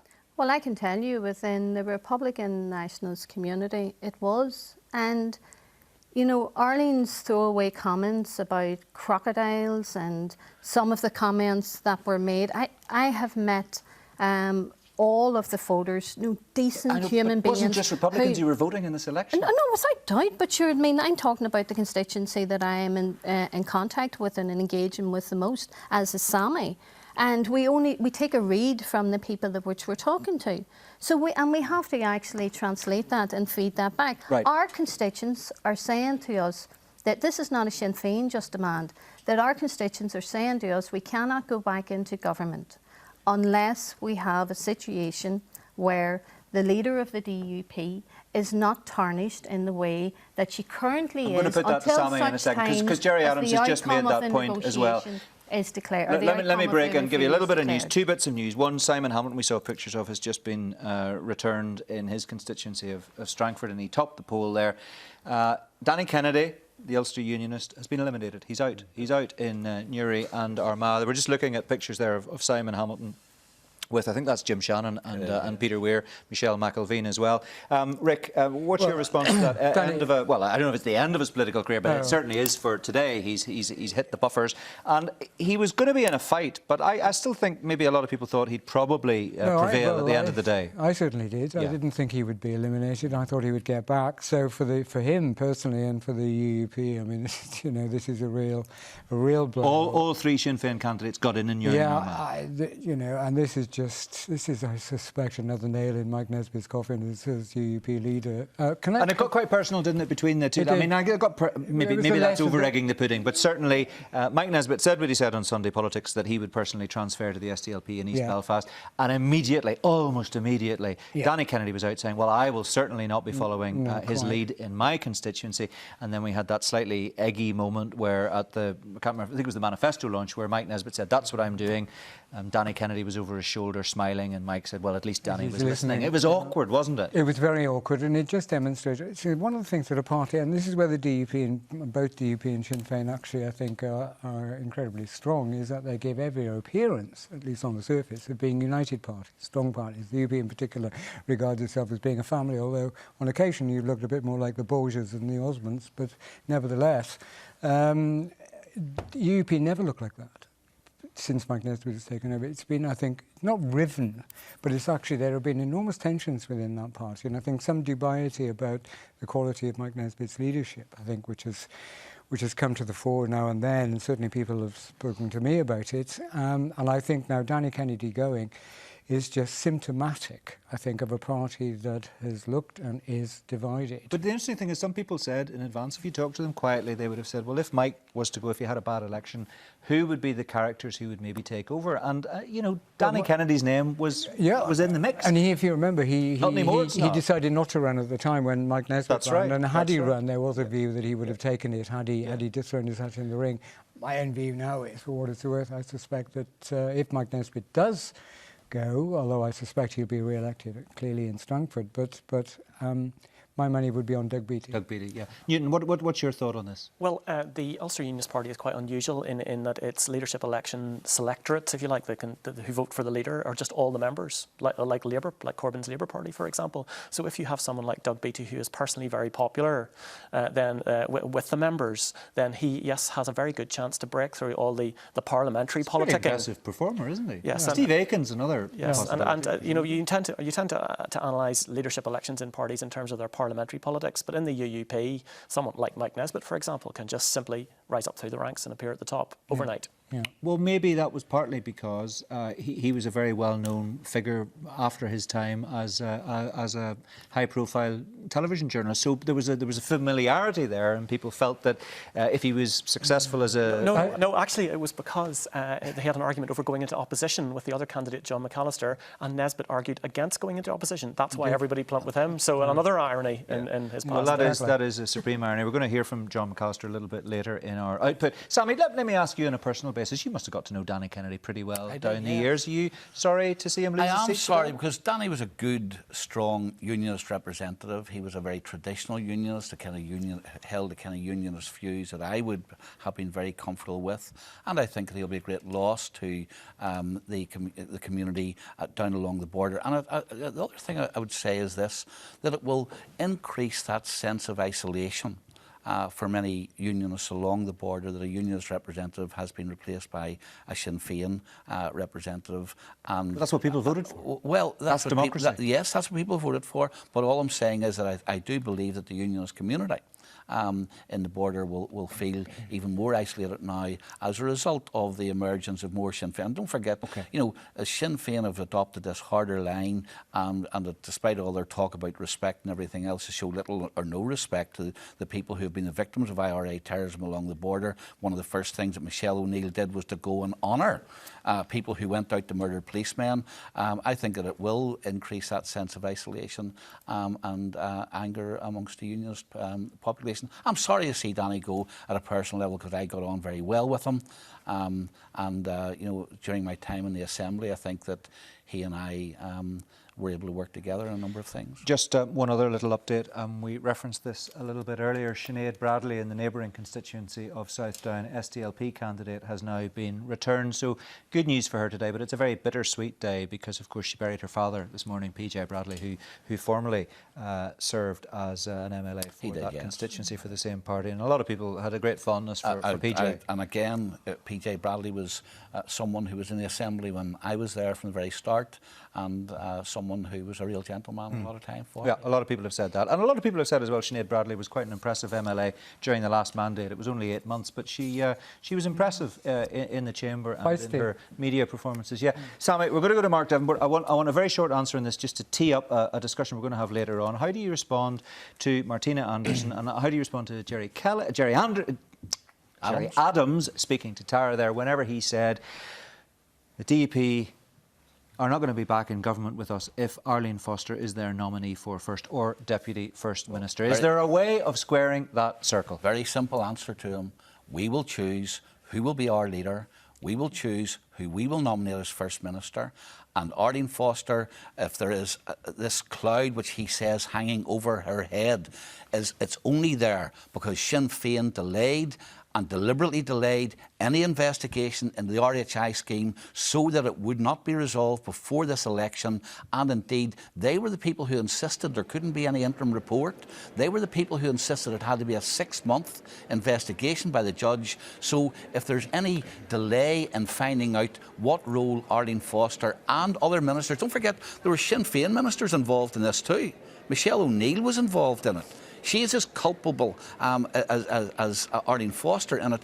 There's questions about the role of other Sinn Féin members who asked for this will all be investigated during the public inquiry. So all I'm saying is that we will not be letting Sinn Féin tell us who our leader is. And you've made that clear. Can I just clarify, even if that means Stormont doesn't get back up and running that's again? That's a problem for Sinn Féin. That's not a problem. We don't. Well, it's a problem for you as well if you want Stormont to work. We didn't insist, for example, that because Michelle O'Neill and her department ran exercises at the time when it was known that RHI was being overspent. We didn't insist that she stand aside. We haven't insisted that Michelle O'Neill stand aside because she went and commemorated IRA murderers who were trying to kill policemen. We will not try to dictate who their leader is, and they'll not dictate to us who our leader is. OK, all right. That's teed up a wider conversation for us a bit later on. Thanks very much indeed. Just a couple of bits and bobs to let you know about. Fermanagh South Drom, we've got a recount. Nobody has been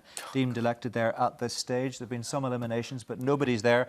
So Stuart Dixon, Alliance candidate, is in East Antrim and in South Antrim. We saw a picture of Stuart Dixon with David Ford, the former Alliance Party leader, there at the count a short time ago. David Ford looking pretty comfortable. He's in third position with 5,278 first preferences. Declan Kearney's been returned in South Antrim. He's the only person in. Steve Aiken is in second position. So David Ford looks likely to get in there, maybe not immediately, but there's obviously a bit of redistribution of transfers going on there at the moment. When we hear more about Fermanagh South Drom, we'll bring you up to speed with that. But let's go over and crunch a few more numbers with Mark.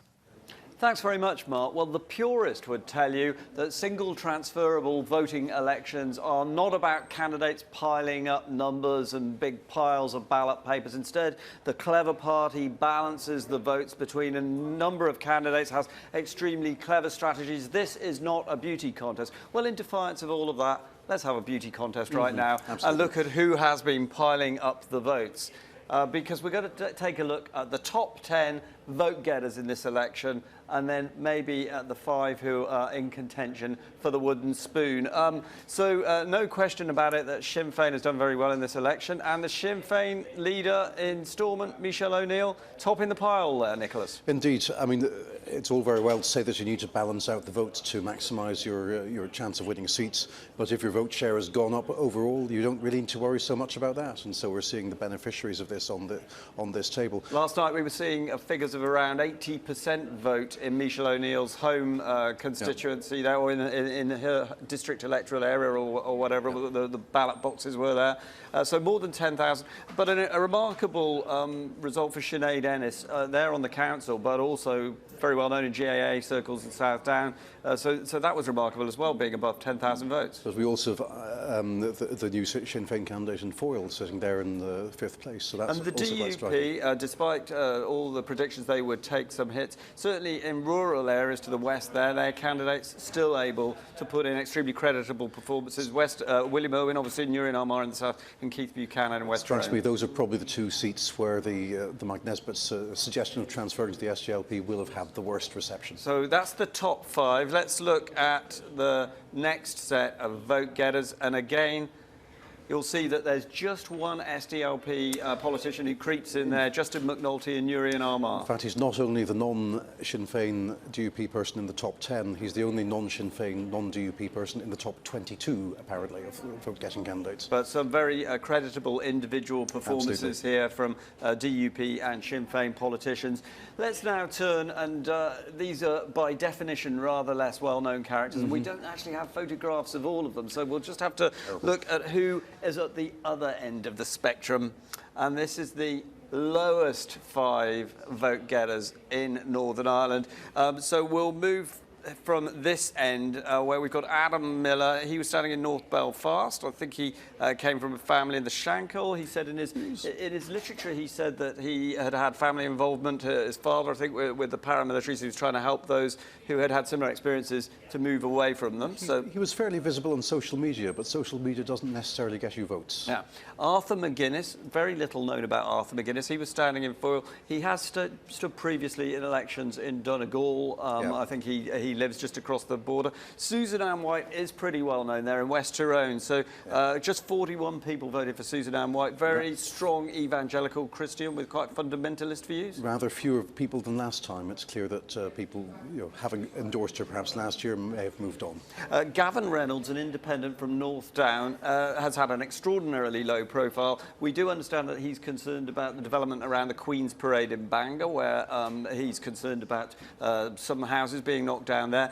But the wooden spoon, the ultimate wooden spoon, goes to Roger Lomas, Conservative candidate in West Tyrone. It's quite something that the leading party of government in the United Kingdom has ended up at the bottom of the table here. This is actually a worse performance than the Conservatives had in West Belfast in the Westminster election 2 years ago, which itself, I think, was the worst performance on record by a Conservative candidate in any mainstream election. Just 27 votes, so Roger Lomas will not be a happy man tonight. Back to you, Mark.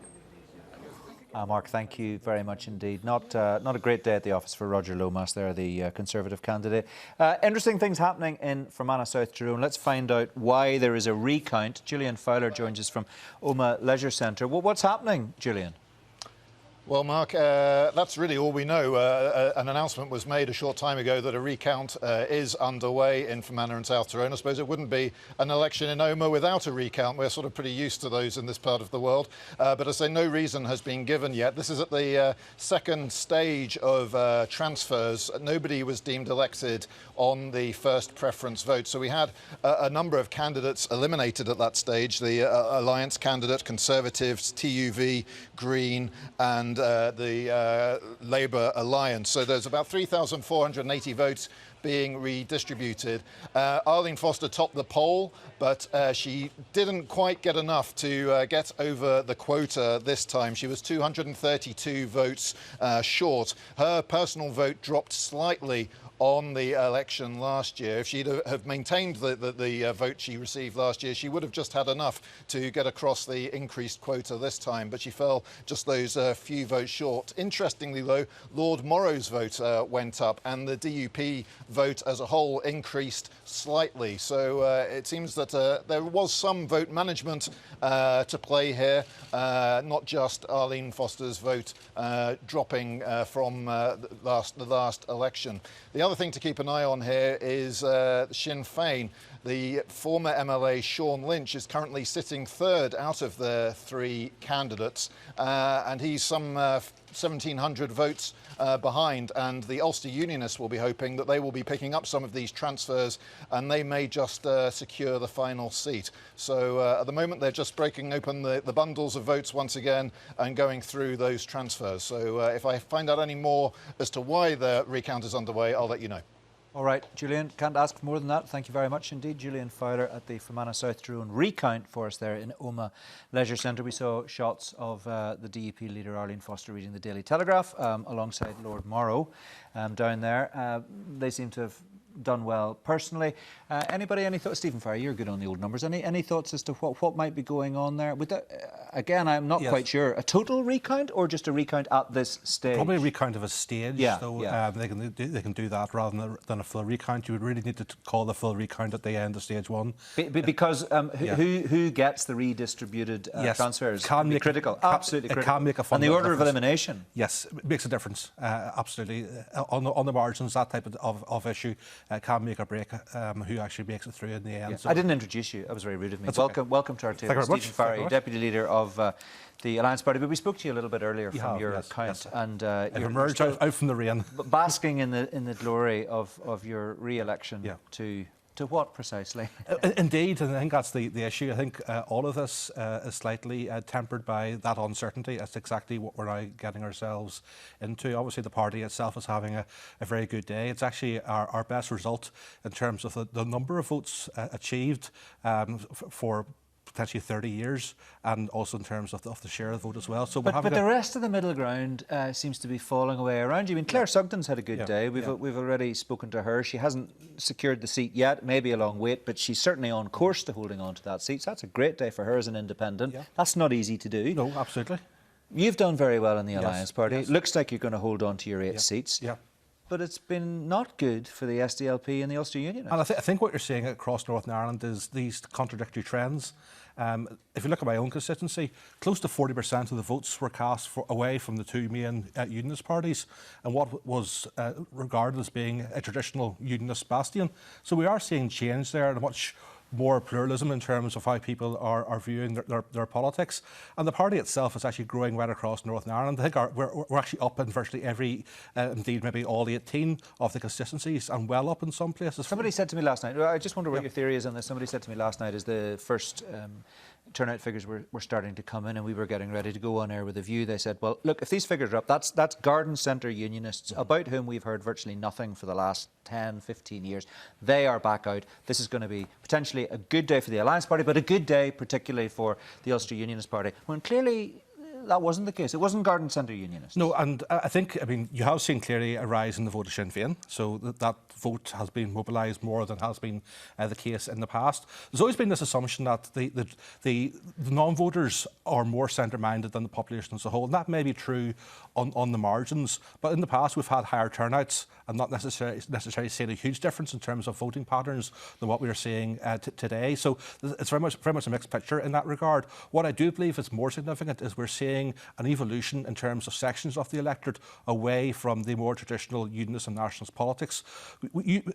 During election campaigns, we used to talk about the battle for unionism, the battle for nationalism, this notion that Northern Ireland was two communities and they never really met in the middle. That centre ground now is a clear force to be reckoned with in elections. It's well over 10% of the electorate. It's growing, and particularly Alliance is at the heart of that growth. Yeah, but at the same time, balancing that, you have to recognise the DUP vote was very strong last May, and it's only down 1.1% this time. Sinn Féin vote wasn't out in the numbers that it's out this time because it's up 3.9%.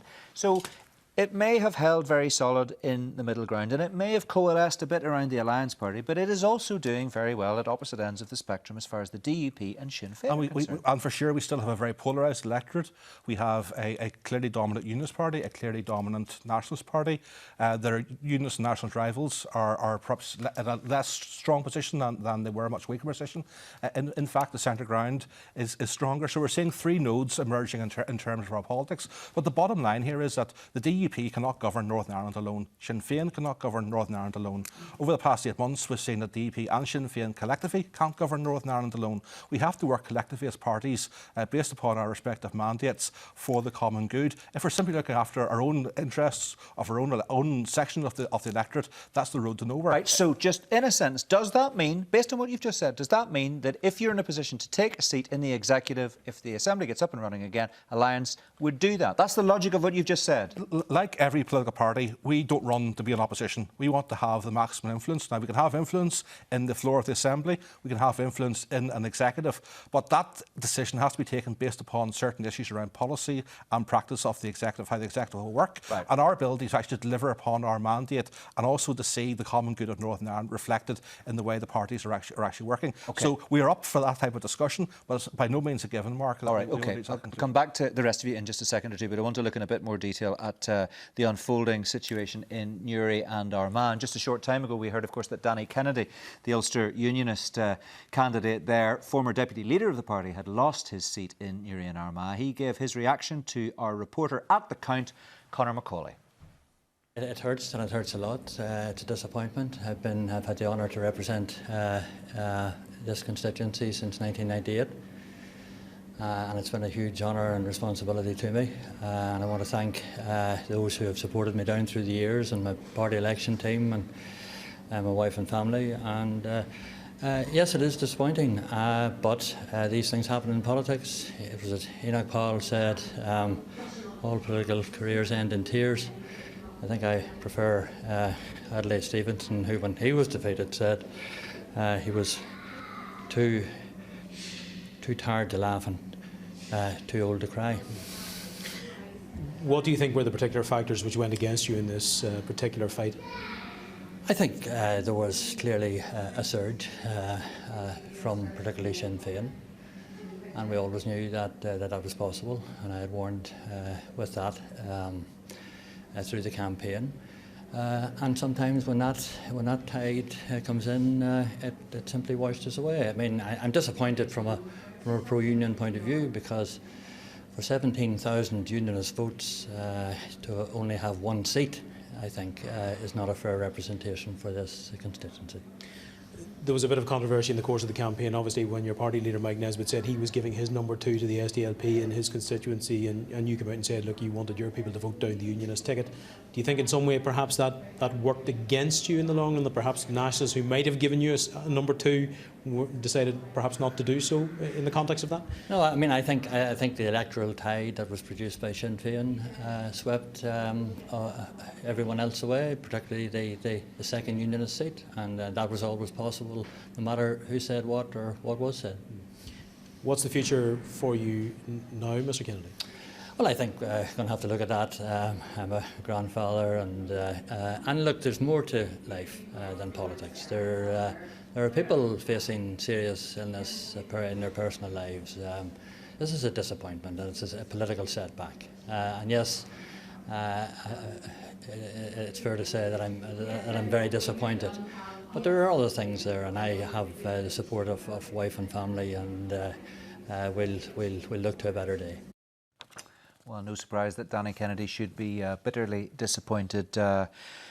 He said he was too tired to laugh and too old to cry at the news that he has lost his seat in Newry and Armagh. That will indeed be a bitter blow to him. He was, of course, Deputy Speaker in the last Assembly. Confirmation that in West Belfast, Alex Maskey of Sinn Féin and Jerry Carroll of People Before Profit have been returned. There's Jerry Carroll with his supporters basking in the glory of having held on to his seat. Didn't top the poll this time round. There's Alex Maskey, and again Sinn Féin supporters pleased with that result from his point of view. And remember, earlier Alex Atwood of the SDLP was eliminated, so the SDLP no representation anymore in West Belfast. And once upon a time, of course, the SDLP held the Westminster seat in West Belfast. Let's just take a look at the Newry and Armagh result in full. I have it here for you. Let's just take a look. There we are. That's the result after 3 stages. William Irwin, Cathal Boylan, Justin McNulty, Megan Fearon and Conor Murphy returned. The turnout there was 69.4%. That's a pretty impressive turnout by any standard, and that's with 5 of the 5 seats returned. So that's the final result there. There's the share. 48.3% for Sinn Féin, way ahead of everybody else. DUP 17.8%, SDLP with just over 16, Ulster Unionist 13, Alliance with 2.6, and others with 1.7%. And this is the interesting one. This should be change. I hit my clicker a bit harder. There we go. This is the change. On last May, Sinn Féin vote up 7.4%, DUP up a little bit, SDLP and Ulster Unionist down, Alliance up a little bit, and the turnout was up 10.1%. So, there you go. That's the picture in Newry and Armagh. I think that's the first, is it? The first completed result. Certainly the first completed result that I have worked my way through. David Ford, the former Alliance Party leader, is joining me now from his count. The South Antrim count. Mr. Ford, afternoon to you. Thanks very much for joining us. We saw a picture of you earlier on talking to your party colleague Stuart Dixon, who I think has been returned in East Antrim. Is that right? That's confirmed? Yes, just confirmed a few minutes ago that Stuart took the 2nd seat in East Antrim. OK, and you're also pretty happy, are you? You're confident. I think you're in 3rd position in South Antrim. Is that right? I'm in 3rd position, have been in the 3rd position all the way through, and will almost certainly win the 3rd seat in South Antrim, yes. Right, so you're pleased about that, because whenever, and it was so impossible to be sure quite what was going to happen here. Some people said you just needed to watch yourself, you needed to be careful. There was a possibility in a certain scenario that you might have lost that seat. Were you ever concerned that that could be the case? Well, the reality is last year I was fairly busy as Minister of Justice in the run-up to the election. I was also party leader and spent a fair bit of time going around other constituencies. I've had a bit more time to concentrate on the constituency recently, and clearly that's been part of the factor, alongside the wider swing to Alliance across Northern Ireland in upping my vote. So I'm extremely pleased to see that when you start in 3rd place and you know you're going to finish 3rd, it's fairly satisfactory compared to a little bit of concern last year. Tell me, what's your reading? We've been hearing from Stephen Farry there. He's been sharing his thoughts with us. But what is your assessment? I know you like the numbers as well of precisely what we are witnessing here. Centre ground around Alliance seems to have held firm, fallen away for the Ulster Unionists and the SDLP. But Sinn Féin looks to be having a great election, DUP holding firm. Make of that what you can. Well, there clearly has been a differential turnout which has increased the Sinn Féin vote significantly. Because one of the funny things about being at an election count is you get so wrapped up in your own constituency, you hardly know what's happening across the hall. Those of you in the studio get a better picture of all of Northern Ireland. But it is absolutely clear that our vote has gone up significantly in both absolute and percentage terms. And it's really encouraging to see that that's Alliance vote growing right across Northern Ireland in areas where we had not previously done terribly well. Now very respectable votes in places like North Antrim and South Down, as well as into the west. And what do you attribute that to? I mean, there's been a change of leadership. You were busy doing the justice job. You handed on the baton of leadership to Naomi Long. People said she put in some strong performances in the run-up to the election. But I'm just looking at those numbers. I mean, your share of the vote is up 2.1% from 7% last time round to 9.1%. Now, it's not insignificant at all under the circumstances. What do you think the reason for that is? You know, faced with the fact that 4 parties are going through difficulties because of the reduction in the number of seats, to see Alliance holding absolutely solid on 8 and a couple of other constituencies in play is a clear indication of growing support for us. I think that is a factor that clearly Naomi has been noticed as the new leader. She's had some extremely good performances on television and we've had comments on the doorsteps. It's particularly pleasant in South Antrim to hear people praising the new leader of the Alliance Party because we're a team and we're happy to work as a team and recognise each other's good performances. And it's clear that we are seen as representing something different, an entirely different set of values from a sort of slightly more moderate unionism and slightly more moderate nationalism. That's why I believe the vote is coming to us, not perhaps as much as we might have hoped in our wildest dreams, but a significant strengthening because 8 out of 90 is a significantly higher portion than 8 out of 108. OK, well, look, thanks very much indeed for sparing us a few minutes at this stage. Get back to the count there, and no doubt we'll talk a little bit later tonight. And if not that, no doubt we'll have words tomorrow. Thanks very much indeed in the meantime. No doubt. OK, thanks very much. Let's hear from Julian Fowler now. We were talking to Julian about this recount in Fermanagh South Tyrone. Have you got more information for us, Julian? Worked out quite what's happening? Yes, I've been told the recount was requested by the SDLP because they're currently lying in last place, 48 votes behind Sinn Féin's Sean Lynch following the redistribution of the votes of 5 candidates following the first preference vote. So that amounts to some 3,480 votes that they're redistributing. So they're saying that they want to go through them again, make sure no mistakes would be made, because if Richie McPhillips is in last place, he would then be eliminated at this stage. I'm also hearing that following the redistribution of those votes, Arlene Foster would be deemed elected, but we have to await the outcome of this recount before we know for sure exactly what the state of play is. So just to be clear, who would be in contention for the 5th and final seat? The 5th and final seat will come down to Sean Lynch, he from the Sinn Féin, former MLA, and also the Ulster Unionists, Rosemary Barton. It seems that she has probably just leapfrogged Sean Lynch following the redistribution of those first preference votes. So, but it will then come down to where the SDLP votes will then be transferred. Will there be cross-community transfers, as happened last year? Richie McPhillips, he won the 6th seat last year by getting Ulster Unionist votes, but this time, will those SDLP votes go to Sinn Féin and help Sean Lynch, or will they help Rosemary Barton? Yeah, well, that's fascinating because we know Richie McPhillips picked up a lot of transfers, a lot more transfers than he needed to secure that 6th seat last May. It is fascinating. We also know that Sinn Féin isn't necessarily terribly transfer friendly, so that's going to be a very interesting one to keep an eye on. Julian, thanks very much indeed for bringing us up to speed with that. Let's go over to Tara, who I think has been joined by Jerry Carroll, who's just been celebrating his success, returned as an MLA for West Belfast. Tara. Mark, thank you. And Jerry, congratulations. I mean, not taking away from your victory, but it's not the victory it was last year. Well, I mean, it was a smaller constituency, 5 seats. We ran 2 candidates, myself and an excellent candidate in Michael Collins. But we're very, very happy with today. It's a great result for People Before Profit in West Belfast.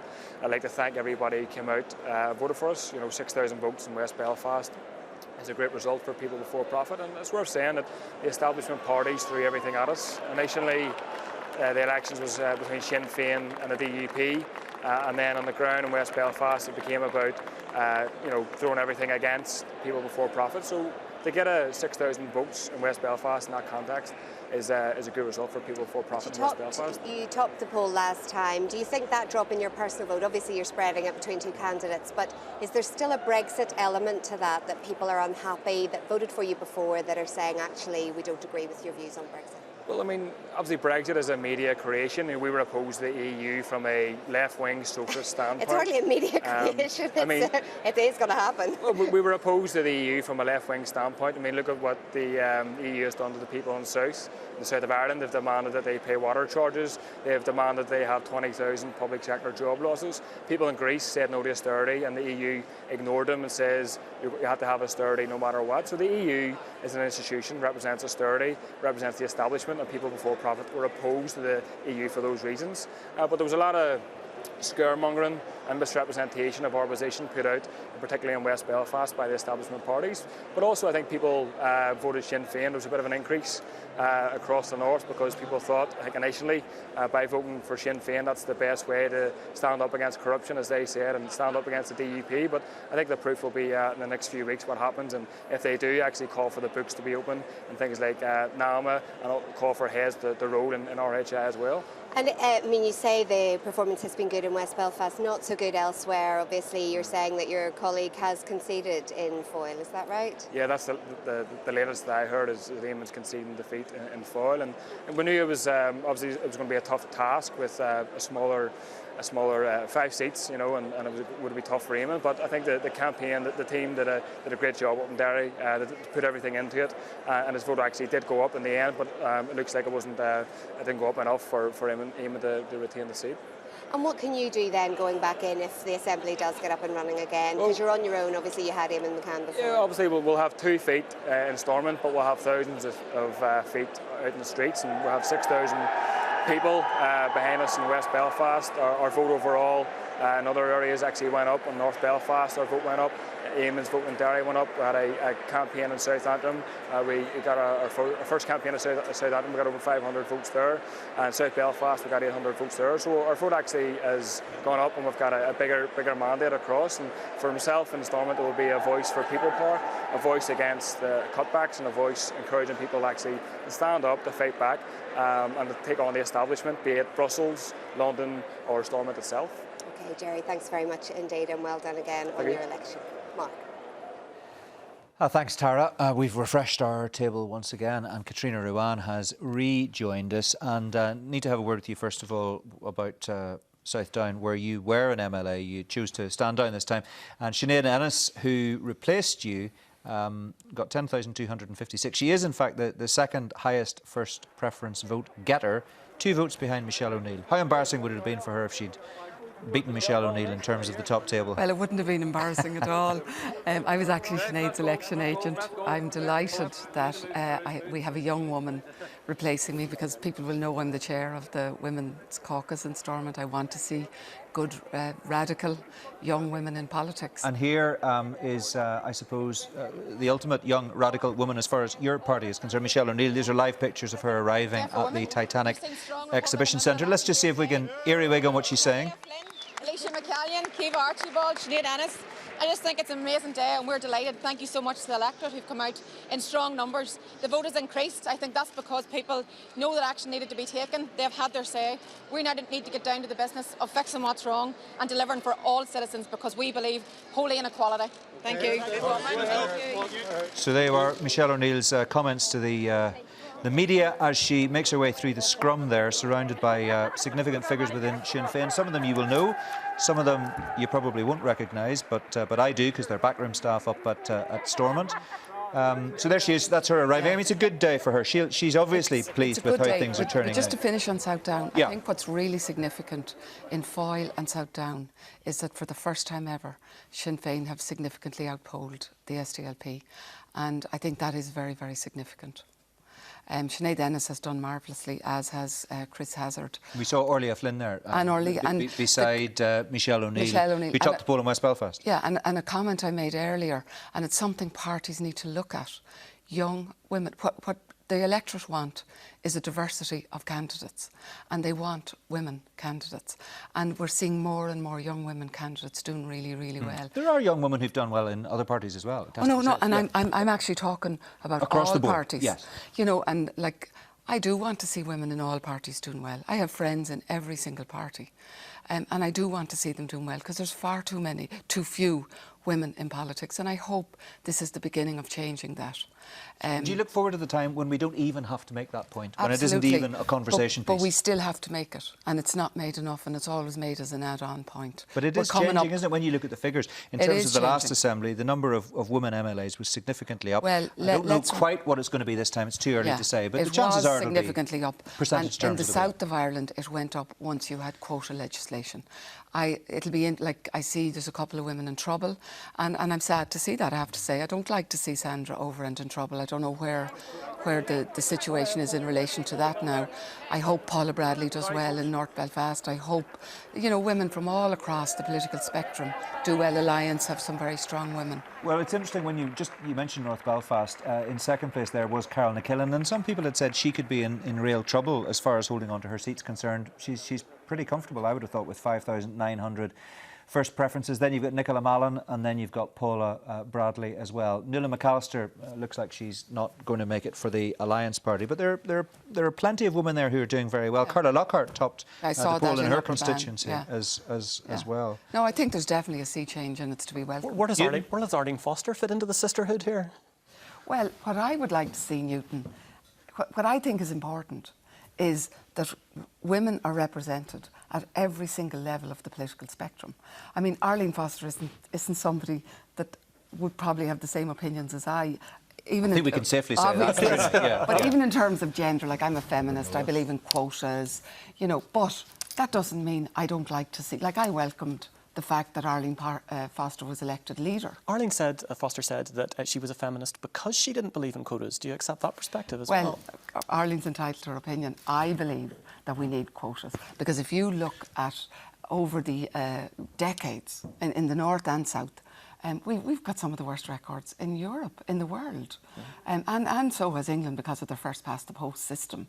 So, I mean, I love to see women getting elected. I want to see the range of women. What I think is fascinating actually about this Assembly is the number of pregnant women that are getting elected. And what that shows to me is that no longer politics is to preserve, one, of men, and two, of maybe older women who've raised their families, like me, and I'm on the second generation of my grandchild, are women who don't have children, because in the past that's what happened. Yeah, I think, so it's good to see that. That number is two, presumably, isn't it? It's even better. Well, it's actually more than two. It's three. And it's even better to see two we know of. No, three that we know of. Three we know of. Even well, I know better, of two, but anyway. And it's even better. It's even better to see women making it, and I'm really pleased for the women in our party who have done so well and added to our vote, I believe, because we did have them on the sheet, but they've done it on their merit. They didn't do it because there was a quota, there was a special place held for them. They did it because they competed with men, and they were the better candidate. They were chosen, and the electorate chose them. Right. You're not going to agree on that. I love the way merit comes up, okay. Sammy. I love the way merit comes up when women start doing well. Fair play to the women. It's an interesting conversation. Let's just pause it for a second or two, because there are plenty more numbers to be crunched at this stage, and the man to be doing that on our behalf is, of course, Mark Devonport. Thanks very much, Mark. Well, one constituency where last year we reported on the loss of one of our most long-standing women politicians was Upper Bann. That was where Dolores Kelly lost out last time. But we'll have a look at what's happening here right now, because this could be quite a long and complex count, couldn't it? Carla Lockhart, who we were talking about there, got a very good personal vote, has already got elected. And that was on the basis of the DUP again topping the poll for vote share. Let's just have a look at how things were changing there. Very good result for the DUP and for Sinn Féin there, Nicholas. Yes, that's right. The Sinn Féin vote up, but SDLP vote up as well. This one, the seats where nationalist vote has increased overall. But the Ulster Unionists defending two seats, likely to lose one of them, vote down. Now, We'll just have a look then at how the count is shaping up. As we said, Carla Lockhart at the top of the pile there has got elected. And Dolores Kelly is down there in 6th position, going again. Seventh position. And looking like she's going to miss out at this stage in stage 1. But let's hop things through, because it's relatively interesting now on stage 2, isn't it? We're getting to a point that Tara Doyle, the Alliance candidate, will be eliminated. 3,000 votes. Yes. Who are they going to go to? It's a very interesting question. If you add up the votes there between the other 6 candidates, there are 3 Unionist and 3 Nationalist candidates, but the Nationalist candidates have got 2.2 quotas between them. The Unionist candidates have got 2.3 quotas between them if you add in Carla Lockhart's surplus that has not yet been distributed. So 2 Nationalist seats, 2 Unionist seats, but which Nationalists and which Unionists will they be? At the moment, Joanne Dobson, Dolores Kelly are behind, but Tara Doyle's transfers could well transform that. They could pull Dolores Kelly ahead of Nuala Toman. They could pull Joanne Dobson ahead of Doug Beattie. This is a seat where there's still quite a lot to play for. It is not a done deal by any manner of means. Let's look at another seat where it's not a done deal, and that is North Belfast. Here we see the DUP once again topping the pile, Sinn Féin close behind. Let's have a quick look at how things have changed. Bit of a drop for the DUP here. Absolutely, less than 2 quotas in a seat where they're defending 3 MLAs. But both nationalist parties have actually put on votes. Yes, I mean there was a sense perhaps that they'd underperformed in recent elections in North Belfast, so this could be simply a reversion to the mean. And if we then hop ahead again to see how the personalities are doing, Sinn Féin top 2, they appear to be doing well, but Nicola Mallon also doing well. Is there a possible 3 nationalist quotas in North Belfast? There is a possible 3 nationalist quotas. There's also a possible 3 unionist quotas. Let's have a look at where the transfers went over the next couple of counts. Yeah, if we just hop, we're going to hop a stage just to try and hurry this up. And here we can see that potentially we're going to have some Unionists eliminated from the bottom, the Ulster Unionist and the Progressive Unionist. This is going to presumably pull the DUP candidates up, isn't it? Indeed. Again, if you add the votes together here, there are 2.7 quotas for Nationalist candidates and 2.6 quotas for Unionist candidates, and that doesn't count the Alliance Party's 0.6 of a quota, which is basically going to decide whether there are 3 Unionist or 3 Nationalist So seats. we can't count Nicola Mallon out. It looks like there's definitely probably 2 DUP are going to get in, but we're really not sure how this race is going to end. But it's quite remarkable that we're talking about the possibility of 3 DUP being elected when they have less than 2 quotas to begin with. Nicholas, thanks. That's all from us here now. OK, thank you very much, Mark. Let's find out what's happening in Strangford. North Down, I think we've pretty much clarified earlier on. Stephen Agnew, the Green Party leader, was confident that he would take that 5th seat. There were not too many other candidates. Well, there were no other candidates who were snapping at his heels. But the situation in Strangford is an interesting one. Stephen Walker is at the count there for us at the Aurora complex in Bangor. Stephen, what can you tell us about that situation in Strangford? Is it becoming any clearer? Well, it's going to become a bit clearer, I think, as the minutes tick by. Basically, the situation at the moment is that Kelly Armstrong of Alliance has been elected and Simon Hamilton has been elected from the DUP. So we have 2 elected now. The DUP are very confident that they're going to take 3 seats overall. They think Michelle McIlveen will be elected relatively soon. And then it's that 5th seat, that big seat, could be a battle between Philip Smith and Peter Weir. The Ulster Unionists are obviously confident that Mike Nesbitt's going to be elected. So the way the breakdown would ultimately go in Strangford is that it would be 3 for the DUP, 1 for the Ulster Unionists and 1 for the Alliance, and the challenge from Jonathan Bell really didn't come. So that's the situation here at Strangford and North Down. All right, Stephen, thanks very much indeed. I think I'm in serious need of some more numbers and some more graphics. Can you help us, Mark Simpson? I've got lots of numbers, lots of graphics. What is it, 35 seats now filled? You can see them spread around our virtual map. We've squeezed all 18 constituencies together to make them the same shape. We know they aren't really the same shape. Let's drill down into some of the numbers. Let's go west of the Ban to West Tyrone and see who's got in there. 3 seats filled so far. Probably the best known figure is the one at the bottom there, Barry McElduff. So from west of the Ban, let's go east of the Ban over to East Antrim and see who's got in there.